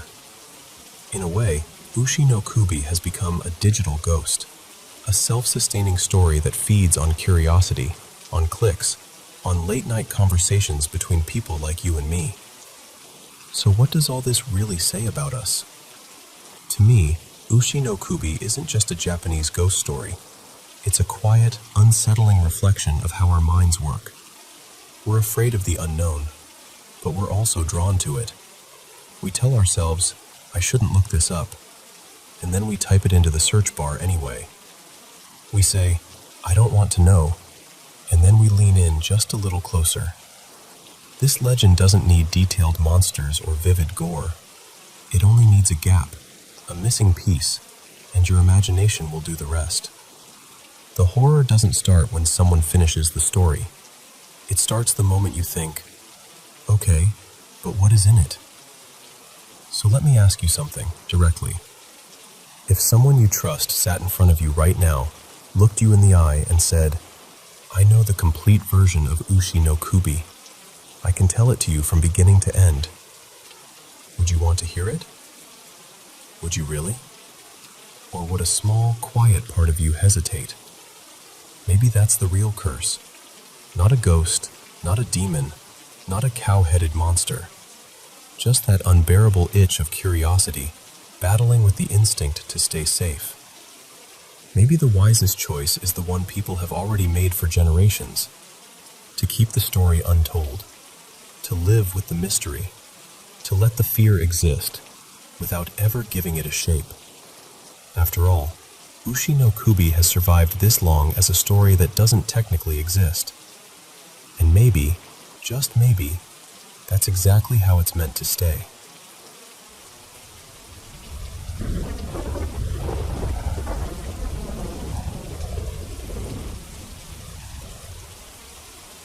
You know, when people talk about Scotland's Highlands, they usually go straight to the postcards in their mind. Those wild hills, the mist curled into the glens, the way the mountains look almost black against a silver sky. But if you sit still long enough up there, really listen, you start to notice something else. Not just the wind through the heather or the distant rush of water, but a kind of crying. Soft at first, almost like someone trying not to be heard. That's what I want to tell you about tonight, the weeping of the Highlands. Because for centuries, people have said that some of those cries don't belong to the living at all. They belong to three spirits. Alis, the mourner of the mounds, Mari Nan-ni, the washerwoman of fate, and Kianod, the weeper of the glens. Different names in different places, but the same thread runs through all of them. Their voices are said to follow death, disaster, and the sort of sorrow that settles into the land itself. Alis, the mourner of the mounds. So let me start with Alis. Her name, the old folks say, comes from the same roots as the old Bon Sith, the woman of the fairy hill.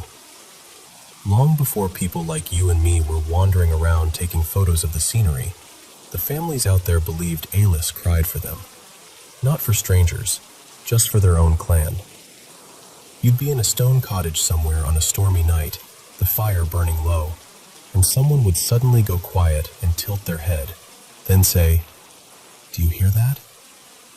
Out beyond the walls, over the sound of the wind, there would be a thin, broken wail, like a woman grieving so hard her voice could barely hold itself together. That was Alis. Her cry didn't kill anyone. That's the part people sometimes get wrong. She wasn't a murderer. She was a messenger. Her voice meant that a thread in the family line was about to be cut, that someone's time had finally run out. As the old faiths faded and Christianity spread through those valleys, people started to talk about her a little differently. Some said she wasn't just crying for a person anymore. She was crying for the world itself. For children taken too early. For villages emptied by famine. For the way the land kept absorbing one grief after another and still had to bear it. Even now, there are Highlanders who will quietly tell you that if you go far enough into the hills, you might still hear Alis keening in the distance. They'll shrug and laugh it off in public, of course. But behind closed doors, they'll tell you that death never really goes silent. It just finds new ways to speak. Mari Nan-ni, the washerwoman of fate. Now Alis cries from far away, but Mari Nan-ni, Mari of the washing, comes much closer. Picture this, a foggy highland evening, the kind where the mist sits low and keeps close to the ground. You're walking along a burn, one of those narrow streams with stones that shine like bone under the water. Up ahead, you see a small woman kneeling by the bank. Her skirts are soaked. Her hair hangs in tangled ropes, dripping into the stream. She's scrubbing something in the water. You might think it's just laundry, until you notice the color. Not dirt, not mud, but a deep, dull red that refuses to wash away. Those are the clothes of the soon-to-be dead. Her looks change from story to story. Sometimes she's tiny and fragile, with skin like old parchment and eyes swollen from endless tears. Other times she's almost monstrous, her limbs too long, her feet webbed like a creature of the loch, or her breasts dragging in the water as she bends over the stones. But the rules around her stay mostly the same. If you stumble upon Mary and manage to approach her before she notices you, you have a chance. You can ask her whose clothes she's washing, and she'll tell you who stands on the edge of death. Some say if you gently take the cloth from her hands, You can even trade the fate she's working on for your own, though that's a dark bargain to make. If she sees you first, though, well, then it's your shirt she's wringing out, your blood she's rinsing from the sleeves. People in the Highlands used to whisper that this was why you should never walk alone by certain streams after dark. Not because something would attack you, but because you might learn more about the future than your heart could bear. Kionode, the Weeper of the Glens. Then there's Kionode, not seen, only heard. While Mary is all about the intimate, personal end of things, one life, one shirt, one final breath, Kionode belongs to the big disasters, the ones that leave whole families, even whole valleys, changed forever. Her name, in some stories, just means the keening one. She doesn't show herself. She doesn't wash clothes. She doesn't stand at anyone's door. Instead, she is the voice in the glen before the worst happens. People heard her long before famous events, they say. Low, heartbroken wails along the sides of the hills, sobbing that rose and fell with the wind near the locks. Sometimes it sounded like one woman crying, sometimes like a chorus of them. One of the most repeated tales is tied to the massacre at Glencoe in the late 1600s. In the days before the soldiers began their work, there were reports of a woman's voice echoing through the valley at night, crying as if her heart had already seen what was coming. They say Kionode doesn't just mourn the dead. She mourns what people do to one another, the betrayals, the broken promises of hospitality, the way violence sinks into the soil and never truly leaves. In that way, she's not just a ghostly warning. She's the sound of the land itself grieving. The abbey that wouldn't be silent. You might be thinking, all right, but those are old stories, legends. That's different from real life, isn't it? Let me tell you about a Sunday morning that blurs that line a bit. In the middle of the 1700s, at a place called Fern Abbey up in Easter Ross, there was a collapse during a church service. The old roof finally gave way. Stone and timber crashed down onto the congregation. Dozens died. Some say 30, others say nearer to 40. For our purposes, let's just say it was far too many. In the week leading up to that service, there were reports from the area around Loch Slinn. People heard weeping. Just one woman's voice, they thought, on nights when the water lay flat as glass. No one could see her, but they could point to where the sound seemed to drift from, the far, shadowed shore. There was a young girl from a village a little way off, Cromarty. She swore that, one evening, she'd seen a tall, pale woman standing knee-deep in the loch, washing what looked like a stack of bloodied linen. The girl told her family. They scolded her for making things up. She told the neighbors. They laughed and told her she'd been out too late and frightened herself. Then the roof fell.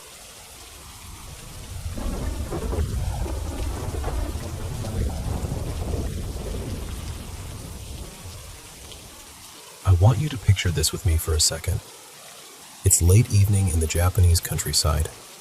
The air's heavy and still, the kind of quiet where even the cicadas seem to be holding their breath.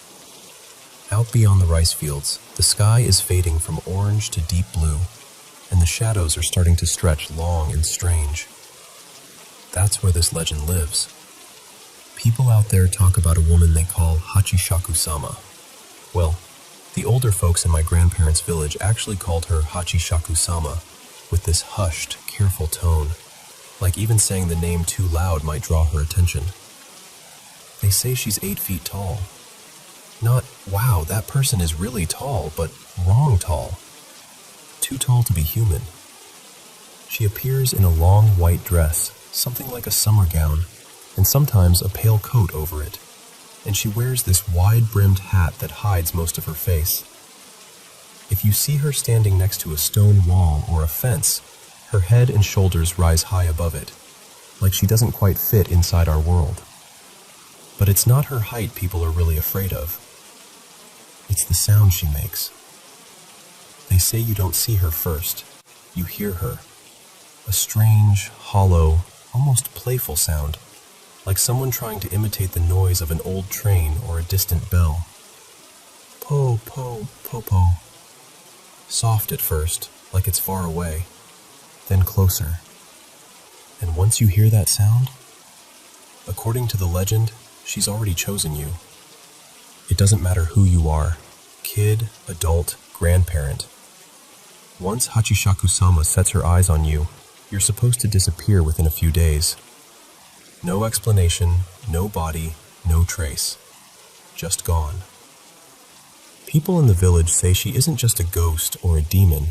She's something older, something that was sealed away a long time ago with prayers and rituals. And as long as those seals hold, she can only drift along the borders of farmland and forest, watching. But seals break, statues crack, talismans rot. And that's where the story I heard really begins. It wasn't some ancient folktale at first. Back in the late 2000s, someone posted about her on an old Japanese bulletin board site, kind of like a huge anonymous message board. The post was just titled something simple, like, "About that tall woman from my grandparents' village." And at first, people thought it was just another scary story. In the post, the storyteller was a kid at the time. Let's call him Ren. Ren said he was staying at his grandparents' place in a quiet rural village one summer. You know the kind of place. Narrow roads, low stone walls, fields stretching out on all sides, and a house that smells like tatami mats and old wood. He'd spend his days catching beetles, playing with the neighbor's dog, just wandering around without a care in the world. One afternoon, he was sitting on the veranda, legs dangling, sipping barley tea and staring out at the fields. It was hot and still, and the air had that sleepy hum to it. That's when he heard it. Po, po, po, po. At first, he thought it was just someone messing around, maybe kids playing with a toy or some strange bird call. It sounded dull and echoing, like it was bouncing off something far away. Curiosity got the better of him, so he leaned forward and peered over the low stone wall at the edge of the property. And there she was.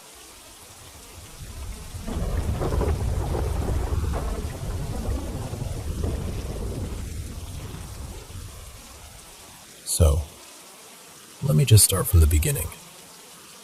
After I put up the trail cams, the motion sensor lights, and a few other security things around the property, everything actually calmed down for a bit. For a couple of weeks, it felt like life was finally going back to normal. I could sit on the porch again without feeling like something was staring at me from the trees. But this last week has been an absolute nightmare. Saturday night, I was inside watching TV when I heard something slam onto the roof. Not a branch, not a squirrel. This was heavy. I've got a metal roof, so the sound just exploded through the whole house. My heart dropped into my stomach. I wasn't about to run outside in the dark after everything that's happened out here before, so I waited until morning. Next day, I go out there, and I find the rock. This thing was big, about the size of a bowling ball, maybe a little smaller, and it looked like it had just been pulled out of a creek. Wet, moss on one side, bits of mud packed into the cracks. I just stood there staring at it, trying to wrap my head around it. Here's what messed me up the most. None of my sensor lights had gone off. Not one.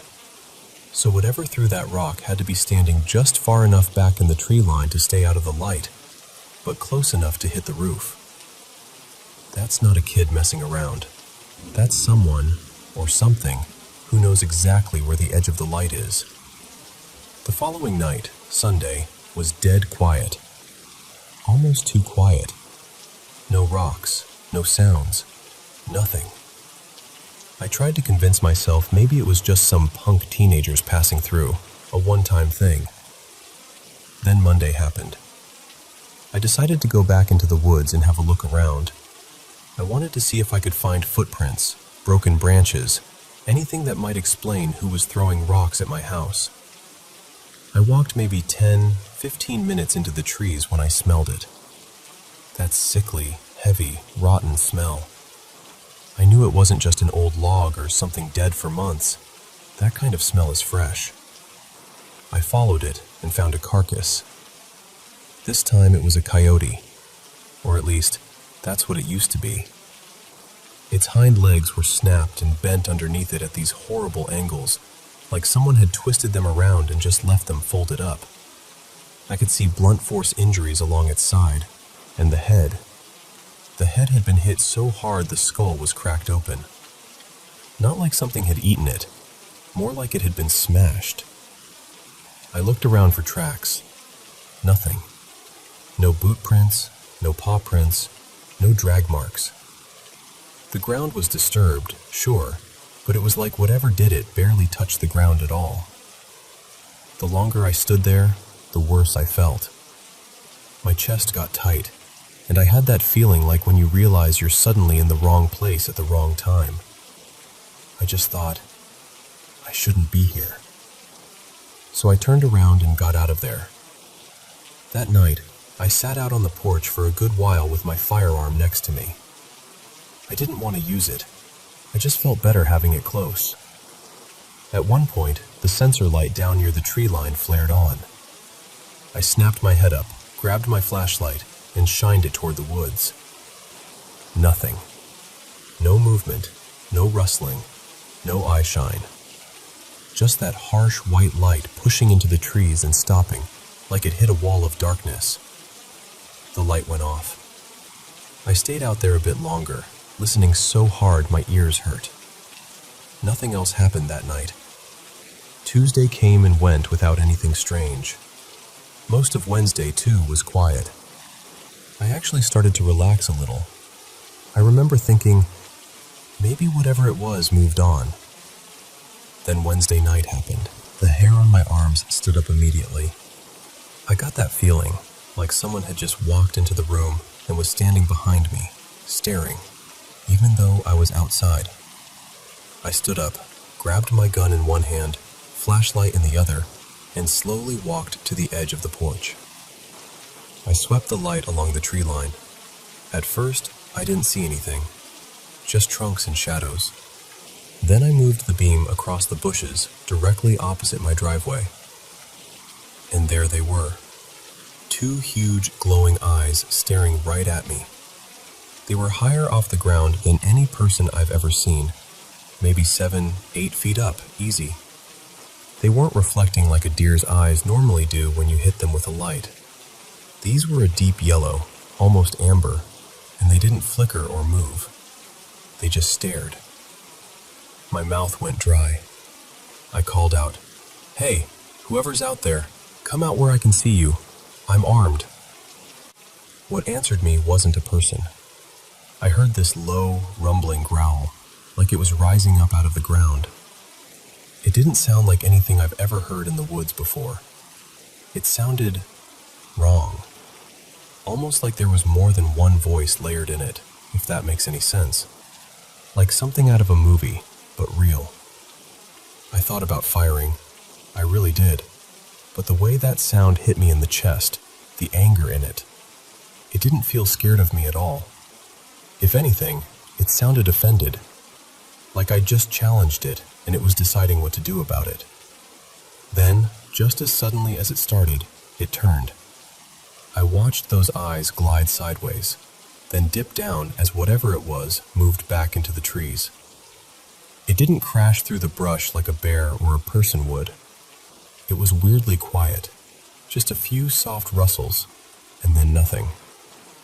I took one step off the porch to follow and instantly got this gut-deep warning, like my whole body just shouted, "Nope."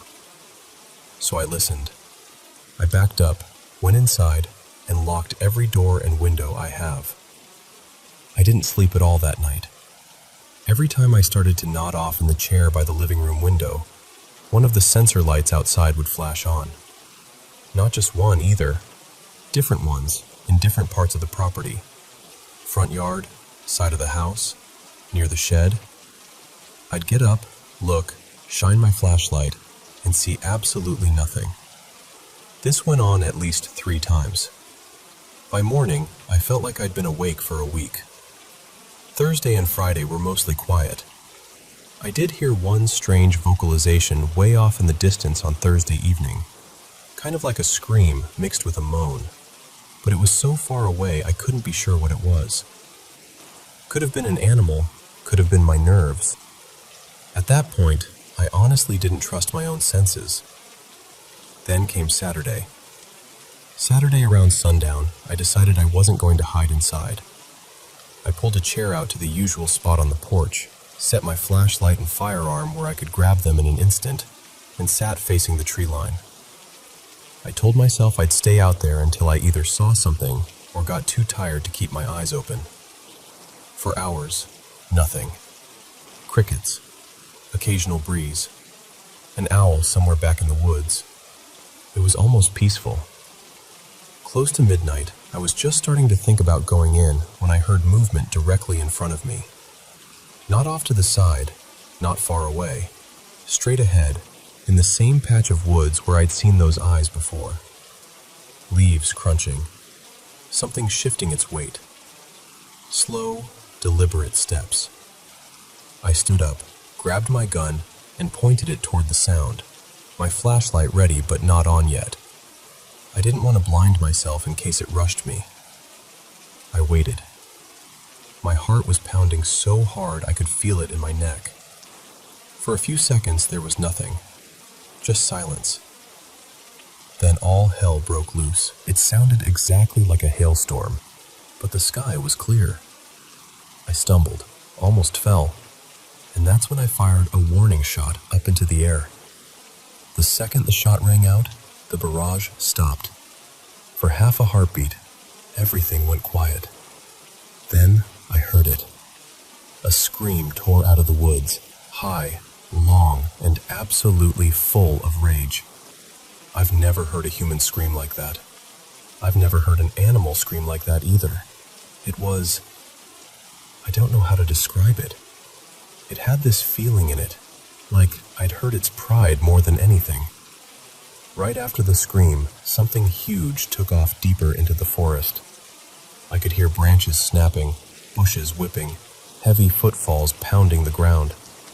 Whatever it was fast. Faster than anything that big has any right to be. And then, it was gone. I was shaking. I'm not gonna lie, I was scared out of my mind. But I still sat out there for another couple of hours, just in case it came back. I told myself that if it did, I wasn't firing into the air next time. Thankfully, nothing else happened that night. Now it's Monday. I've had maybe a few hours of broken sleep in the last few days. I'm exhausted, and yeah, I'm terrified. I can admit that. I know how this all sounds. If I was on the other side of this, just hearing the story, I might roll my eyes and think it's made up.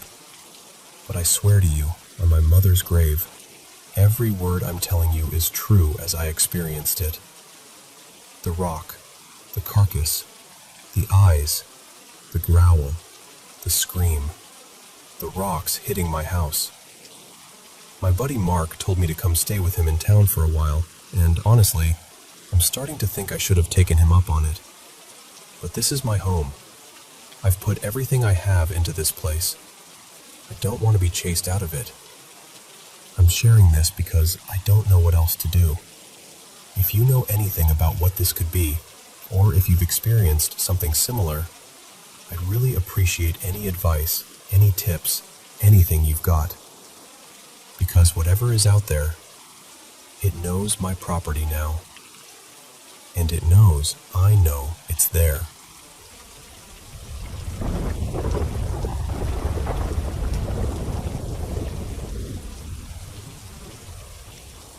So, let me tell you what's been going on in my house, because at this point, I honestly don't know if I'm being paranoid or if something really is going on. I moved into this remodeled triplex last June 2024. It looked super clean and fresh. New floors, new paint, the whole Pinterest thing. So I wasn't expecting anything weird. For the first couple of months, everything was totally normal. Then the noises started. It's always toward the back of the house, right by my room. At first, it was just these random banging and scratching sounds. My roommate Maya and I figured it was our neighbor or his big old dog bumping around next door. But then it kept happening when we knew they were out of town. No car in the driveway, lights off, total silence over there. And yet we'd still hear this knocking and scratching along the back wall. One night it got so loud that Maya literally sat up on the couch and said, "Is someone at the back door? That sounded like pounding." We checked. Nobody was there. Back gate was locked. Porch was empty. It wasn't every night, just often enough that we couldn't totally ignore it, but random enough that we'd laugh it off and blame the wind or the pipes. You know how you do that thing where you gaslight yourself so you can still sleep? Yeah, that. Then the other stuff started. So, the bathroom closest to my room, same part of the house as the noises, has this little cabinet over the toilet. I kept finding the cabinet door open. At first, I thought it was a bad hinge or that one of my roommates was just forgetful. I tightened the screws, closed it firmly. Next day, open again. I finally asked, "Hey, is one of you leaving the cabinet door open all the time?" They both looked at me like I was accusing them of a crime. They were like, "No? We thought you were doing that. We've noticed it open too." Around the same time, my bedroom closet door started doing this thing. I'm super particular about that door because my cat, Nori, used to pee in closets when she was stressed in my old place. So I always make sure it's shut. It has one of those old knobs where you actually have to turn it all the way to get it open. It doesn't just drift or pop open on its own. But I'd come home from work or from hanging out with friends, walk into my room, and the closet door would be cracked open. Not wide, just open enough to notice. The first time I thought, okay, I must have rushed out and forgotten. Then it happened again, and again. And after like the fourth time, I was like, no, I know I closed you. We kept telling ourselves, it's just an old house. Houses settle. Doors shift. You know, everything kind of escalated 2 weeks ago. We decided to have a small get-together. Nothing huge, just a handful of friends on the back patio. Music low, snacks, drinks, typical weekend stuff. My friend Lila brought her new boyfriend, Daniel. It was his very first time at our place. He had absolutely no idea about any of the weird stuff. No ghost stories, no hints, nothing. At one point, Daniel went inside to use the bathroom. Again, that same bathroom near my room with the weird cabinet. We were all still outside, talking and laughing. Later that night, after most people had left, Lila told me what Daniel had said on the drive home. Apparently, when he came out of the bathroom, he heard loud banging down the hallway, toward the back, right by my room. He thought we were playing a prank on him, like trying to spook the new guy. Then he told her something that honestly gave me full-body chills. Here's the thing. My bedroom door had been shut the entire time, and every single person was outside on the patio. No one was in the hallway. No one was in my room. Lila only told him later about the noises and the doors. He had no context when it happened. That's when it started feeling less like quirks of an old house, and more like something else. We found out from our landlord that my room used to be a kid's bedroom before the remodel. For some reason, that has just stuck in my head. A small figure, a child's room. Everything centered on that part of the house. And then there's Nori. Since we moved in, she has been peeing on my bed once or twice a week. She has never done this in all the years I've had her. I took her to the vet, full workup. No UTI, no kidney issues, blood work totally normal. The vet said it might be stress. When I thought about the timing, I realized it started around the same time as the banging and scratching. It wasn't immediate when we moved in, just once the weird stuff started, so did the bed peeing. Lately, she's been extra clingy at night. This cat has never been a cuddler. She's always been Miss Independent, foot of the bed, chair in the corner, anywhere but right next to me. But for the last month or so, she's been sleeping pressed against me, right up against my side or my chest, every single night. If I roll over, she scoots closer. All of that together, the sounds, the doors, the guest who saw something, my cat acting totally out of character. It just feels like more than old house noises. It really does feel like something is attached to that end of the house, to my room. We jokingly said we'd sage the place, but recently that's felt less like a joke and more like maybe something we should actually do. For the longest time I kept asking myself, okay, if this is something, is it benevolent? Is it just there? Or is it malicious? I mean, I don't feel like I'm being attacked, but I also don't feel totally at ease. It's like living with a roommate who never pays rent and occasionally freaks you out. And then the scream happened. This was just the other night. I should have updated sooner, but life got busy, and also I think part of me was just trying to pretend it didn't happen. So, 2 nights ago, my friend Evan was over. We were in my room, just hanging out, talking, getting a little snuggly. You know, nothing wild, but definitely in our own little bubble. My roommate Maya was in the living room, watching TV by herself. Doors open, normal evening. We're mid-conversation, relaxed, everything totally fine. And then out of nowhere, we both hear this loud female voice scream, "No!" It was sharp, clear, and it sounded like it came from the foot of my bed. Not the hallway, not the TV. Right there, in the room with us. We both froze instantly. I remember we just stared at each other, eyes huge, not even breathing. It felt like all the air got sucked out of the room.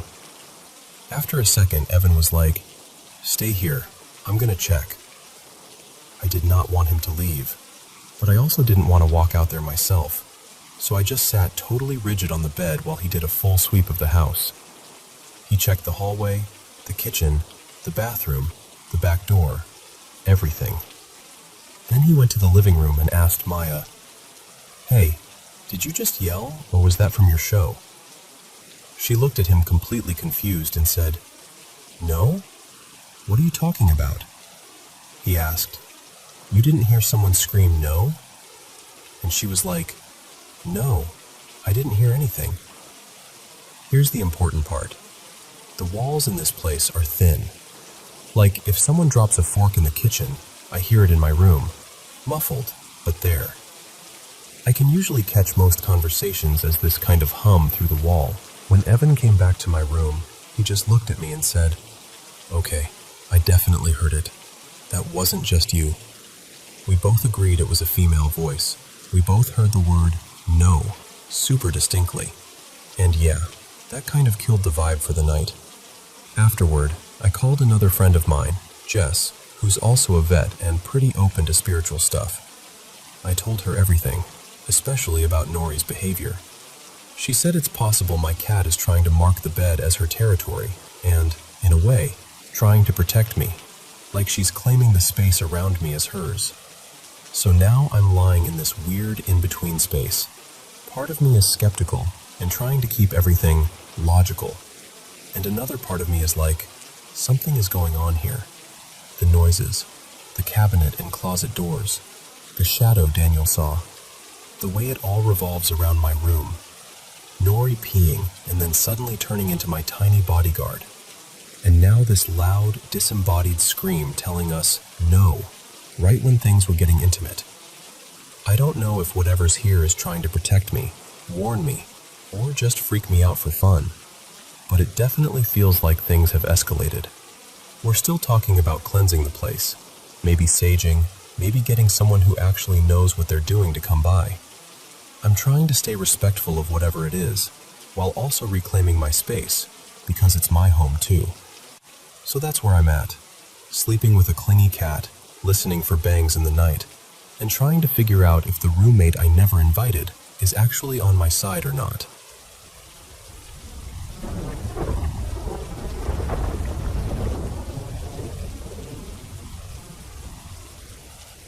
Hey guys, welcome back to Paranormal M. It's finally time to sit down together and talk about some creepy stories.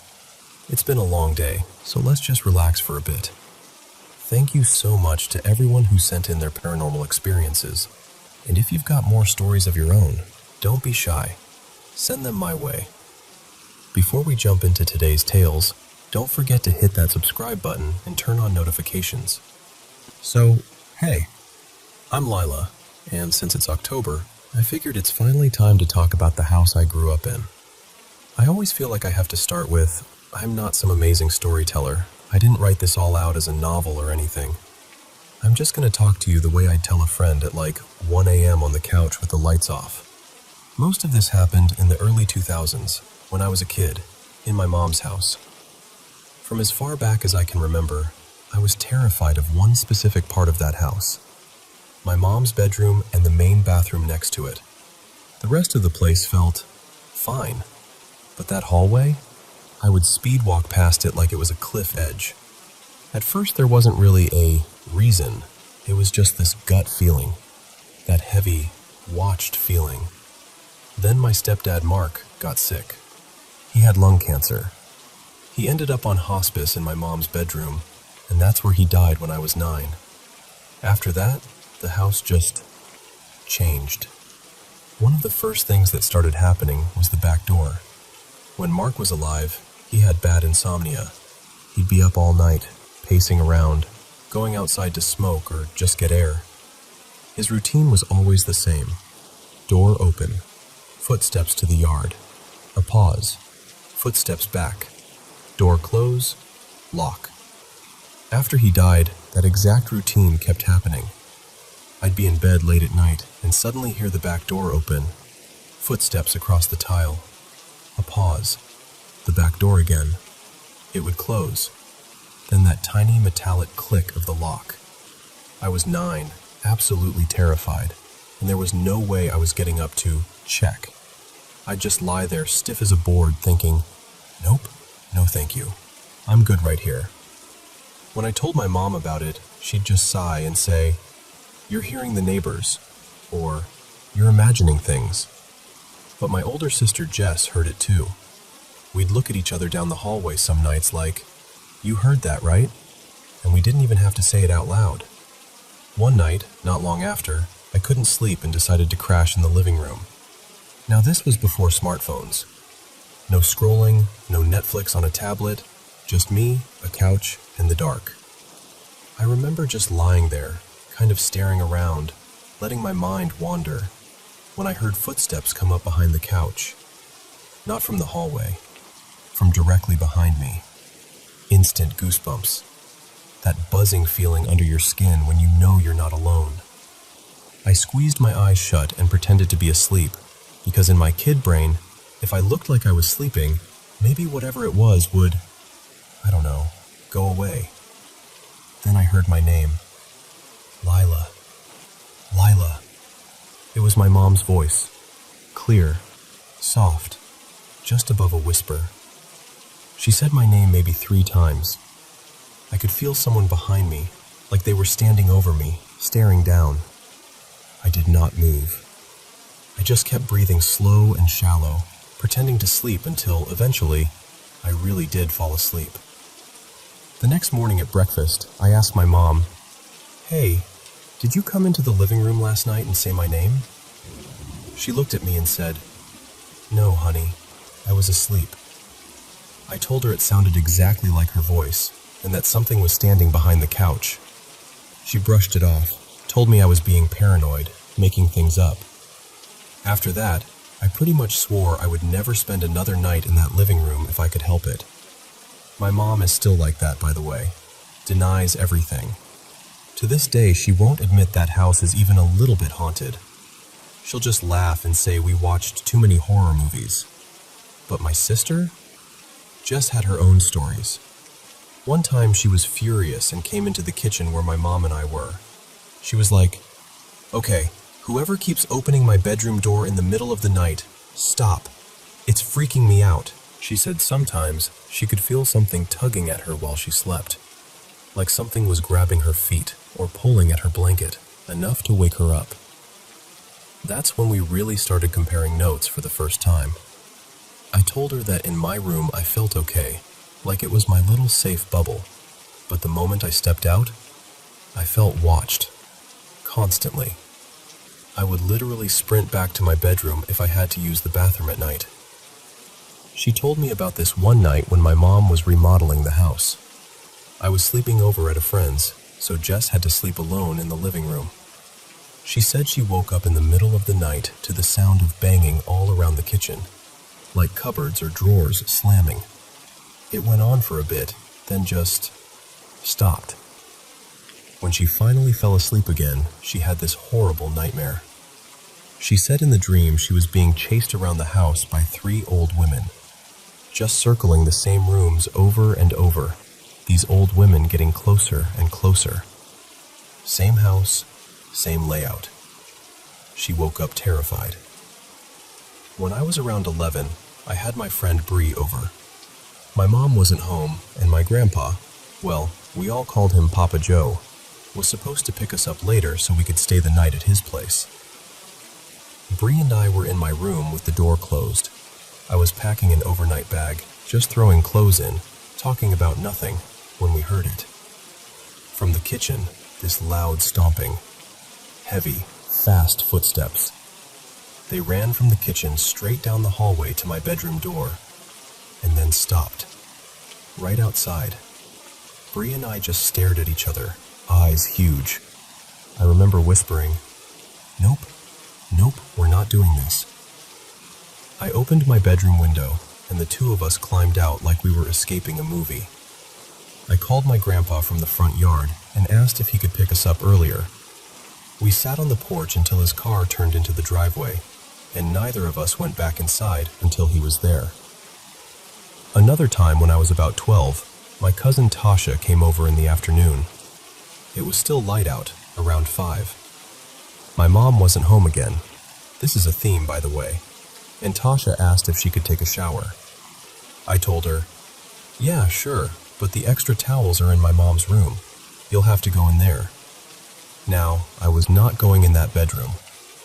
I would avoid that room at all costs, even during the day. But Tasha didn't really believe in anything spooky, and it was daylight, so I figured she'd be fine. She went down the hallway, turned into my mom's room, and I went back to messing around in my bedroom. Then I heard her scream, like blood-curdling, panicked screaming, followed by the sound of her running. I rushed into the living room just in time to see her bolt out of my mom's room and straight toward the front door. I didn't even ask questions. I just unlocked the door, and we both ran out onto the front porch. She was breathing hard, pointing back at the house, trying to explain what happened. When she finally calmed down, she told me she'd gone into my mom's bathroom, flipped on the light, and in the corner of the room, she saw a tall shadow figure just standing there. Not moving. Just there. She said as soon as she realized she was looking at a person-shaped shadow that shouldn't be there, she turned and ran. I told her, "Yeah, no, we are not staying here tonight." We called Papa Joe again, and he took us to his place. Honestly, that became my little survival strategy. If I heard anything too weird while I was alone, I'd just wait out on the porch until someone came home. By the time I was 14, my sister Jess had moved out, but her old room was still there. Door usually wide open, dark at night. It got to the point where these things were almost routine. Not normal, but familiar. If it had been every single night, maybe it would have become just an annoyance, but I never completely got used to it. Every time it happened, that same fear would hit. There was this one stretch when my mom went on a trip to visit the guy who eventually became my second stepdad. While she was gone, Jess came back to stay a few nights and drive me to school. The first night she was there, we were in the kitchen loading a bowl into her new little glass bubbler. We were being very responsible teenagers, of course. As we're standing there, we suddenly hear banging coming from her old bedroom. Not a single thump, more like loud knocks against the wall. We looked at each other. She kind of half smiled and said, "Okay, that's probably just Mark mad I'm letting you smoke in his house." We both laughed, shrugged it off, and nothing else happened that night. A little later that year, I had 2 friends stay over, Bree again, and a newer friend named Rowan. The day was totally normal. We watched movies, ate junk food, the usual. When it got late, I decided I'd be brave and let them take my bedroom while I slept on the couch. Part of me felt like I was being protective, like, if anything weird's gonna happen, better it happens to me than to them. It was around 4 in the morning. I was lying on the couch with my phone, just mindlessly scrolling, when I heard the back door. Open, close. At that point, I was used to that sound. That was Mark's routine, and usually, nothing else came with it. So I ignored it. Then I heard the crinkle and release of a trash bag. It sounded like someone was messing with the garbage in the back room, lifting the bag and letting it drop. Again, I tried to ignore it. I was tired and honestly kind of annoyed. Then the footsteps started. Slow, deliberate steps coming toward the living room. I turned over to face the back of the couch, toward my bedroom door, and shut my eyes. My heart was pounding, but I was stubborn. I was like, I'm not giving this thing the satisfaction of watching me freak out. The footsteps came closer and closer until they stopped right behind the couch. I could feel that same staring sensation again, like we were in some kind of standoff. It probably lasted 10, maybe 15 seconds, but it felt like forever. Then my bedroom door opened. I still didn't move. I just kept my eyes closed. Then I felt someone nudging my shoulder. "Lila, hey, wake up." I opened my eyes and it was Bree. I was honestly shocked it was her and not something else. She climbed onto the couch with me and said, "Something's grabbing my blanket and my feet. It keeps pulling at them. I'm freaked out." I told her as calmly as I could, "Yeah, weird stuff happens sometimes.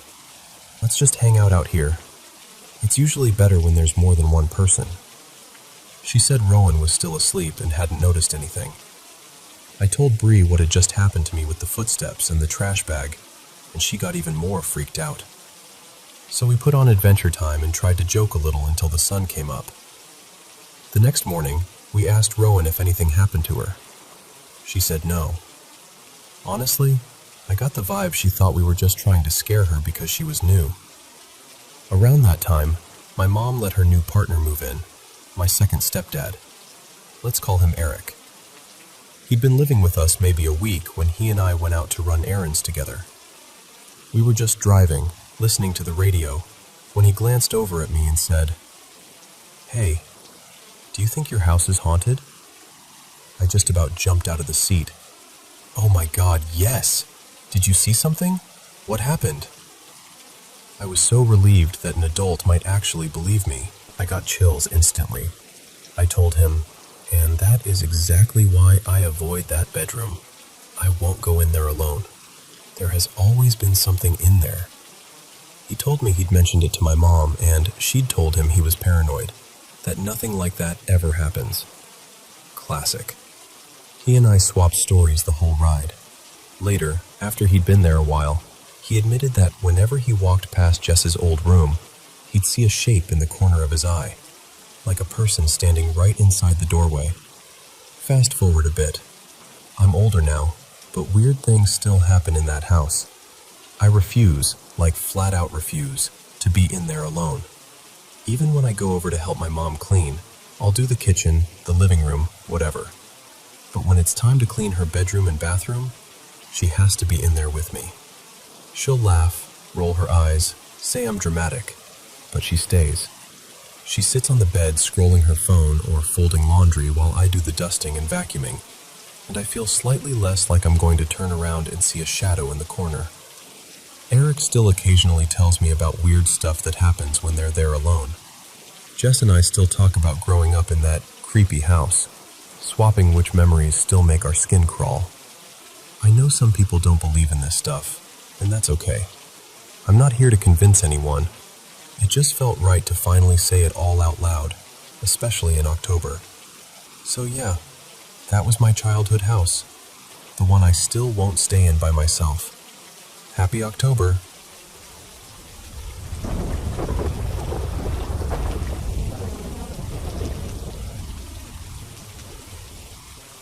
So, this is going to sound made up, especially because it happened on Halloween night of all nights.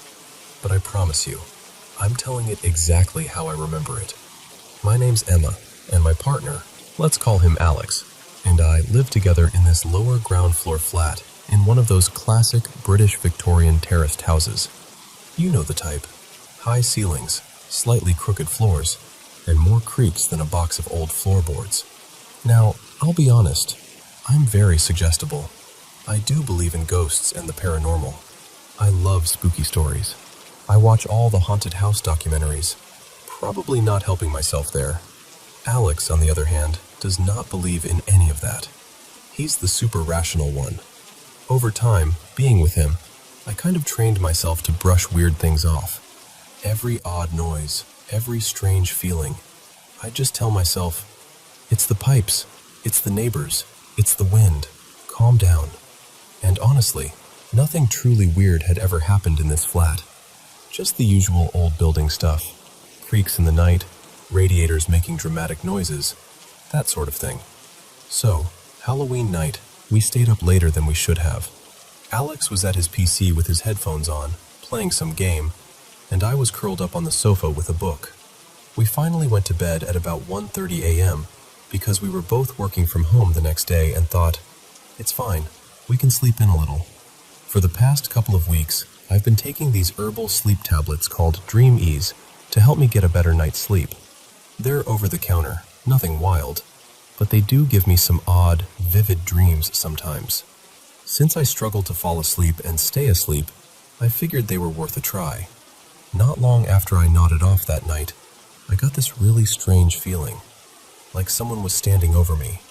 You know when you're asleep but you suddenly become aware of the room? That kind of thing.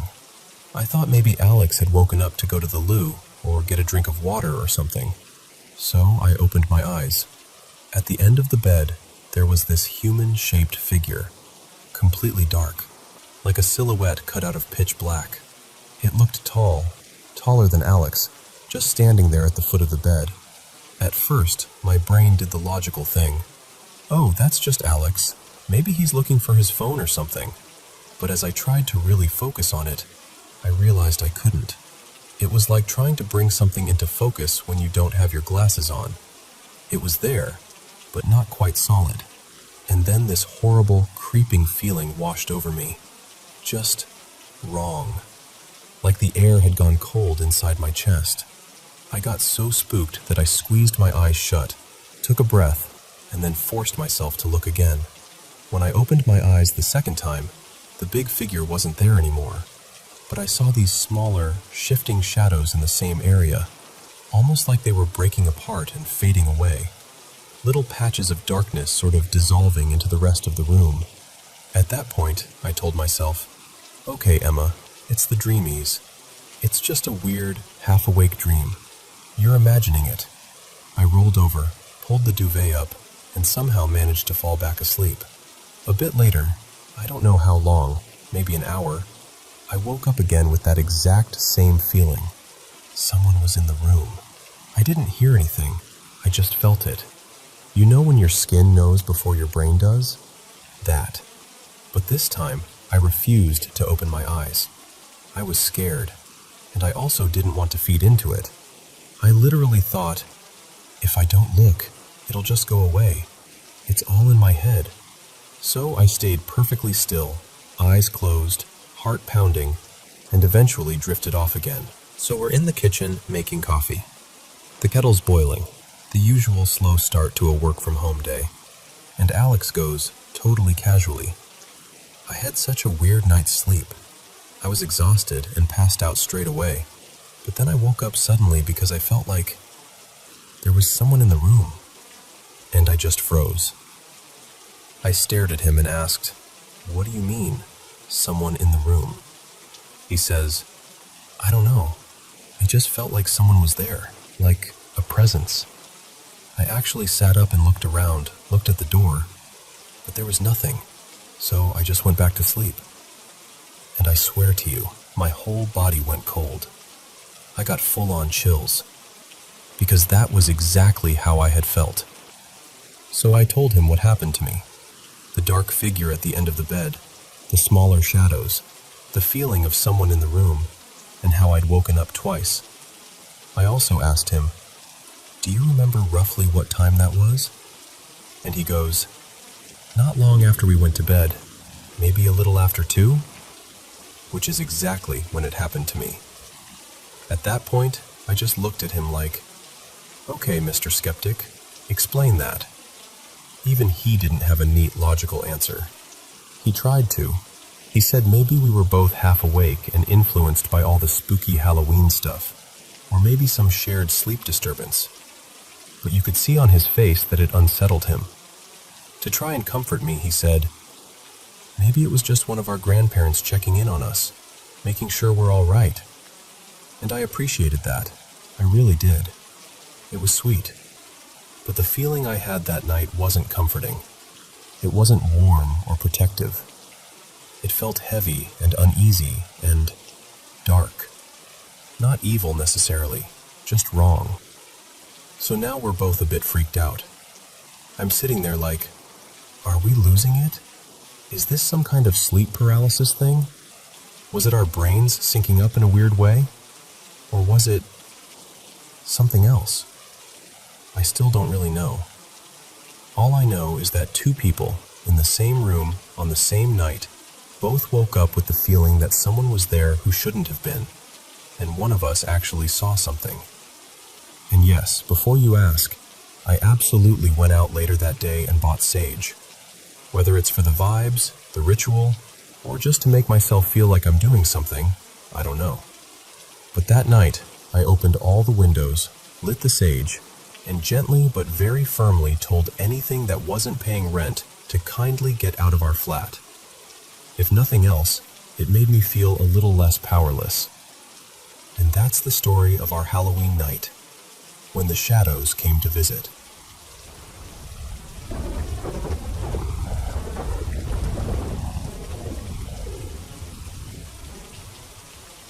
So, let me tell you a story. I was born in the Philippines, up in Luzon, the northern part of the islands. My mom was from Laguna, from this small town called Calauan, the one famous for pineapples. My dad's side was from Pangasinan, where there's more salt than you'd think a person could ever need. Salt beds, sea breeze, the works. Now, my family? Very Catholic. Rosaries on rearview mirrors, calendars with saints, the whole package. But even with all the statues and novenas, there was always this quiet understanding that there's more going on than what we see. Old beliefs don't really die, they just learn to whisper. One of my earliest memories, I must have been about 4, is of visiting my mother's village. It was a rushed trip. Usually we'd leave Metro Manila early in the morning and get to Calauan by lunchtime. But that time, everything was scrambled. We left late, got stuck in traffic, and by the time we reached my Lola Nena's house, it was already dark. I remember the air felt heavy, like it knew something I didn't. We barely stayed at the house. We hurried straight to the barangay hall, the community center, because there was something going on. When we got there, the place was full. Not just relatives, but half the town, it felt like. People were quiet, tense. The grown-ups moved like they were carrying invisible weights, sadness, anger, fear. was too young to understand any of it, and in a crowd like that, a little kid just becomes background noise. My mom was busy with whatever urgent thing had brought us there. My dad was talking to relatives. Everyone had something to do except me. I was standing near the edge of the crowd when I saw my youngest uncle. Let's call him Tito Ruel. He was barely older than a teenager in my memory, still with that mix of boyish grin and awkward grown-up clothes. He was the only one who really looked at me. "You're bored, no?" he said, smiling. And before I could even answer, he squatted down and offered me his back. "Come on, let's go for a walk." The next thing I remember is sitting on his shoulders, my small hands buried in his thick hair, my cheek resting against the top of his head sometimes. He walked us through the quiet streets of Calauan, playing tour guide like he practiced the role. "That's the church," he said, lifting my hand to point. "That's where we used to skip catechism and play outside." We passed the town's pineapple statue, the one that looked both proud and slightly ridiculous in the middle of the plaza. We went down those tree-lined streets where houses sat shoulder to shoulder, like old neighbors gossiping. On either side of the road, there were these stone-lined canals, open gutters really, where water trickled along. I remember leaning over from his shoulders, fascinated, seeing these tiny frogs and snails in the water. "When I was your age," he told me, "there used to be little fish in there. We'd try to catch them for fun. Now, just these guys." I don't actually remember the walking part very clearly. What I remember is the feeling of being carried. His hands on my ankles so I wouldn't fall. The way he'd reach up, take my hand, and point at things like a tour guide who was proud of his little town. Eventually, we went back to the community center. The lights were harsh. The air was stuffy with incense and sweat and whispers. Tito Ruel lifted me off his shoulders and set me down near the doorway. He said something like, "Okay, go to your mom now." And just like that, he melted back into the crowd. "Where did you go?" she demanded. She was not the eldest sibling, but she was the one everyone listened to, and someone was supposed to have been watching me. I told her, very matter-of-factly, I was with Tito Ruel. He showed me the town. I don't remember their exact faces, but I do remember the mood shift, confusion, then this sort of tightness. They thought I was making up stories, trying to avoid getting scolded for wandering off. Anyway, it was late. They finally brought me inside. I remember the central room, packed with relatives and neighbors. At the front, surrounded by flowers and candles, was a wooden box. I didn't know the word for it then. Later, I'd learn it was called a coffin. I walked closer, curious, and there he was. My Uncle Ruel, lying very still, hands folded, dressed neatly like he was going to church. His face looked calm, like he was just sleeping.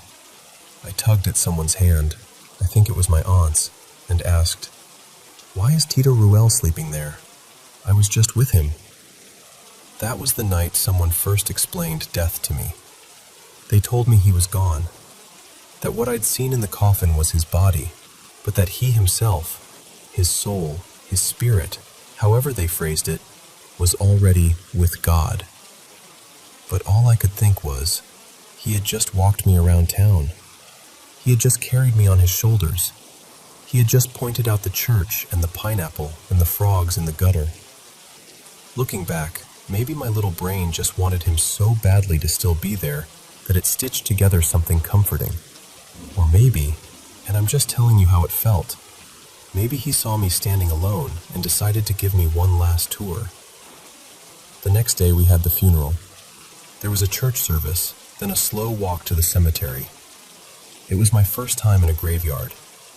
The path we took between the tombs felt familiar. I recognized some turns, some corners, like I'd already walked them the night before, on his shoulders. I remember my family crying at the grave, and me just standing there, not fully grasping what never again meant. I didn't understand that from that moment on, no matter how many new babies were born or who married into the family, in my mind, it would always feel like we were becoming fewer. That was my mother's side. My father's side was different. He came from land. Not so much piles of cash, but hectares of it, fields and orchards. Land is its own kind of power. I was more afraid of my dad than close to him when I was a kid. My mom was home, softness, warmth. My father was thunder. But one time, they took me to visit his parents, way out where his family name came from. And like always, I wandered off. I didn't know anyone there. Looking back, most of our trips were probably to my mom's side of the family, or I was just too young to remember his. There are old photo albums of me even tinier than in this story, smiling on beaches in Mindanao, and I have zero memory of the plane rides or any of it. Anyway, my grandparents' place on my dad's side sat near this big expanse of green. Different kind of trees than in Laguna. They were laid out in these odd, almost geometric rows, but behind them rose a thicker, wilder wall of forest. I would learn later that the neat rows were our family's orchard. Back then, I just saw trees and thought, adventure. So I slipped away. You'd think I'd be scared, but I wasn't. No matter how dark it got between the trunks, I could always see slices of the sky above. The pale shape of the sun filtered through the leaves. It felt like the jungle itself was, I don't know, watching out for me, not stalking me. Eventually, the trees began to thin out. The ground got sandier under my feet. The smell changed, less earth, more salt. Then suddenly, I was on a beach. White sand. Not the grayish kind you get near a busy port, but the soft, almost powdery kind that squeaks under your toes. The sea in front of me was a greenish blue, and the sky above it was this endless dome of light. The only man-made thing there, aside from me, was a wooden cross. Not polished or fancy like the ones in church, just two rough beams tied together, planted near the edge of the sand. I didn't go near it. Even as a kid, I knew better than to mess with crosses in the middle of nowhere. I was already somewhere I probably wasn't supposed to be. I didn't know how to swim yet, so I stayed close to shore. I let the waves chase my feet, running back and forth, going only knee-deep when I felt particularly brave. I don't know how long I played like that, but kids have a special talent for losing time when they're happy. Then the sun started to dip, the light turning more golden and slanting across the water. And that's when it hit me. I did it again, I thought. I'd wandered off. They were going to be furious. I turned back toward the line of trees and realized I had absolutely no idea which path I'd taken. For a moment, my fear of getting lost wrestled with my fear of getting yelled at. But eventually the fear of my dad's anger won. So I took a deep breath and walked back into the trees anyway. The forest I went into did not feel like the same forest I came out of. Before, everything had been curiosity and wonder. Now every crack of a twig made me jump. Every patch of shadow looked too dark. I couldn't see my own footprints.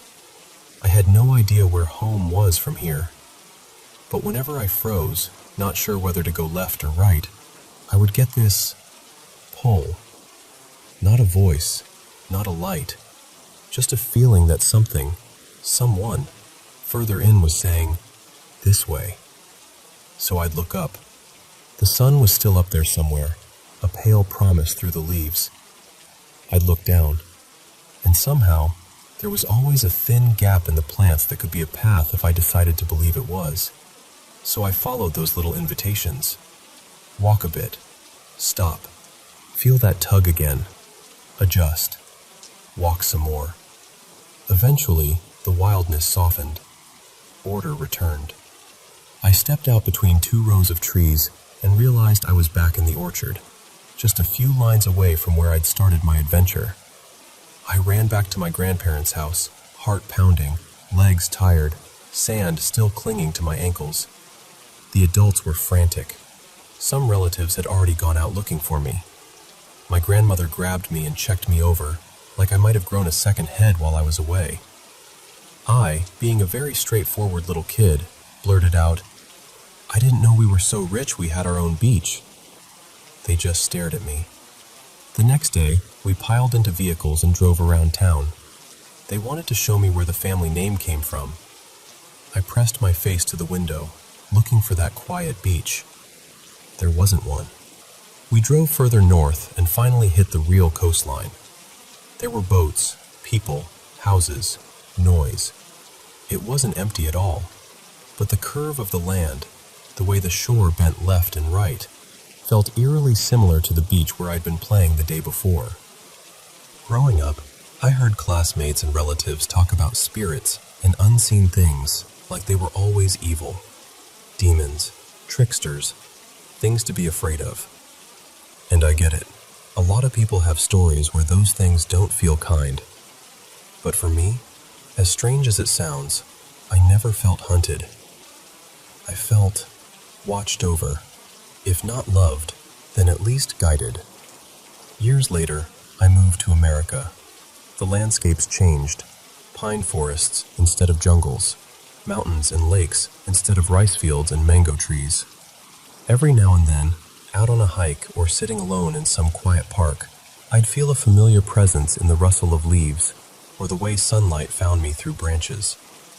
It was gentler there, quieter, or maybe I had already learned to doubt myself by then. The older I got, the more I tried to explain things away, to file them under memory glitches, childhood imagination, coincidence.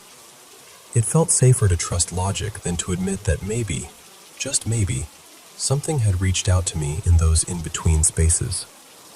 But when I really sit with those memories, my uncle's shoulders under my hands, the hidden beach at the end of the orchard, the invisible guidance in the trees, I don't think about horror stories. I think about how, in the moments when I was small and lost and alone, I never truly felt abandoned. Whatever it was, memory, spirit, imagination, grace, I felt accompanied. And that feeling has stayed with me, even when I pretend it hasn't.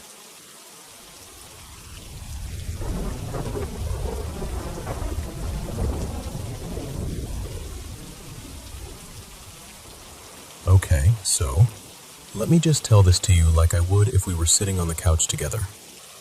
My brother, I'll call him Leo, was 17 when he passed away really suddenly. It was one of those moments where your whole life gets ripped in half in a single day. And Leo, man, he was obsessed with this one video game. It was his comfort place, his happy place, his stay up way too late and yell at the TV place. You know the type. After he died, me and my sister, Nora, started playing that same game a lot more. At first, it was just to feel close to him, like we were stepping into his little world for a bit. Over time, it just became our thing. We'd hop on at night, run some matches, talk about him, laugh about his old rage quits. It was kind of our way of keeping him in the room.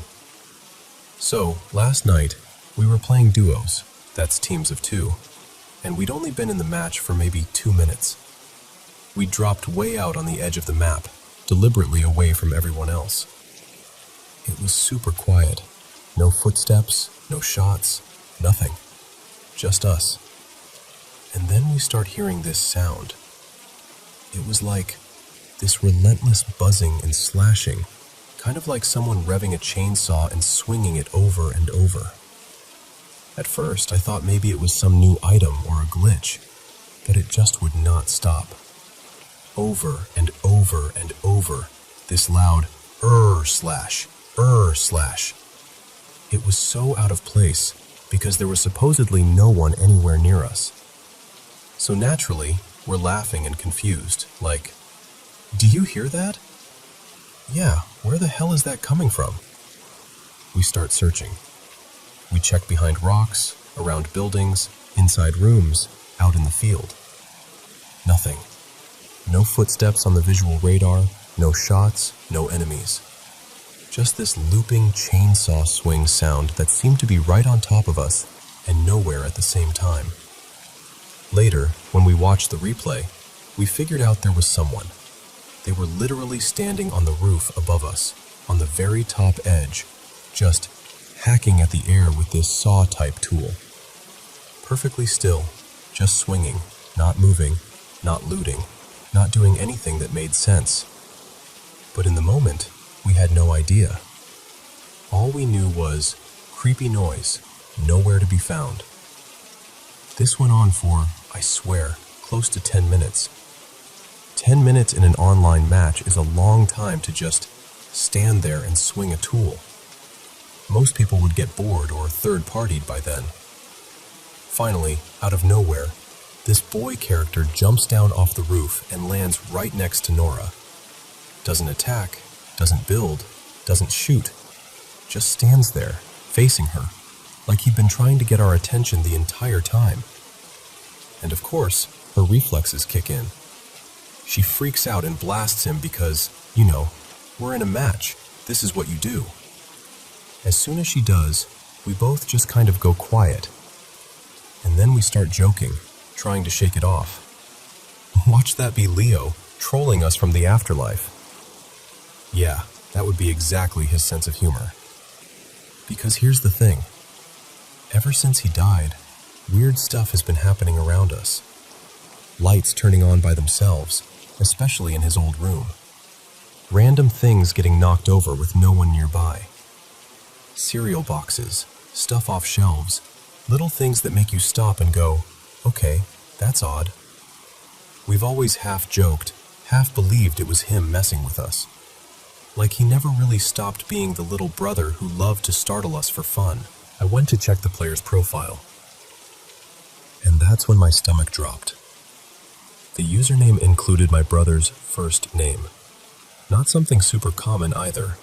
Not like John or Mike. It was his name. Clear as day. I just stared at it for a second, and then I told Nora. We both looked at each other like, no way. We kept repeating, "You've got to be kidding me." Now, here's the thing. It wasn't his old username. The one we knew from when he was alive was different. So logically, okay, maybe some random kid out there just happens to have the same name in their tag. But then it got weirder. A little later, me and Nora were scrolling through the recently played with list, just messing around, still talking about how bizarre the whole thing was. And there it was. His real username. The exact one he used when he was alive. On our recently played with list. According to the game, we had played with him a couple of days ago. I just froze. It's like my brain couldn't process what I was seeing. I kept refreshing, backing out, going back in. But it was there, clear as day. His exact name, recent match. I cannot even explain the feeling that washed over me. It was like being yanked back to the day we lost him. All the shock, the confusion, the "this can't be happening" feeling. Later that night, I was on Messenger with my friend, I'll call her Tara, telling her the whole story. The chainsaw sound, the lonely player, the name, the recent matches. I was typing it all out, and while I was doing that, I had this cold, tingly feeling at the back of my scalp. Goosebumps everywhere. The air around me felt heavy and cold at the same time. Tara messages back and says something like, "I really think that was Leo saying hi. That sounds exactly like him." And the second she sends that, her entire phone screen suddenly turns black and white. Not just dimmed or glitched, full grayscale. She thought it was weird enough that she grabbed her kid's phone and took a picture of it, then sent that to me as proof. After she restarted the phone, the color went back to normal. Meanwhile, I'm just sitting there with that frozen feeling, wrapped up in this cold, electric kind of air. You know that feeling when you know you're not alone in the room, even if you can't see anyone? like the air itself is watching you. That's what it felt like. And this isn't the first time I've felt him around. Right after he died, they gave me a box with some of his things from the scene. I had the box in one of the rooms at home.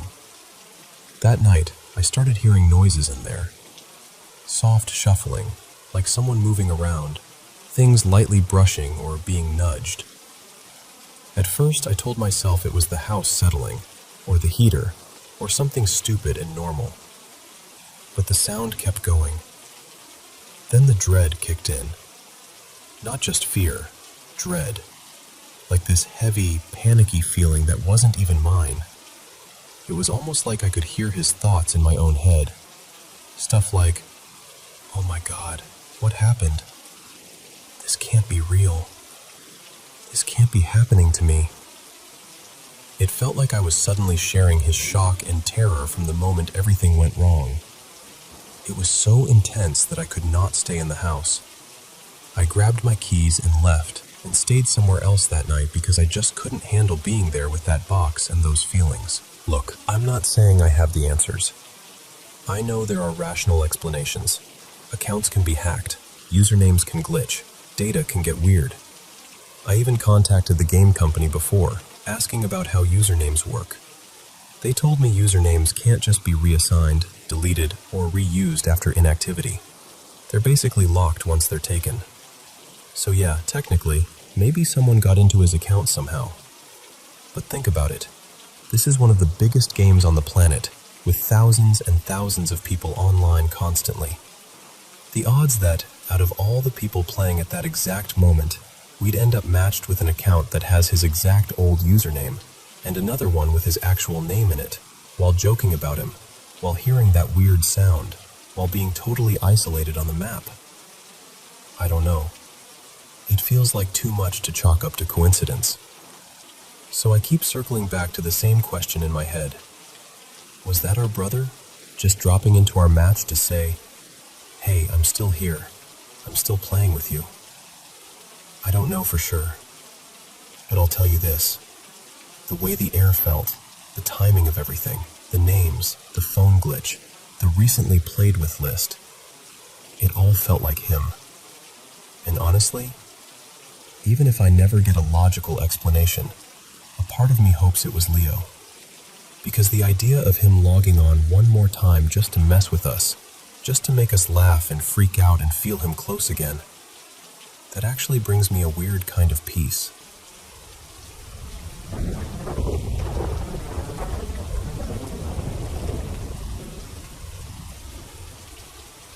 So, my dad died pretty suddenly. It was October of last year. He was 62 and I was 29. One day he was just there, making dumb jokes and asking if I'd eaten yet, and then, heart attack. He was gone. I still trip over that sentence when I say it out loud. For some context, my dad, his name was Ray, and I were both very 420 friendly. That was kind of our little thing. Please don't judge us too harshly for it. We weren't trying to escape life. Honestly, some of my favorite memories are us splitting an edible, putting on some ridiculous comedy, and just laughing until we cried. It felt like this safe little world where it was just me and him. My mom, Carla, struggled with alcoholism when I was a kid, so a lot of the time it was just my dad and me against the world. I was his kid, his shadow. He made my lunches, showed up to every school thing, tried way too hard to understand TikTok just so we had something new to talk about. We were close. Since he passed, I've begged for some kind of sign from him. Nights where I just lay there in the dark, whispering, "Please, Dad, something, anything. Just let me know you're still around." But for a whole year, nothing. No dreams, no weird coincidences, just silence and grief. Then last night happened. So I made a dumb mistake. I tried a new THC gummy I'd never had before. I thought I was being careful. I only took one, but it was way stronger than I expected. Like way too strong. Within an hour, I started greening out. My heart was racing. My skin felt like it was buzzing, and I honestly thought I was going to die. I was lying on my bed, staring at the ceiling, absolutely miserable. My thoughts were looping like, please let this pass. Please let me come down. I don't want to feel like this. Just make it stop. I wasn't talking out loud at first. It was all in my head. And right as I'm silently begging for it to end, the overhead fan in my bedroom turns on. Now, this fan is annoying, actually. It doesn't have pull cords. There's no wall switch for it. The only way to turn it on is with this little remote that looks like a cheap TV remote. You have to press an actual button. The remote was not in my room. Like, I knew exactly where it was. On the kitchen counter, under yesterday's mail. No one else was home. The fan just clicked on all by itself and started spinning. At first I thought, okay, I'm really too high. This is it. I'm hallucinating. But then, instantly, there was this presence in the room. That's the only way I can describe it. It felt like the air got thicker, but not in a scary way. Just full, warm, heavy with meaning. And I knew it was my dad. I just started sobbing. Not cute crying, ugly, shaking, can't catch my breath crying. And I actually said out loud into the empty room, Dad, is that you? Are you here with me? Are you okay, wherever you are? Am I going to see you again? My voice sounded so small. I felt like a little kid again, scared in the dark, reaching out for him. Right then, this wave of warmth rolled over me. My heart started pounding, harder than it ever has in my life. It wasn't like a panic attack, though. I've had those. Panic feels cold and sharp. This felt huge, like my chest couldn't contain it. There was no voice, no words, just this overwhelming feeling that every question I just asked, the answer was yes. Yes, it was him. Yes, he was there with me. Yes, I would see him again. And here's the weird part. As soon as that intensity hit its peak, the fan spinning above me, my heart racing, tears everywhere, my high started to back off, like someone turned a dimmer switch down. Within a few minutes, I went from, I'm going to die, I'm never coming back from this, to this strange, clear calm. My thoughts stopped racing. The nausea eased up. I was still high, but I wasn't terrified anymore. I could breathe again. All I could think was, he heard me. He showed up. He helped me come down. I have his ashes in that room, by the way. They're in this dark blue urn on top of a little shelf, along with some of his favorite things. His old watch, the hat he wore every time he grilled, a faded concert ticket he swore was from the best night of his life. I was lying just a few feet away from all of that. So I'm there, on the bed, fan spinning, tears all over my face, hands shaking. I stayed like that for another 15 minutes at least, just whispering thank you over and over. I felt wrung out, but also held, like I wasn't alone. Now look, I completely understand that some people are going to say, it was just the weed. Your brain was freaking out and created a comforting story. And maybe that's true. Maybe it was all chemicals and anxiety and coincidence. But here's my truth. It didn't feel like that. Not even a little. I've been too high before. I know what paranoia and hallucinations feel like. This was different. This was focused, comforting. It felt like my dad knew I was scared and did the one thing he could think of to make me feel better. Turned on the fan, cooled me down, and sat with me until it passed. And it wasn't just that night that's made me feel like he's still hanging around. My mom, Carla, has 2 cats, Luna and Pepper. These cats are like the definition of, you may look at me from afar. They're not cuddly. They barely tolerated us, honestly. If they let you pet them twice in a row, it was a miracle. But around the 1-year mark of my dad's death, they started acting strange. Almost right after the anniversary, they suddenly turned into little shadows. They follow my mom everywhere, curl up on her chest when she lies down, sit next to her on the couch, pressed right up against her like little furry heating pads.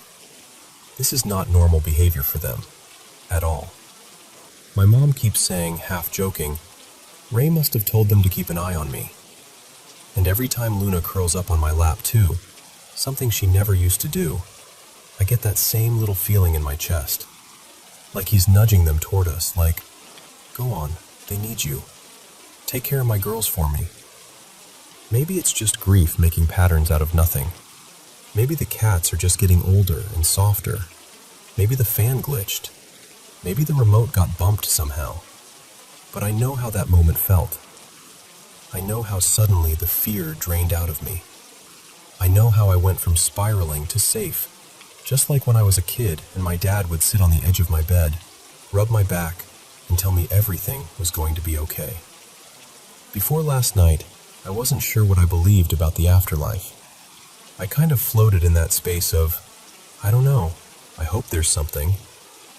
Now, I still don't have answers, like big picture answers. I don't know what exactly happens when we die, but I do believe this. Whatever's waiting for us, whatever it looks like, wherever it is, my dad is there. He's okay. And somehow, in some way I don't have the language for, he's still able to look out for me now and then. I believe I'll see him again. That belief feels less like a wish and more like a quiet, steady knowing. My dad, still being my dad, still taking care of me. Still finding a way to say, hey kiddo, I've got you. Breathe. You're going to be okay.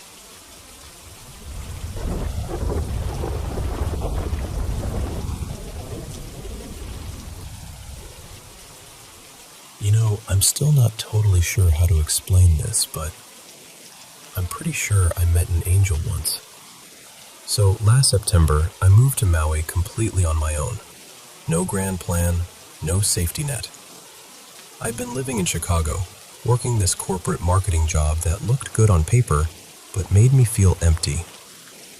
I remember sitting at my desk one day, staring at spreadsheets and thinking, if I don't leave now, I'm going to wake up 10 years from now and still feel this stuck.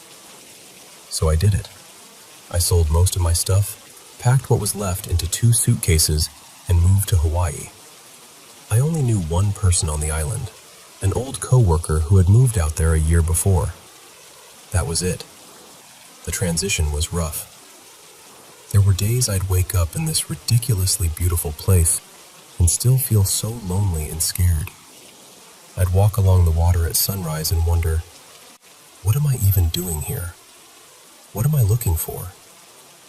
I questioned everything, my choices, my future, whether I'd just made a huge mistake. One afternoon, I went to this local park to play pickleball. It became my little escape, a way to meet people and not spiral in my own thoughts. I remember the sun was starting to dip a bit, the sky that soft gold, and the courts were buzzing with casual games and laughter. While I was waiting for my turn, this man walked up to me. He was a black man, tall, maybe late 30s, with the lightest gray-blue eyes I've ever seen. They were almost silver. He had this gentle energy about him, calm, kind, but very present, if that makes sense. Like he was really there with you when he looked at you. He smiled and said hi, and we started chatting the way you do with strangers at a park. Where are you from? How long have you been here? That kind of thing. And then everything got weird. Out of nowhere, he looks at me and goes, "You're from the Chicago area, right? Near Logan Square, on the corner of Kedzie and Armitage?" I just froze, because that was exactly where my old apartment was. Not kinda near. Not in that general neighborhood. The exact intersection. I must have gone quiet because he just sort of smiled, like he knew he'd surprised me. Then he goes, "You've got 3 brothers." I laughed and said, "No, I only have one brother." He tilted his head, still calm, and said, "No, you have 3. 1 by blood, 2 by marriage." And that's when it hit me. I do have 1 biological brother and 2 stepbrothers, but I never think of the stepbrothers right away because I hardly ever see them. It honestly didn't even cross my mind until he said it again.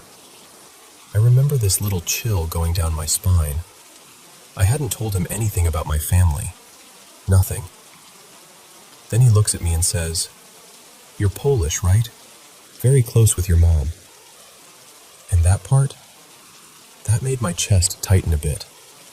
Because I am Polish, and my mom is like my best friend. We talk almost every day. I hadn't mentioned that either. Every detail he said was just true.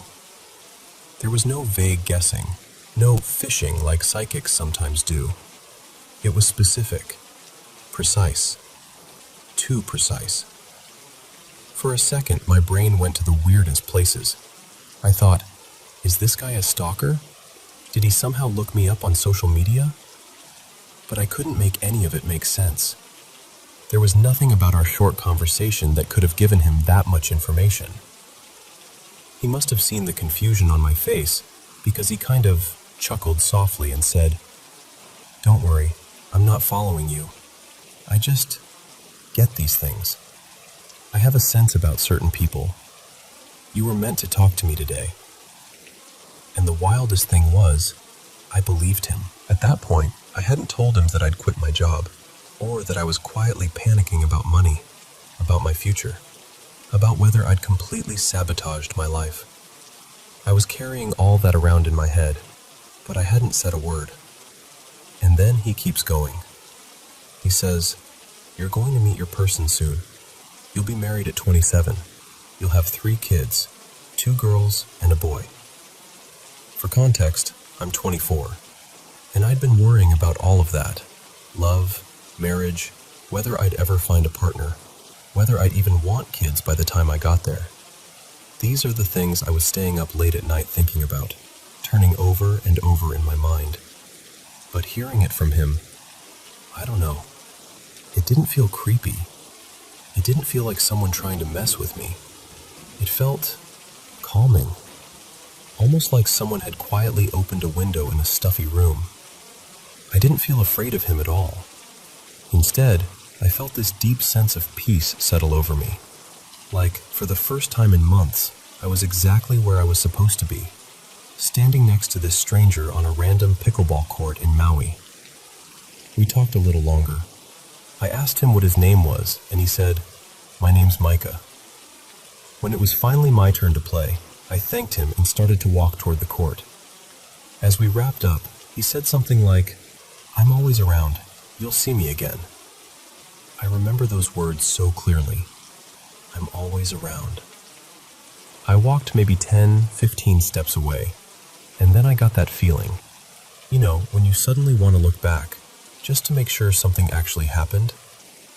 So I turned around to glance back at him. He was gone. Not blended into the crowd, not walked over to the parking lot, just gone. The courts were fully fenced in, the kind of chain link you can see straight through. There wasn't really anywhere to disappear to that quickly without me noticing. If he'd walked toward the gate, I would have seen him. If he'd cut across the grass, I would have seen him. But there was nothing, no sign of him at all. I kept playing at those courts. I went back a lot, actually, partly for the games and partly because a very real part of me hoped I'd see him again.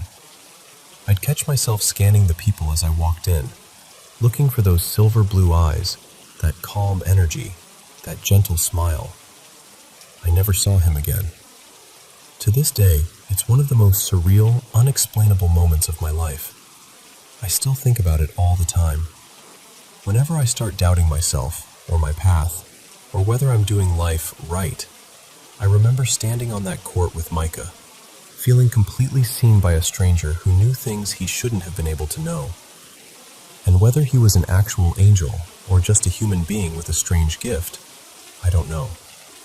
But I do know this. In that moment, it felt like the universe reached out, put a hand on my shoulder and whispered, "You're okay. Keep going. You're exactly where you need to be."